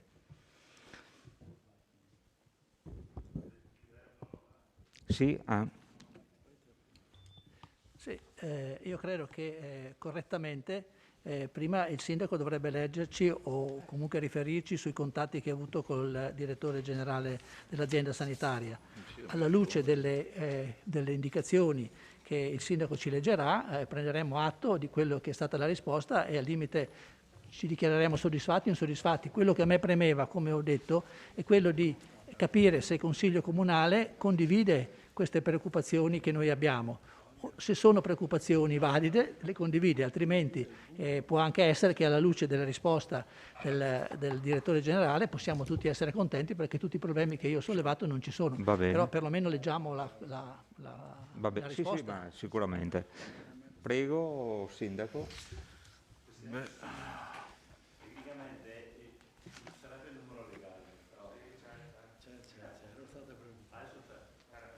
Bene, risolto questo problema. Prego, Sindaco. Allora, l'impegno che gli operatori della nostra ULSS stanno mettendo, che hanno messo da sempre, stanno mettendo anche in questo frangente del Covid, è noto a me perché ci ho lavorato anch'io dentro per molti decenni, ma penso sia noto a tutti. Tutti abbiamo dei rapporti con questa struttura così importante, nostra struttura così importante. I risultati che vengono ottenuti sono sempre stati buoni, molto buoni, in qualche caso di livello particolarmente elevato, e i risultati contro il Covid, dell'impegno profuso contro il Covid, particolarmente impegnativi qua, perché a Treviso abbiamo visto che nella seconda ondata i dati sono cresciuti di molto e quindi mi corre l'obbligo di approfittare di questo momento per ringraziare tutti gli operatori della nostra sanità, specialmente di quelli in prima fila, dagli autisti ai medici agli infermieri che abbiamo visto fin dai primi momenti si sono prodigati sempre in prima linea, quindi anche in condizioni psicologiche non ottimali, ma non hanno mai fatto mancare il loro servizio e li ringraziamo ancora una volta. Io periodicamente ho sempre avuto dei rapporti con la dirigenza dell'ULSS e quindi mi erano anche abbastanza noti i numeri, le considerazioni che si facevano. La preoccupazione a fronte di questa pandemia, chiamiamola col suo nome, è chiaro che tutti quanti le avevamo e si possono già tirare le prime somme, anche se devo dire che epidemiologicamente la malattia ancora non si conosce in tutti i suoi risvolti. Ci vorranno molti anni per capire se avremo dei reservoir che ce la riserveranno sempre là disponibile appena caliamo di copertura anticorpale, oppure sarà una cosa transeunte come è successo molte volte nella storia per le malattie infettive. È una cosa che impareremo per strada, cammin facendo. Comunque i numeri sono sempre stati monitorati. Io stesso ho monitorato mensilmente tutti i morti dal 2015, continuo a farli anche nel 2021, suddivisi in diverse coorti di età, 0-14, 15-64, 64-74, oltre 74. E ultimamente i dati si stanno rinormalizzando, ma abbiamo avuto qualche mese con forti mortalità, tanto da vedere come questa malattia abbia sostituito con la mortalità l'influenza, che è sparita con queste piccole norme igieniche applicate da tutti.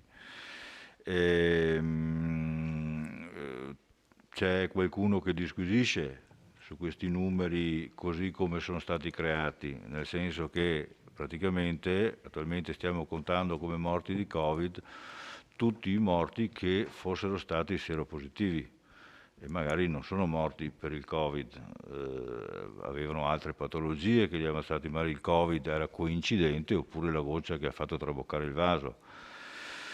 Però in epidemiologia ci sono delle regole ben precise da seguire e se per avere l'esatta descrizione della causa di morte magari bisognava fare l'autopsia e far lavorare i laboratori con un elevato grado di certezza per dire è stato il Covid assolutamente da solo a provocare questa morte.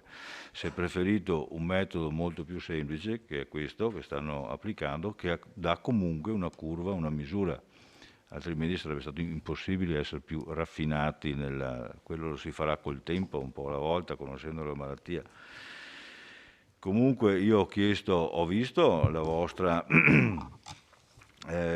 richiesta, ho visto le 4 domande che erano state fatte, ho pregato il direttore Venazzi di farmi riordinare i dati in modo tale da avere una misura un pochettino dei dati che potessero coprire questo fabbisogno di conoscenza. Il dottor Benazzi è stato cortese, ha fatto a tempo di darmeli e così vi li ho già anche eseguito e distribuiti.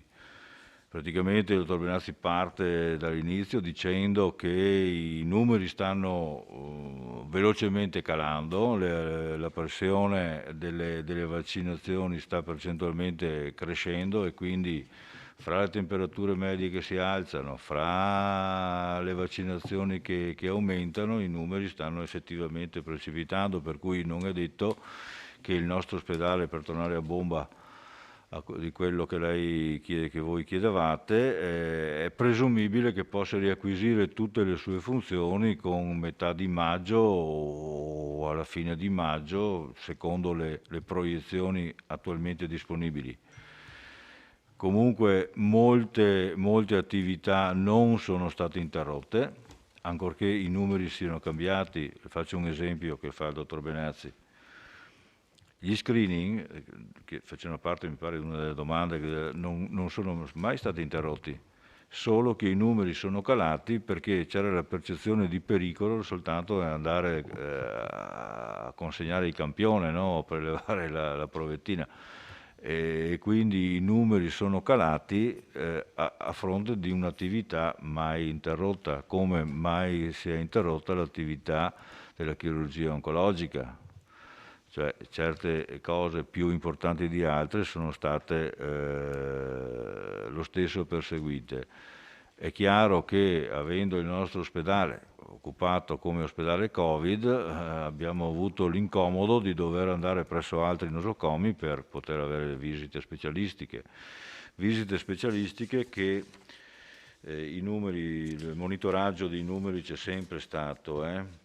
Per esempio le prestazioni sospese, dice il dottor Benazzi, dal 13 marzo dell'anno scorso al 4 maggio dell'anno scorso erano state 6.116 e il loro recupero è stato completato il 14 agosto del 2020. Le sospese dal 16 novembre 2020 al 31 gennaio di quest'anno erano 674 e il 12 marzo sono state recuperate tutte. Dal 26 marzo del 21 al 26 aprile, cioè pochi giorni fa, erano ancora 607 e sono stati già programmati gli interventi finalizzati al loro recupero. Questo non vuol dire di aver recuperato il 100%, perché tanti non sono andati, hanno ritardato per sempre le paure, sempre per le ritrosie che ci sono stati. Questi sono i numeri in base alle richieste pervenute. È presumibile che ce ne siano stati di più. Gli stessi screening, come le dicevo prima, sono decrementati di numero, non perché non ci siano state le sedute per poterli eseguire, quanto perché la gente impaurita un po' è rimasta a casa. Comunque le sue 4 domande sono state adeguatamente, ampiamente, hanno avuto riscontro e tutti voi avete copia quindi diciamo così è già un eseguito. Quindi diciamo così è già un eseguito la richiesta. No, problemi che ne tanti. Ma come hai fatto a impegnarmi a fare una roba che ho già fatto? Ah, boh, va bene. Va bene. Bene, grazie Sindaco.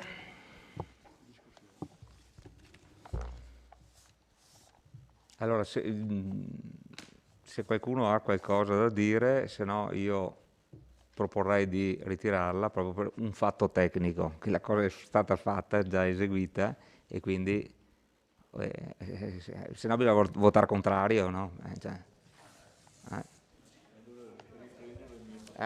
Sì. Cioè l'oggetto della richiesta è superato, no? Prego. Un attimo, sì. Okay. Sì. Cioè, ho sentito la relazione del sindaco, o meglio il commento della relazione del sindaco sulla lettera che ha scritto il dottor Benazzi. Diciamo che non proprio corrisponde, perché l'interpretazione che dà il sindaco, ad esempio sulla riapertura dell'ospedale, qui scrivono: è pensabile che a fine mese di maggio o al massimo primi di giugno si potrà riprendere. Il sindaco ha detto che con metà maggio probabilmente, e ci auguriamo che sia come dice il sindaco, che probabilmente ha altre informazioni rispetto a quelle che abbiamo noi. Poi sull'aspetto della terapia intensiva, per esempio, che un altro, da quello che ho sentito anche negli anni passati, era un problema molto sentito dall'amministrazione comunale e dalla popolazione. Anche su questo si dice che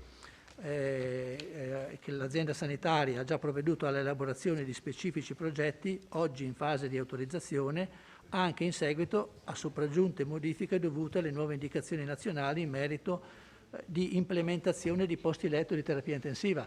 Cosa voglia dire questa cosa? Non ho capito, però mi sembra quasi che dica che c'è qualche problema a mantenere i 4 posti, però se non c'è, benissimo. Sì, sugli screening, per un motivo o per l'altro, comunque la percentuale di riduzione è del 20%, del 15% e del 13%, rispettivamente per lo screening mammografico, per lo screening della cervice uterina e per lo screening del colon retto. Quindi sono numeri comunque di una certa importanza.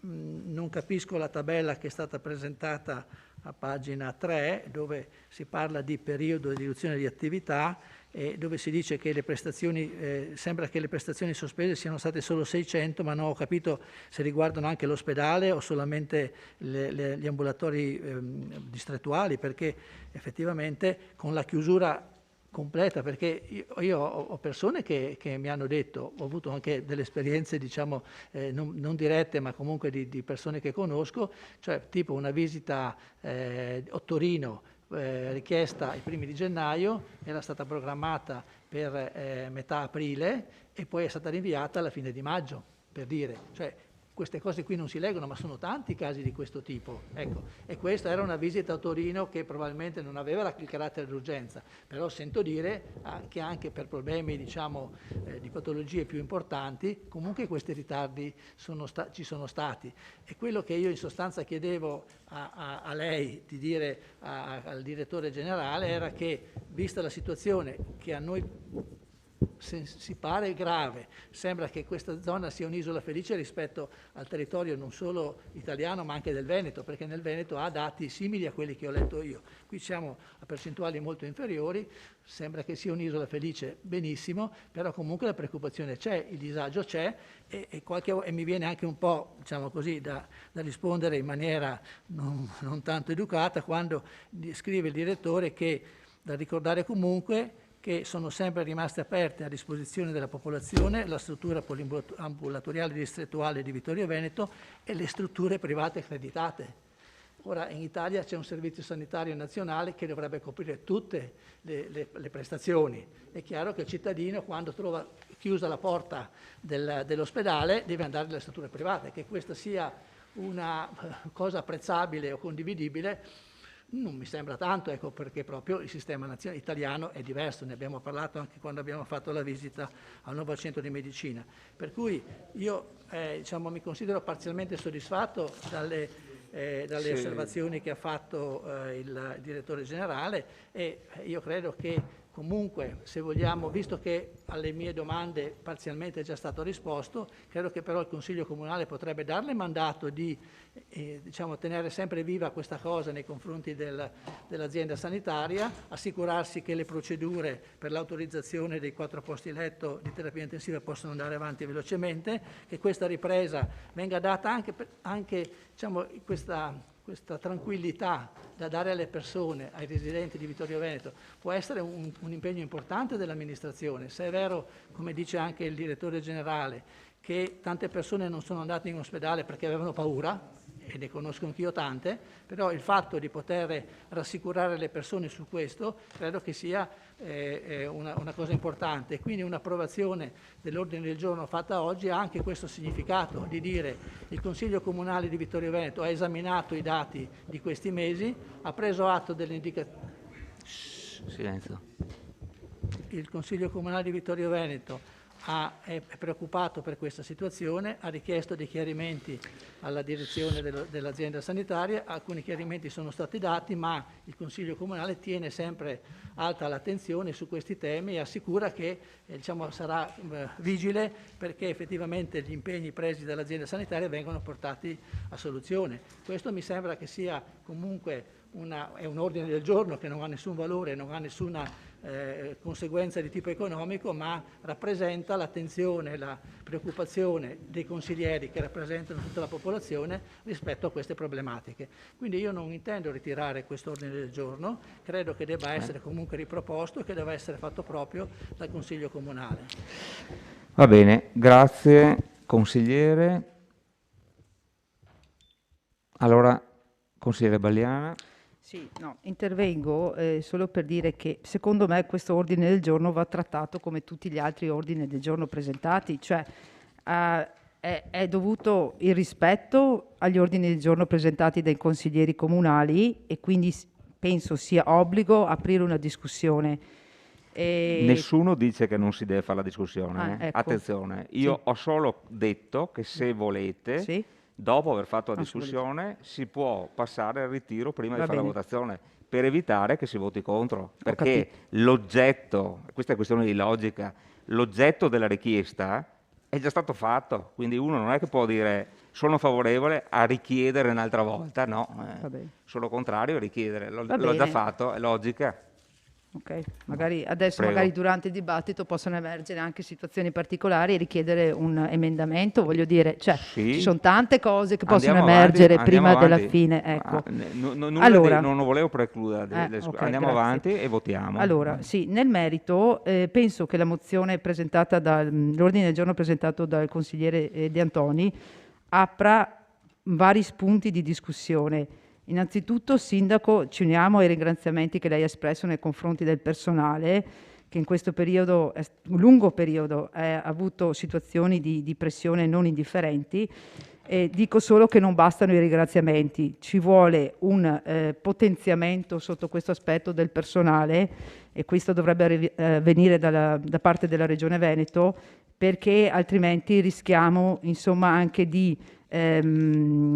rischiamo anche di perdere personale, e questo soprattutto anche nell'ospedale di Vittorio Veneto. Allora, per quanto riguarda quello che ha elaborato il consigliere De Antoni, abbiamo capito che nel nostro ospedale durante la pandemia purtroppo è stata interrotta quella che è la sanità ordinaria, e questo è evidente, è emerso con chiarezza, anche perché è vero che ci sono stati gli altri ospedali in cui i nostri cittadini si sono rivolti, però è vero che anche questi ospedali erano alle volte molto intasati, tanto è vero che l'ospedale Covid di Vittorio Veneto non è stato sufficiente, hanno dovuto aprire anche parte dell'ospedale di Conegliano con un settore Covid. Capite bene che c'è stato proprio un intasamento delle strutture ordinarie, e questo ha fatto sì, come diceva il consigliere De Antoni, che molti si sono rivolti al privato. Allora, al privato convenzionato, che però, ricordiamo, alla Regione Veneto costa molto di più rispetto alla sanità pubblica. Accreditato, scusi, ok. Però sta di fatto che noi cittadini l'accreditato lo paghiamo il doppio quasi rispetto a una visita in prestazione di regime di sanità pubblica. Allora, rispetto a questo, secondo me c'è da fare anche una valutazione sul destino del nostro ospedale, e secondo me, ripeto, l'ordine del giorno proposto dovrebbe far riflettere i consiglieri comunali su qual è l'idea che proponiamo, che auspichiamo per il nostro ospedale, Più volte il consigliere D'Arè qua si è espresso, stasera non c'è, ma più volte si è espresso in questi termini chiedendo naturalmente il potenziamento dell'ospedale e diciamo che questo gioco forza del Covid, questa apertura e chiusura a intermittenza non ha sicuramente aiutato la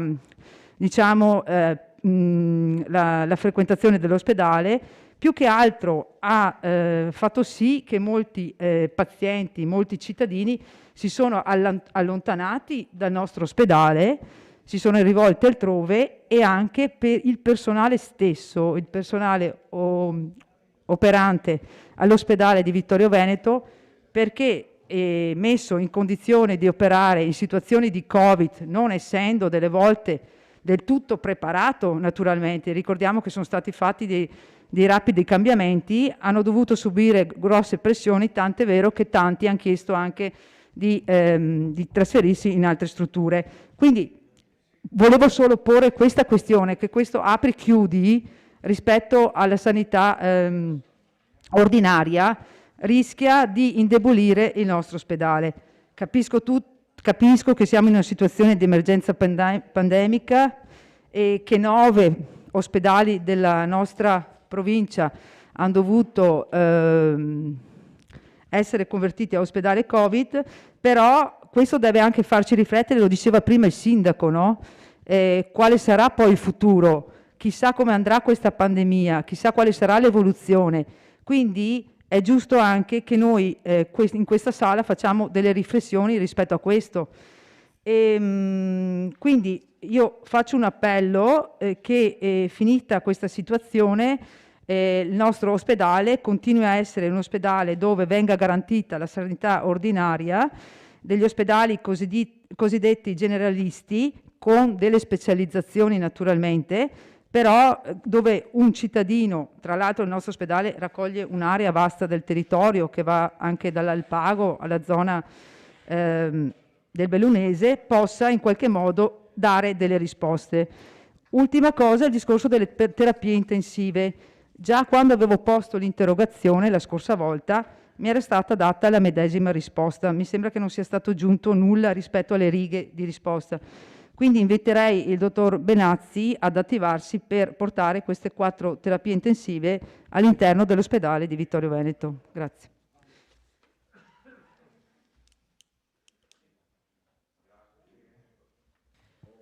Grazie consigliere Bagliana. Consigliere Dus, prego. Sì.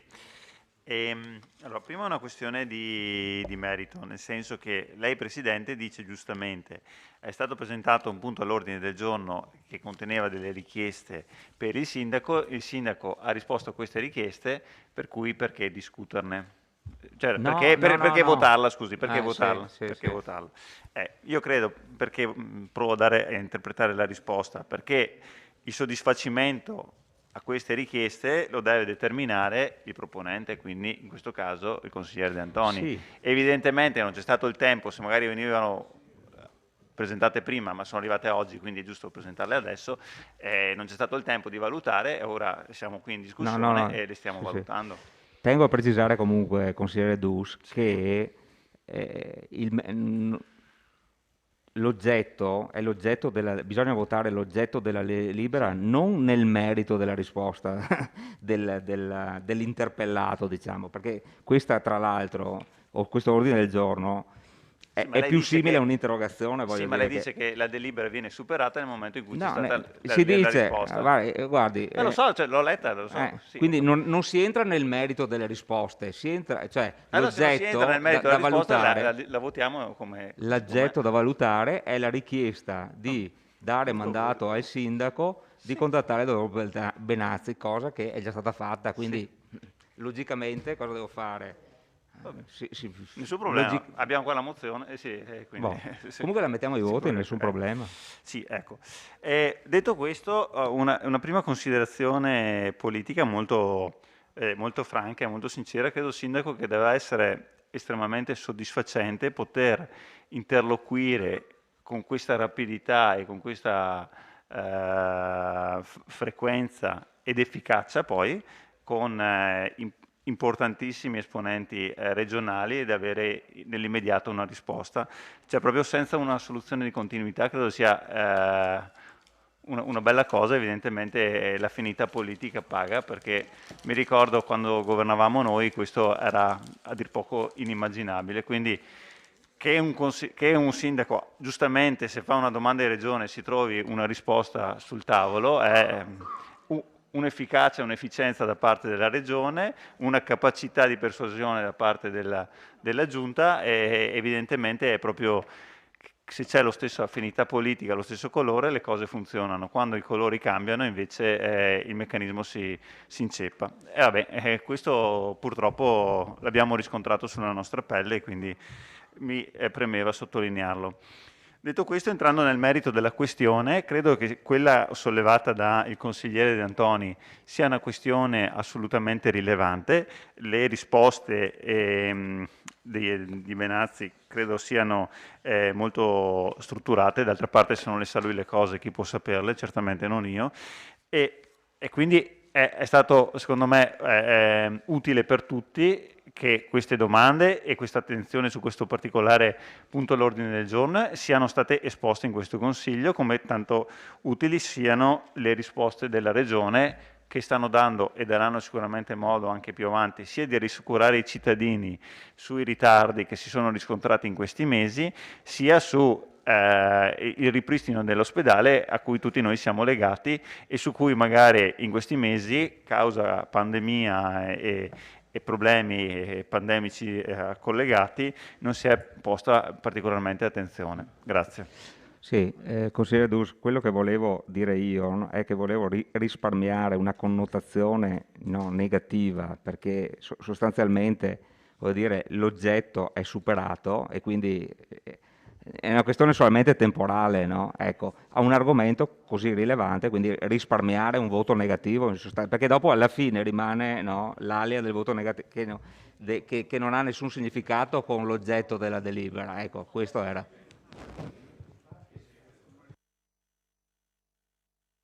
Andiamo avanti. No, perché è contro la logica. De Bastiani, prego. Sì, e quindi da quanto ha detto lei la conseguenza è votiamo tutti quanti, no? E abbiamo anche così il vantaggio di avere in tempo reale la risposta che arriva fulminea, e però forse il direttore Benazzi si è dimenticato che noi da più di un anno aspettiamo un'altra risposta da lui. Quando il consigliere D'Arè ha proposto di convocare il direttore Benazzi e altri amministratori a proposito del caso che era allora di grande allarme della casa di riposo Cesana Malanotti, tutti quanti, prego? Scusa. Tutti quanti noi consiglieri, mi sembra, vado a memoria, abbiamo firmato una richiesta di intervento tra i quali appunto abbiamo invitato anche il direttore Benazzi, e mi sembra che debba ancora risponderci da quella volta là. Detto questo, non entro nel merito delle risposte, perché mi basta leggere il passaggio di 4 posti di terapia intensiva, che è quasi una favola, no? che si ripropone da più di 10 anni. Mi ricordo che su questa cosa qua sono state raccolte nel giro di un mese, mi sembra 13-14 mila firme, e nonostante quello i posti di terapia intensiva non li abbiamo mai visti. Secondo me la interpellanza, la mozione ha un valore in più, ha il valore di manifestare una sorta di preoccupazione che questo Consiglio Comunale interpreta e vuole trasmettere alle autorità competenti sull'ospedale di Vittorio Veneto. Per questo secondo me è utile votarlo. Bene, penso che comunque la preoccupazione sia stata recepita dalla direzione generale dell'UIS, che ha risposto tempestivamente, immagino. Quindi.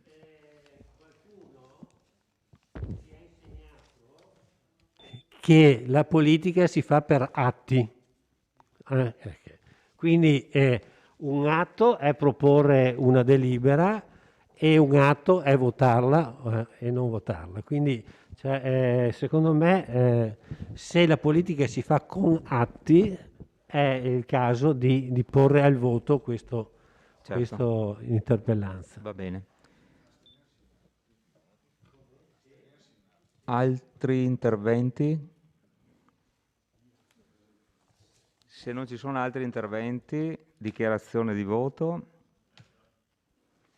Prego, consigliere Dus. Sì, una mozione. Sì, un emendamento. Chiedo scusa. Emendamento. L'ora è tarda, anche per me. Emendamento, vado a leggerlo. Sostituire dopo la locuzione di dare mandato al sindaco di contattare il dottor Benazzi per chiedere il seguente testo. Con frequenza almeno quindicinale, un aggiornamento... Non va bene? Sì, prego. Di chiedere con frequenza almeno quindicinale un aggiornamento circa l'iter autorizzatorio per l'attivazione dei 4 posti letto di terapia intensiva presso il presidio ospedaliero di Vittorio Veneto, un report sull'attività della struttura ospedaliera di Vittorio Veneto e sui riflessi che su di essa sta avendo la pandemia da Covid-19. Confermo.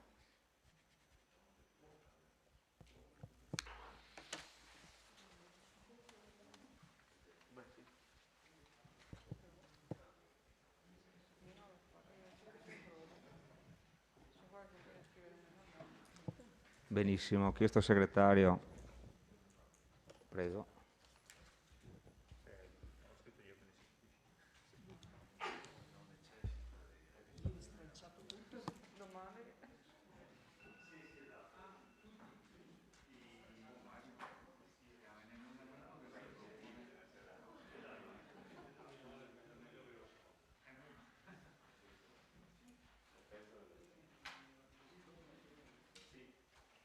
Allora poniamo in votazione l'emendamento del consigliere Dus.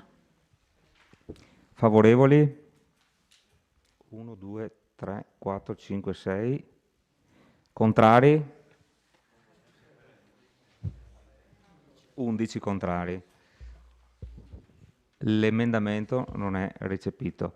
Poniamo in votazione la proposta di delibera. Favorevoli? Sempre 6. Contrari? 11. La delibera è respinta. Astenuti 0. La delibera è respinta con favorevoli 6, contrari 11 e astenuti 0. Bene, passiamo all'ultimo punto. Ultimo punto dell'ordine del giorno. Allora, proposta di ordine del giorno dei consiglieri Dus, De Antoni, Denardi, Tonon sulla realizzazione del nuovo plesso dell'Istituto Tecnico Professionale Città della Vittoria. Chiedo al consigliere Marco Dus di illustrare la delibera. Prego. I sottoscritti capogruppo consigliari presentano il seguente ordine del giorno. Preso atto dalla stampa che con il finanziamento statale la provincia di Treviso intende realizzare il nuovo plesso all'Istituto Tecnico Professionale Città della Vittoria, che sostituirà i 2 edifici esistenti, l'IPSE che si trova all'interno del campo scolastico e l'IS che si trova attualmente dislocato nel centro storico di Serravalle. Preso atto che, come risulta sempre dalla stampa, l'amministrazione provinciale intende realizzare il nuovo complesso sul sedime di quello esistente, procedendo per stralci con parziali demolizioni, ricostruzioni, garantendo comunque nel corso dei lavori la frequenza ai 2 istituti scolastici, vista la deliberazione numero 60 del 1 aprile 2021, con la quale la Giunta Comunale ha stabilito, tra l'altro, di realizzare, anche con il concorso e la collaborazione della provincia, un master plan del campo scolastico che dovrà individuare i punti critici e le prospettive di sviluppo del campus, tenuto conto anche del naturale andamento demografico in proiezione futura, e dovrà definire il quadro esigenziale in termini di dotazione di servizi e di attività rispetto ai quali il Comune è chiamato a rispondere nel breve e medio periodo, vista la legge regionale che promuove un processo di revisione sostanziale della disciplina urbanistica ispirata ad una nuova coscienza delle risorse territoriali ed ambientali. In particolare la nuova disciplina mira a ridurre progressivamente il consumo di suolo non ancora urbanizzato, in coerenza con l'obiettivo europeo di azzerarlo entro il 2050, rilevato che tale normativa in particolare dà grande importanza alla riqualificazione edilizia ed ambientale e alla rigenerazione urbana, prevedendo forme ed azioni quali la demolizione di opere incongrue o di elementi di degrado, il recupero, la riqualificazione del patrimonio edilizio esistente e lo sviluppo di tipologie edilizie urbane a basso impatto energetico e ambientale, ritenuto di condividere l'opportunità di una programmazione di medio periodo che tenga conto non solo l'andamento demografico, ma anche l'evoluzione delle competenze richieste dai settori produttivi e dai servizi, delle necessità di evitare un consumo del suolo non ancora urbanizzato, della necessità di occupare al meglio le aree demaniali recentemente acquisite dal Comune e di altre esigenze che sicuramente gli operatori scolastici potranno rappresentare. Tutto ciò permesso, il Consiglio Comunale impegna la Giunta a tenere conto nella pianificazione degli interventi edilizi relativi agli istituti scolastici cittadini delle seguenti indicazioni: l'andamento demografico della popolazione, l'evoluzione delle competenze richieste dai settori produttivi e dei servizi, la riqualificazione del patrimonio edilizio esistente, la riqualificazione ambientale e rigenerazione urbana e la riduzione del consumo di suolo non ancora urbanizzato. Grazie. Grazie consigliere. Aperta la discussione. Prenotazioni.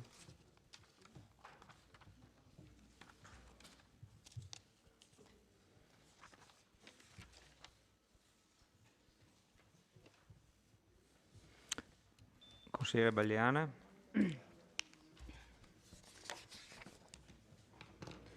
Allora, sì, ringrazio i proponenti dell'ordine del giorno perché secondo me questa questione è una questione rilevante per la nostra città, molto importante.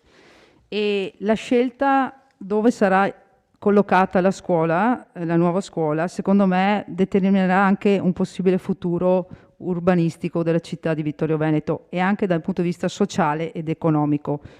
Mi spiego. Io sono andata un po' a vedermi i dati rispetto a questa scuola. Attualmente l'istituto, ha detto il consigliere Dus, è collocato su 3 sedi. Gli studenti sono 1082, divisi 350 a Serravalle, 300 presso l'edificio, sì, la scuola di Pontavai, quella attaccata alla Cosmo, e 376 nella sede di via Vittorio Emanuele. Il personale complessivamente di tutti questi 3 istituti, tra personale docente e personale amministrativo, è di 161 unità, 160 persone. Questa scuola è cresciuta nel tempo, passando nel 2013 al 2021 da 800 a 1002 unità. Avevo fatto delle considerazioni che, come diceva il consigliere Dus, sappiamo tutti che c'è un calo demografico in atto per quanto riguarda soprattutto il discorso delle nascite e quindi delle nuove generazioni, e quindi molto probabilmente ci sarà anche un calo. Adesso il calo si sta registrando alle elementari e alle medie e poi di conseguenza avverrà molto probabilmente a breve anche per quanto riguarda gli istituti superiori. Però io dico una cosa: il calo non è sempre detto che sia proporzionalmente applicabile in misura uguale a tutte le scuole. Molto dipende dall'offerta formativa di questi istituti e da quanto appetibili sono alla formazione. E i nostri istituti di Vittorio Veneto mi sembra stiano reggendo molto bene nei confronti di altri istituti quali che si trovano a Conegliano o a Pieve di Soligo, e noi dobbiamo puntare su questo, a far sì che i nostri istituti superiori riescano a garantire una qualità di offerta formativa e anche di contorno anche la questione dal punto di vista della collocazione. Allora, proprio su questo, secondo me, è molto importante il contesto urbanistico dove questi istituti sono collocati. Allora, oggigiorno sappiamo benissimo che le zone più appetibili per questi istituti, quelli che danno la maggiore immagine, sono istituti che sono collocati in zone poco antropizzate, con degli spazi esterni molto ampi, immersi nel verde e contornati da percorsi ciclopedonabili e accessibili a una mobilità dinamica. Inoltre anche la costruzione delle scuole ha un nuovo metodo. Non ci sono più le scuole attualmente formate con le aule, cioè la tipologia di scuola sta un po' cambiando, sia dal punto di vista formativo che anche di struttura. Quindi le scuole vengono costruite, almeno quelle più moderne, con degli spazi molto ampi all'interno. Sappiamo benissimo che ad esempio la pandemia Covid ha fatto sì che ci sia la necessità di avere delle aule o degli spazi molto grandi, e quindi diciamo c'è una nuova evoluzione anche da un punto di vista edificatorio rispetto a questi nuovi edifici. Inoltre, secondo me, questi istituti sono anche appetibili se a fianco offrono dei servizi, quali ad esempio il servizio mensa, o spazi di ritrovo, o spazi di studio, o spazi dotati di sistemi informatici all'avanguardia, spazi culturali in generale e spazi per le attività sportive. Allora, secondo me adesso che appunto il Ministero sta attuando ha dato questo finanziamento e la provincia sta in qualche modo predisponendo un progetto di massima, c'è il discorso di fare una scelta da un punto di vista anche urbanistico. Ricordiamo che sono stati stanziati 9 milioni di euro e 9 milioni di euro non sono pochi. Cioè, secondo me 9 milioni di euro investiti sulla nostra città sui tre stralci sono un sacco di soldi. Chissà quando li vedremo ancora 9 milioni di euro così dati in modo incondizionato poi alla nostra città. È per quello che io sto ponendo anche le condizioni per dire che se eventualmente, come è emerso dalla maggioranza, l'idea è quella di costruire la scuola all'interno dell'attuale campus scolastico che è ormai saturo, noi ci ritroveremo all'interno con 650 studenti in più, per un totale circa di 4.000-4.500 studenti, più un'aggiunta, per esempio, del personale amministrativo e del personale docente di altre 160 unità. Quindi proviamo anche a fare delle riflessioni rispetto a questo. Inoltre, non solo questo, ci sarebbe la necessità di una nuova palestra, perché, ve lo dico chiaramente, le palestre attualmente in uso agli istituti superiori non sono sufficienti, nel senso che se tutto viene portato al campus di via Vittorio Emanuele, abbiamo la palestra della provincia che è all'interno del campus, il palazzetto e quella di Pontavai che è usufruita per la maggior parte dalle scuole medie di Pontavai. Quindi poniamoci anche una questione, non c'è solo la necessità di costruire questa scuola nuova, ma anche di costruire un'eventuale palestra, proprio perché per 4.000 studenti bisogna avere gli spazi anche per questo. Quindi adesso finisco il mio intervento ponendo solo una questione, la pongo. Secondo me bene l'ordine del giorno, io chiedo che sia integrato chiedendo all'amministrazione comunale di procedere a una comparazione con la edificazione di questa scuola sia nel sito di via Vittorio Emanuele o in un altro sito e pongo anche questo sito, lo dico, secondo me l'ex area della caserma Gotti potrebbe essere un sito alternativo, visto che noi stiamo adesso procedendo alla riqualificazione di quell'area. Pensiamoci almeno, chiedo lo sforzo all'amministrazione comunale di fare questa valutazione comparativa. Grazie. Grazie, consigliere Balliana. Altre prenotazioni?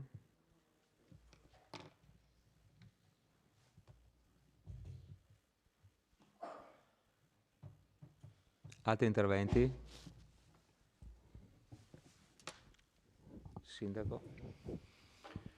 Allora, stiamo parlando di una cosa, come dice il consigliere Bagliana, grandiosa per la nostra città.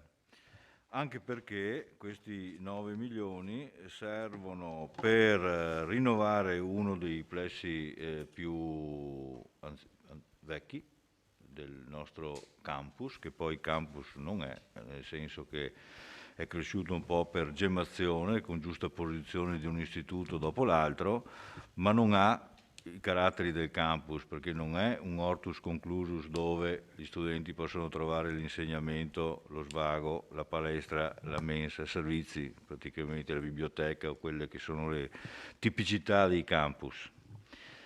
Proprio per questo, quando abbiamo sentito di questa possibilità, di riassumere nello stesso sito sia l'ITIS che l'IPSIA, abbiamo anche pensato subito se potessero riuscirci anche con la ragioneria attuale, in modo tale da portare tutte le superiori là, ma 9 milioni sembrano non bastare per fare 3 istituti. Praticamente con 9 milioni si pensa di fare 2 gran bei nuovi istituti connessi, diciamo funzionalmente connessi. Questo mi si dice. Non sono pratico di istituti da costruire. Appena sentito questo, noi, anche l'assessore Fasan, con il dirigente, si è trovato con la provincia e quindi si è dato un pochettino l'avvio alle cose. L'attuale IPSIA, forse non tutti lo sanno, insiste su un terreno comunale, è la proprietà del comune, sono circa 10.000 metri quadrati occupati dall'IPSIA. Allora noi ci siamo messi di buzzo buono e abbiamo invitato la provincia a pensare in un altro modo, cioè non demolire a spizzichi e smozzichi l'IPSIA, spostando gli studenti e diluendo l'intervento anche in più annualità con gravi difficoltà di insegnamento, ma di pensare di realizzarlo non solo IPSIA ITIS in un sedime nuovo, liberando poi alla fine il sedime attuale, ma di pensare il campus come tale. Ovvero sia, ci siamo offerti non di fare il master plan noi, ma di acquisire il terreno e fare preventivamente un rilievo di tutto l'esistente, in modo tale che poi la provincia esegua un master plan dove far stare istituti, pensare a spazi destinabili a quei servizi di cui si diceva prima. Non ultimo, e lei non si è ricordata, che c'è anche un altro elemento, che è quello dei trasporti. Ad oggi, anche la tua amministrazione all'inizio pensava di poter portare i ragazzi più vicini, quantomeno, alle scuole. Invece ci sono ancora i greggi che vanno avanti e dietro, no? Di questi studenti intruppati, che è una cosa assolutamente da migliorare.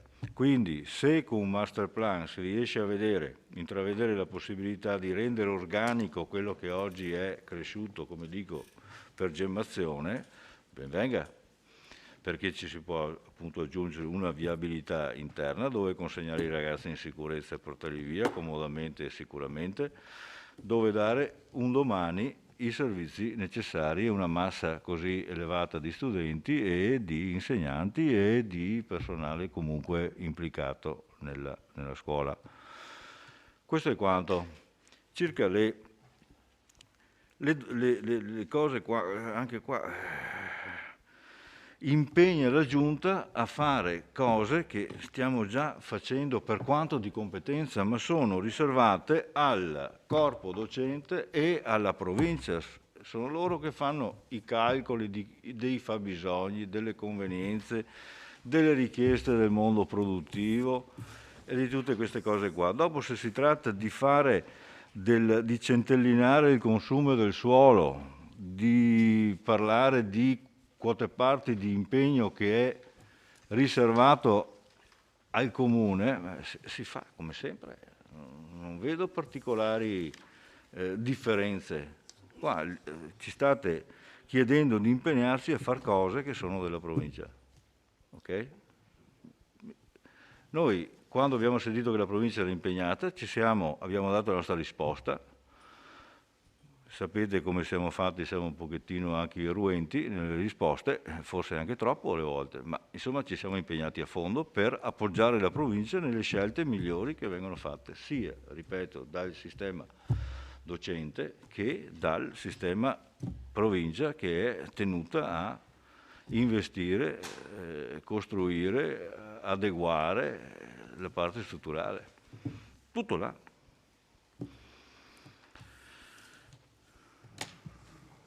Grazie Sindaco.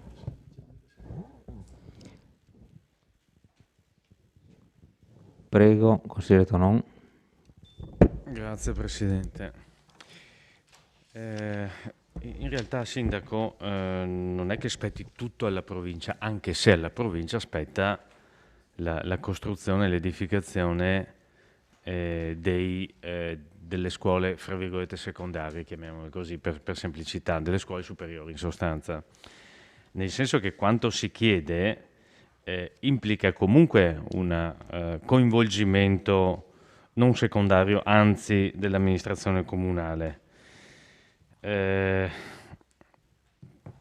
Vediamo i punti che sono elencati in questo ordine del giorno. L'andamento demografico della popolazione. La consigliera Bagliana ha detto che non si spalmano esattamente su tutte le scuole gli eventuali cali o crescite. È sempre stato così. Parimenti però bisogna tenere presente, ce lo insegna l'esperienza, anche lei Sindaco lo sa, che bisogna stare attenti, soprattutto in questi anni, nonostante il PNRR, perché sappiamo che poi sono tutti debiti da pagare, che non costruiamo scuole che non servono, dove non servono, o di più di quel che serve. Faccio un semplicissimo esempio. In qualche scuola negli anni passati, parlo di 10-15 anni fa, ha trovato ospitalità temporanea per qualche anno in sedi che non erano sedi scolastiche deputate a ciò. Col tempo, cambiando il numero delle iscrizioni e quindi l'affluenza in quelle scuole, quei siti sono stati svuotati e sono tornati gli scolari tutti all'interno delle sedi deputate a ciò.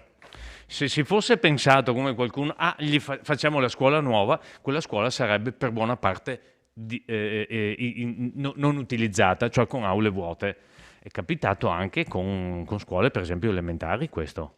Quindi attenzione, in questo senso parlo nell'ordine del giorno che abbiamo presentato si parla di porre attenzione per quanto possibile, perché ovviamente non è che si possa prevedere, si può ipotizzare quello che sarà l'andamento demografico con i dati che abbiamo in mano, in maniera molto attenta.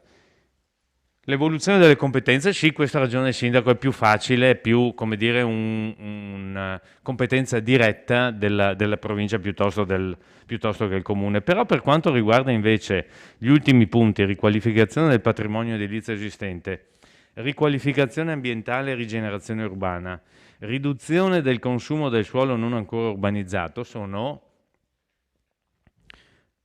competenze e più che competenze, secondo me, obiettivi che sono propri dell'amministrazione comunale. Oltretutto la legge, lo sanno credo tutti i veneti, almeno, la legge 14 del 2017, il cosiddetto consumo zero del territorio a tendere almeno, è una legge fortemente voluta anche dall'attuale compagine che regge le sorti del governo regionale. In sostanza una legge voluta dalla Lega, poi approvata anche da altri, ma voluta dalla Lega. Condivisa? Sì, condivisa da tanti. Ricordo solo, per esempio, che nella passata amministrazione, a fronte della richiesta di qualcuno di fare una scuola nuova, noi abbiamo sempre preferito sistemare gli edifici che c'erano, sistemare le scuole esistenti proprio per arrivare tendenzialmente al consumo zero del territorio. Piaccia o non piaccia, la stessa cosa è venuta anche con la farmacia, anziché fare la farmacia nuova, utilizzare un luogo che già esistesse. Ma per quanto riguarda la rigenerazione urbana, anche se ha dato dapprima luogo in questa aula consigliare grandissime discussioni, poi improvvisamente cambiando l'amministrazione la cosa è diventata chissà perché piacevole, bella, da perseguire. Per quanto riguarda la rigenerazione urbana, ricordo l'intervento che si è proposto e approvato nella scorsa amministrazione per quanto riguarda l'area ex Carnielli. Anche quella è rigenerazione urbana, eppure era stata avversata. Ci sono cioè vari elementi all'interno di questo ordine del giorno che non sono da delegare, la provincia fa un master plan, siamo a posto. No, il comune deve far sentire e mettere la sua voce e farla sentire forte, perché si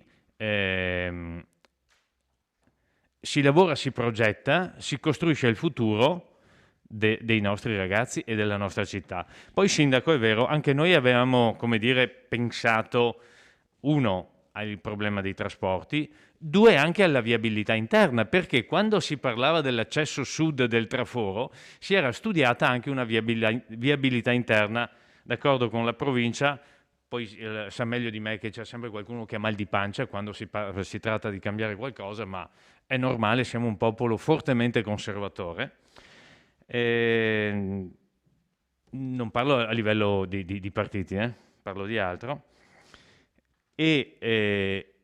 Dicevo, una viabilità rinnovata e nuova all'interno del campus, sì, che è nato per gemmazione, ma pensato non per quanto era possibile negli anni in cui si faceva programmazione urbanistica, pensare, come dire, così in lungo, anche perché c'è stata la legge che improvvisamente anche i beni, le scuole superiori, chiamiamole ancora così, fatte dal comune, improvvisamente sono, mi passi il termine, diventate di qualcun altro, cioè della provincia.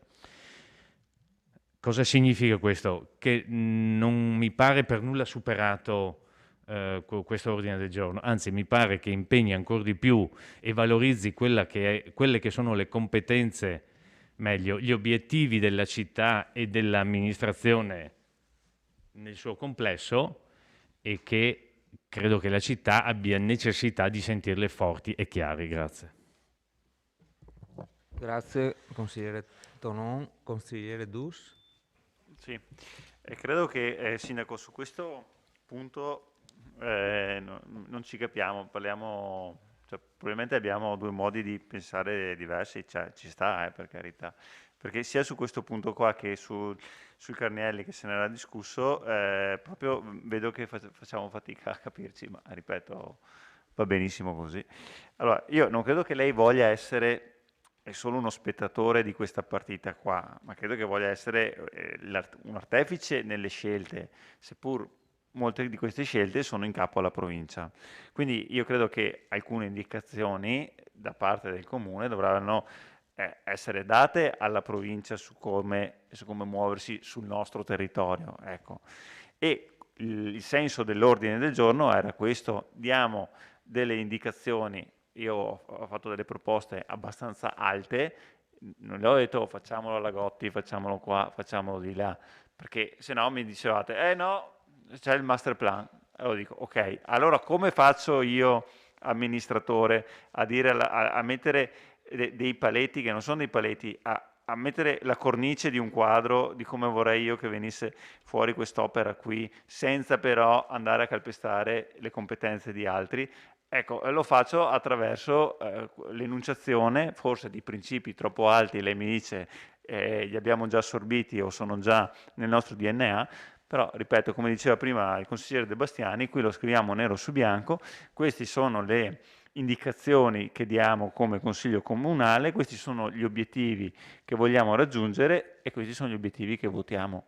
Poi si dirà sono già superati, sono inutili, eccetera. Vabbè, direte così, e ripeto, noi lo poniamo in votazione, secondo noi sono delle indicazioni non così vincolanti e quindi non vedo il dramma nel votarli e sostenerli, perché se non lo si vota allora i punti di domanda sorgono. Grazie consigliere. Altre prenotazioni? Consigliere Balliana? Sì, per la seconda volta, e solo per dire, cioè, che non è che dico che sia meglio costruire la Lagotti, sto dicendo, mi sto ponendo dei dubbi, cioè delle domande, e vorrei che, come diceva prima il consigliere Dus, magari queste domande fossero un po' condivise, cioè penso che sia importante per noi amministratori fare delle valutazioni. Voglio dire, in una situazione di normalità anch'io sono per un'urbanistica semplificata e anche razionale, e quindi tutte le scuole da una parte, giustamente, però qui abbiamo anche altri problemi in città. Abbiamo il recupero e la riqualificazione dell'area della caserma Gotti, che è un'area vastissima. Allora io la pongo qua, cioè perché non approfittare, ma voglio dire sarebbe da fare una ricerca, perché non approfittare appunto di questa eventuale nuova costruzione per iniziare un recupero dell'ex caserma Gotti. Tra l'altro si trova in una situazione, in una locazione che è molto vicina agli impianti sportivi, è a ridosso della pista ciclopedonabile. Per quanto riguarda i trasporti, i ragazzi, insomma, sono 600 metri a piedi, e quindi voglio dire ci sono tutte le caratteristiche perché anche in quella zona potrebbe sorgere un nuovo 1 o 2 o /3 edifici scolastici, non 2 come ha detto lei Sindaco, ragioneria più le altre 2, e anche eventualmente anche un'altra eventuale palestra. Io vorrei ricordare al Sindaco che spero che la provincia abbia preso in esame la questione degli spazi dal punto di vista delle palestre. Spero vivamente che l'abbia presa in considerazione. Grazie. Grazie, consigliere Balliana.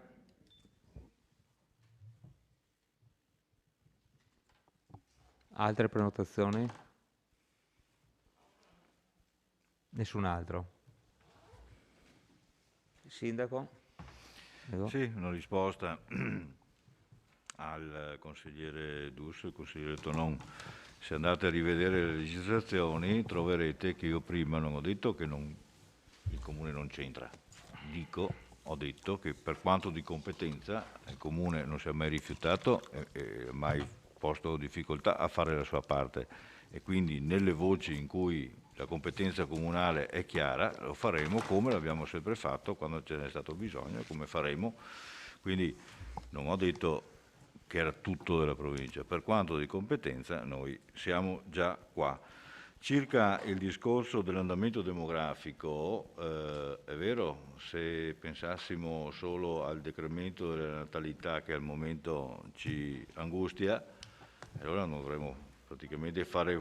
Però lei stessa, consigliere, ha notato come i nostri istituti vittoriesi vanno particolarmente bene, addirittura anche il classico, le cose hanno avuto gran riscontro. Abbiamo studenti che vengono qua da Valdobbiadene, da Sacile, ancora da più lontano, e quindi una gran soddisfazione questa qua. E quindi i numeri non sono esclusivamente legati alla natalità, ma alla qualità e ai servizi che vengono erogati. Ora, se i nostri istituti già sembrano eccellere, il fatto di avere una visione di completamento dei servizi ne va non solo dell'afflusso numerico, ma anche della qualità stessa con cui si possono far crescere questi ragazzi. Quindi siamo oltremodo impegnati a recuperare modalità che studieremo con questo master plan, che lo farà la provincia. Sa perché?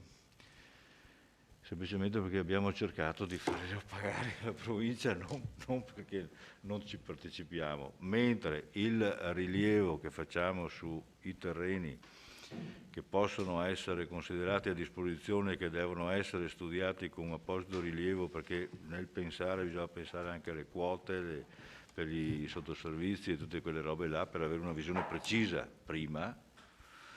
Là ci siamo impegnati noi. Il master plan concorreremo, ma speriamo proprio che la provincia se ne assorba il costo. Questo preventivamente, e dopo, dal frutto di tutto questo lavoro qua, speriamo che questi 9 milioni portino fortuna alle nostre scuole. Grazie Sindaco. Non vedo altri interventi, passiamo alla dichiarazione di voto. Prego, Assessore Antiga.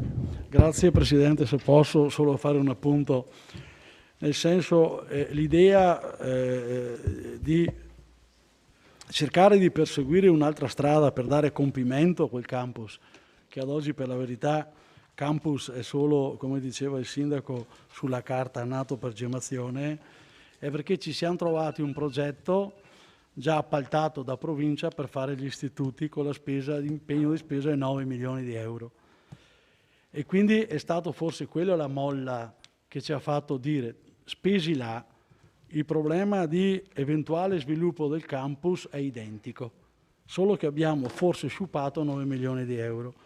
Al tavolo, quando la provincia ci ha proposto la scuola e anche la modalità di realizzo di quella scuola, quindi con la demolizione parziale, se non ricordo male 3 anni, prospettavano di lavori con i disagi che gli studenti potevano sicuramente avere da accusare, abbiamo pensato alla grande forse, e forse troppo, allargando il campus al vero campus, nel senso che tutta la parte purtroppo non edificata, ma che per fortuna non è edificata perché potrà eventualmente essere messa a disposizione del campus, si tratta di 20.000 metri, sono 2 ettari. Nel primo incontro, per dire con la provincia, quando abbiamo prospettato questo tipo di soluzione, ovviamente la provincia non è stata potenzialmente entusiasta perché ha detto sì, vabbè, ma andiamo a percorrere delle strade che poi ce le troviamo chiuse. Allora abbiamo chiesto cortesemente alla provincia di farci fare delle prove per capire se era percorribile quella strada, ovviamente con la disposizione delle aree ai privati. Quindi abbiamo fatto un elenco di tutti quanti i proprietari e informalmente li abbiamo sentiti, abbiamo prospettato, poi tra l'altro sui giornali è venuto anche fuori, tenere, come si può dire, di basso tono le cose è quasi impossibile, però posso dire che abbiamo ricevuto, facciamo 20.000, possono essere 1.000 metri che proprio dicono che sono contrari a questo tipo, anzi gli altri ben volentieri mettono a disposizione le aree. Ed è stato anche l'input che è nato dai proprietari a farci credere di più. Abbiamo poi di nuovo parlato con la provincia ha detto bene, allora se ci dividiamo un po' i compiti, nel senso che voi fate un rilievo di tutta l'area, perché non si tratta di rilevare solo la parte, ma comprensivo anche con tutti i piazzali, con tutte le viabilità e parcheggi, perché all'interno del master plan deve essere necessariamente valutato e anche gestita la viabilità interna, si può procedere. Questo è un impegno che ci siamo presi e attendiamo il master plan della provincia, mettendo dentro, come diceva lei consigliere, la palestra che manca, la mensa che manca, gli spazi comunque di aggregazione che necessariamente non sono oggi messi a disposizione perché la valuta 9 milioni di euro però già avere una vista d'insieme di quello che potrebbe essere il campus finito, quindi se ci sono altre opportunità della palestra sappiamo già dove va, che caratteristiche che può avere d'impegno e altro, quindi per avere una vista d'insieme che è fondamentale. Altrimenti, finiti i 9 milioni di euro, avremo comunque un problema a risolvere, palestra e quant'altro. Grazie, Assessore Antiga.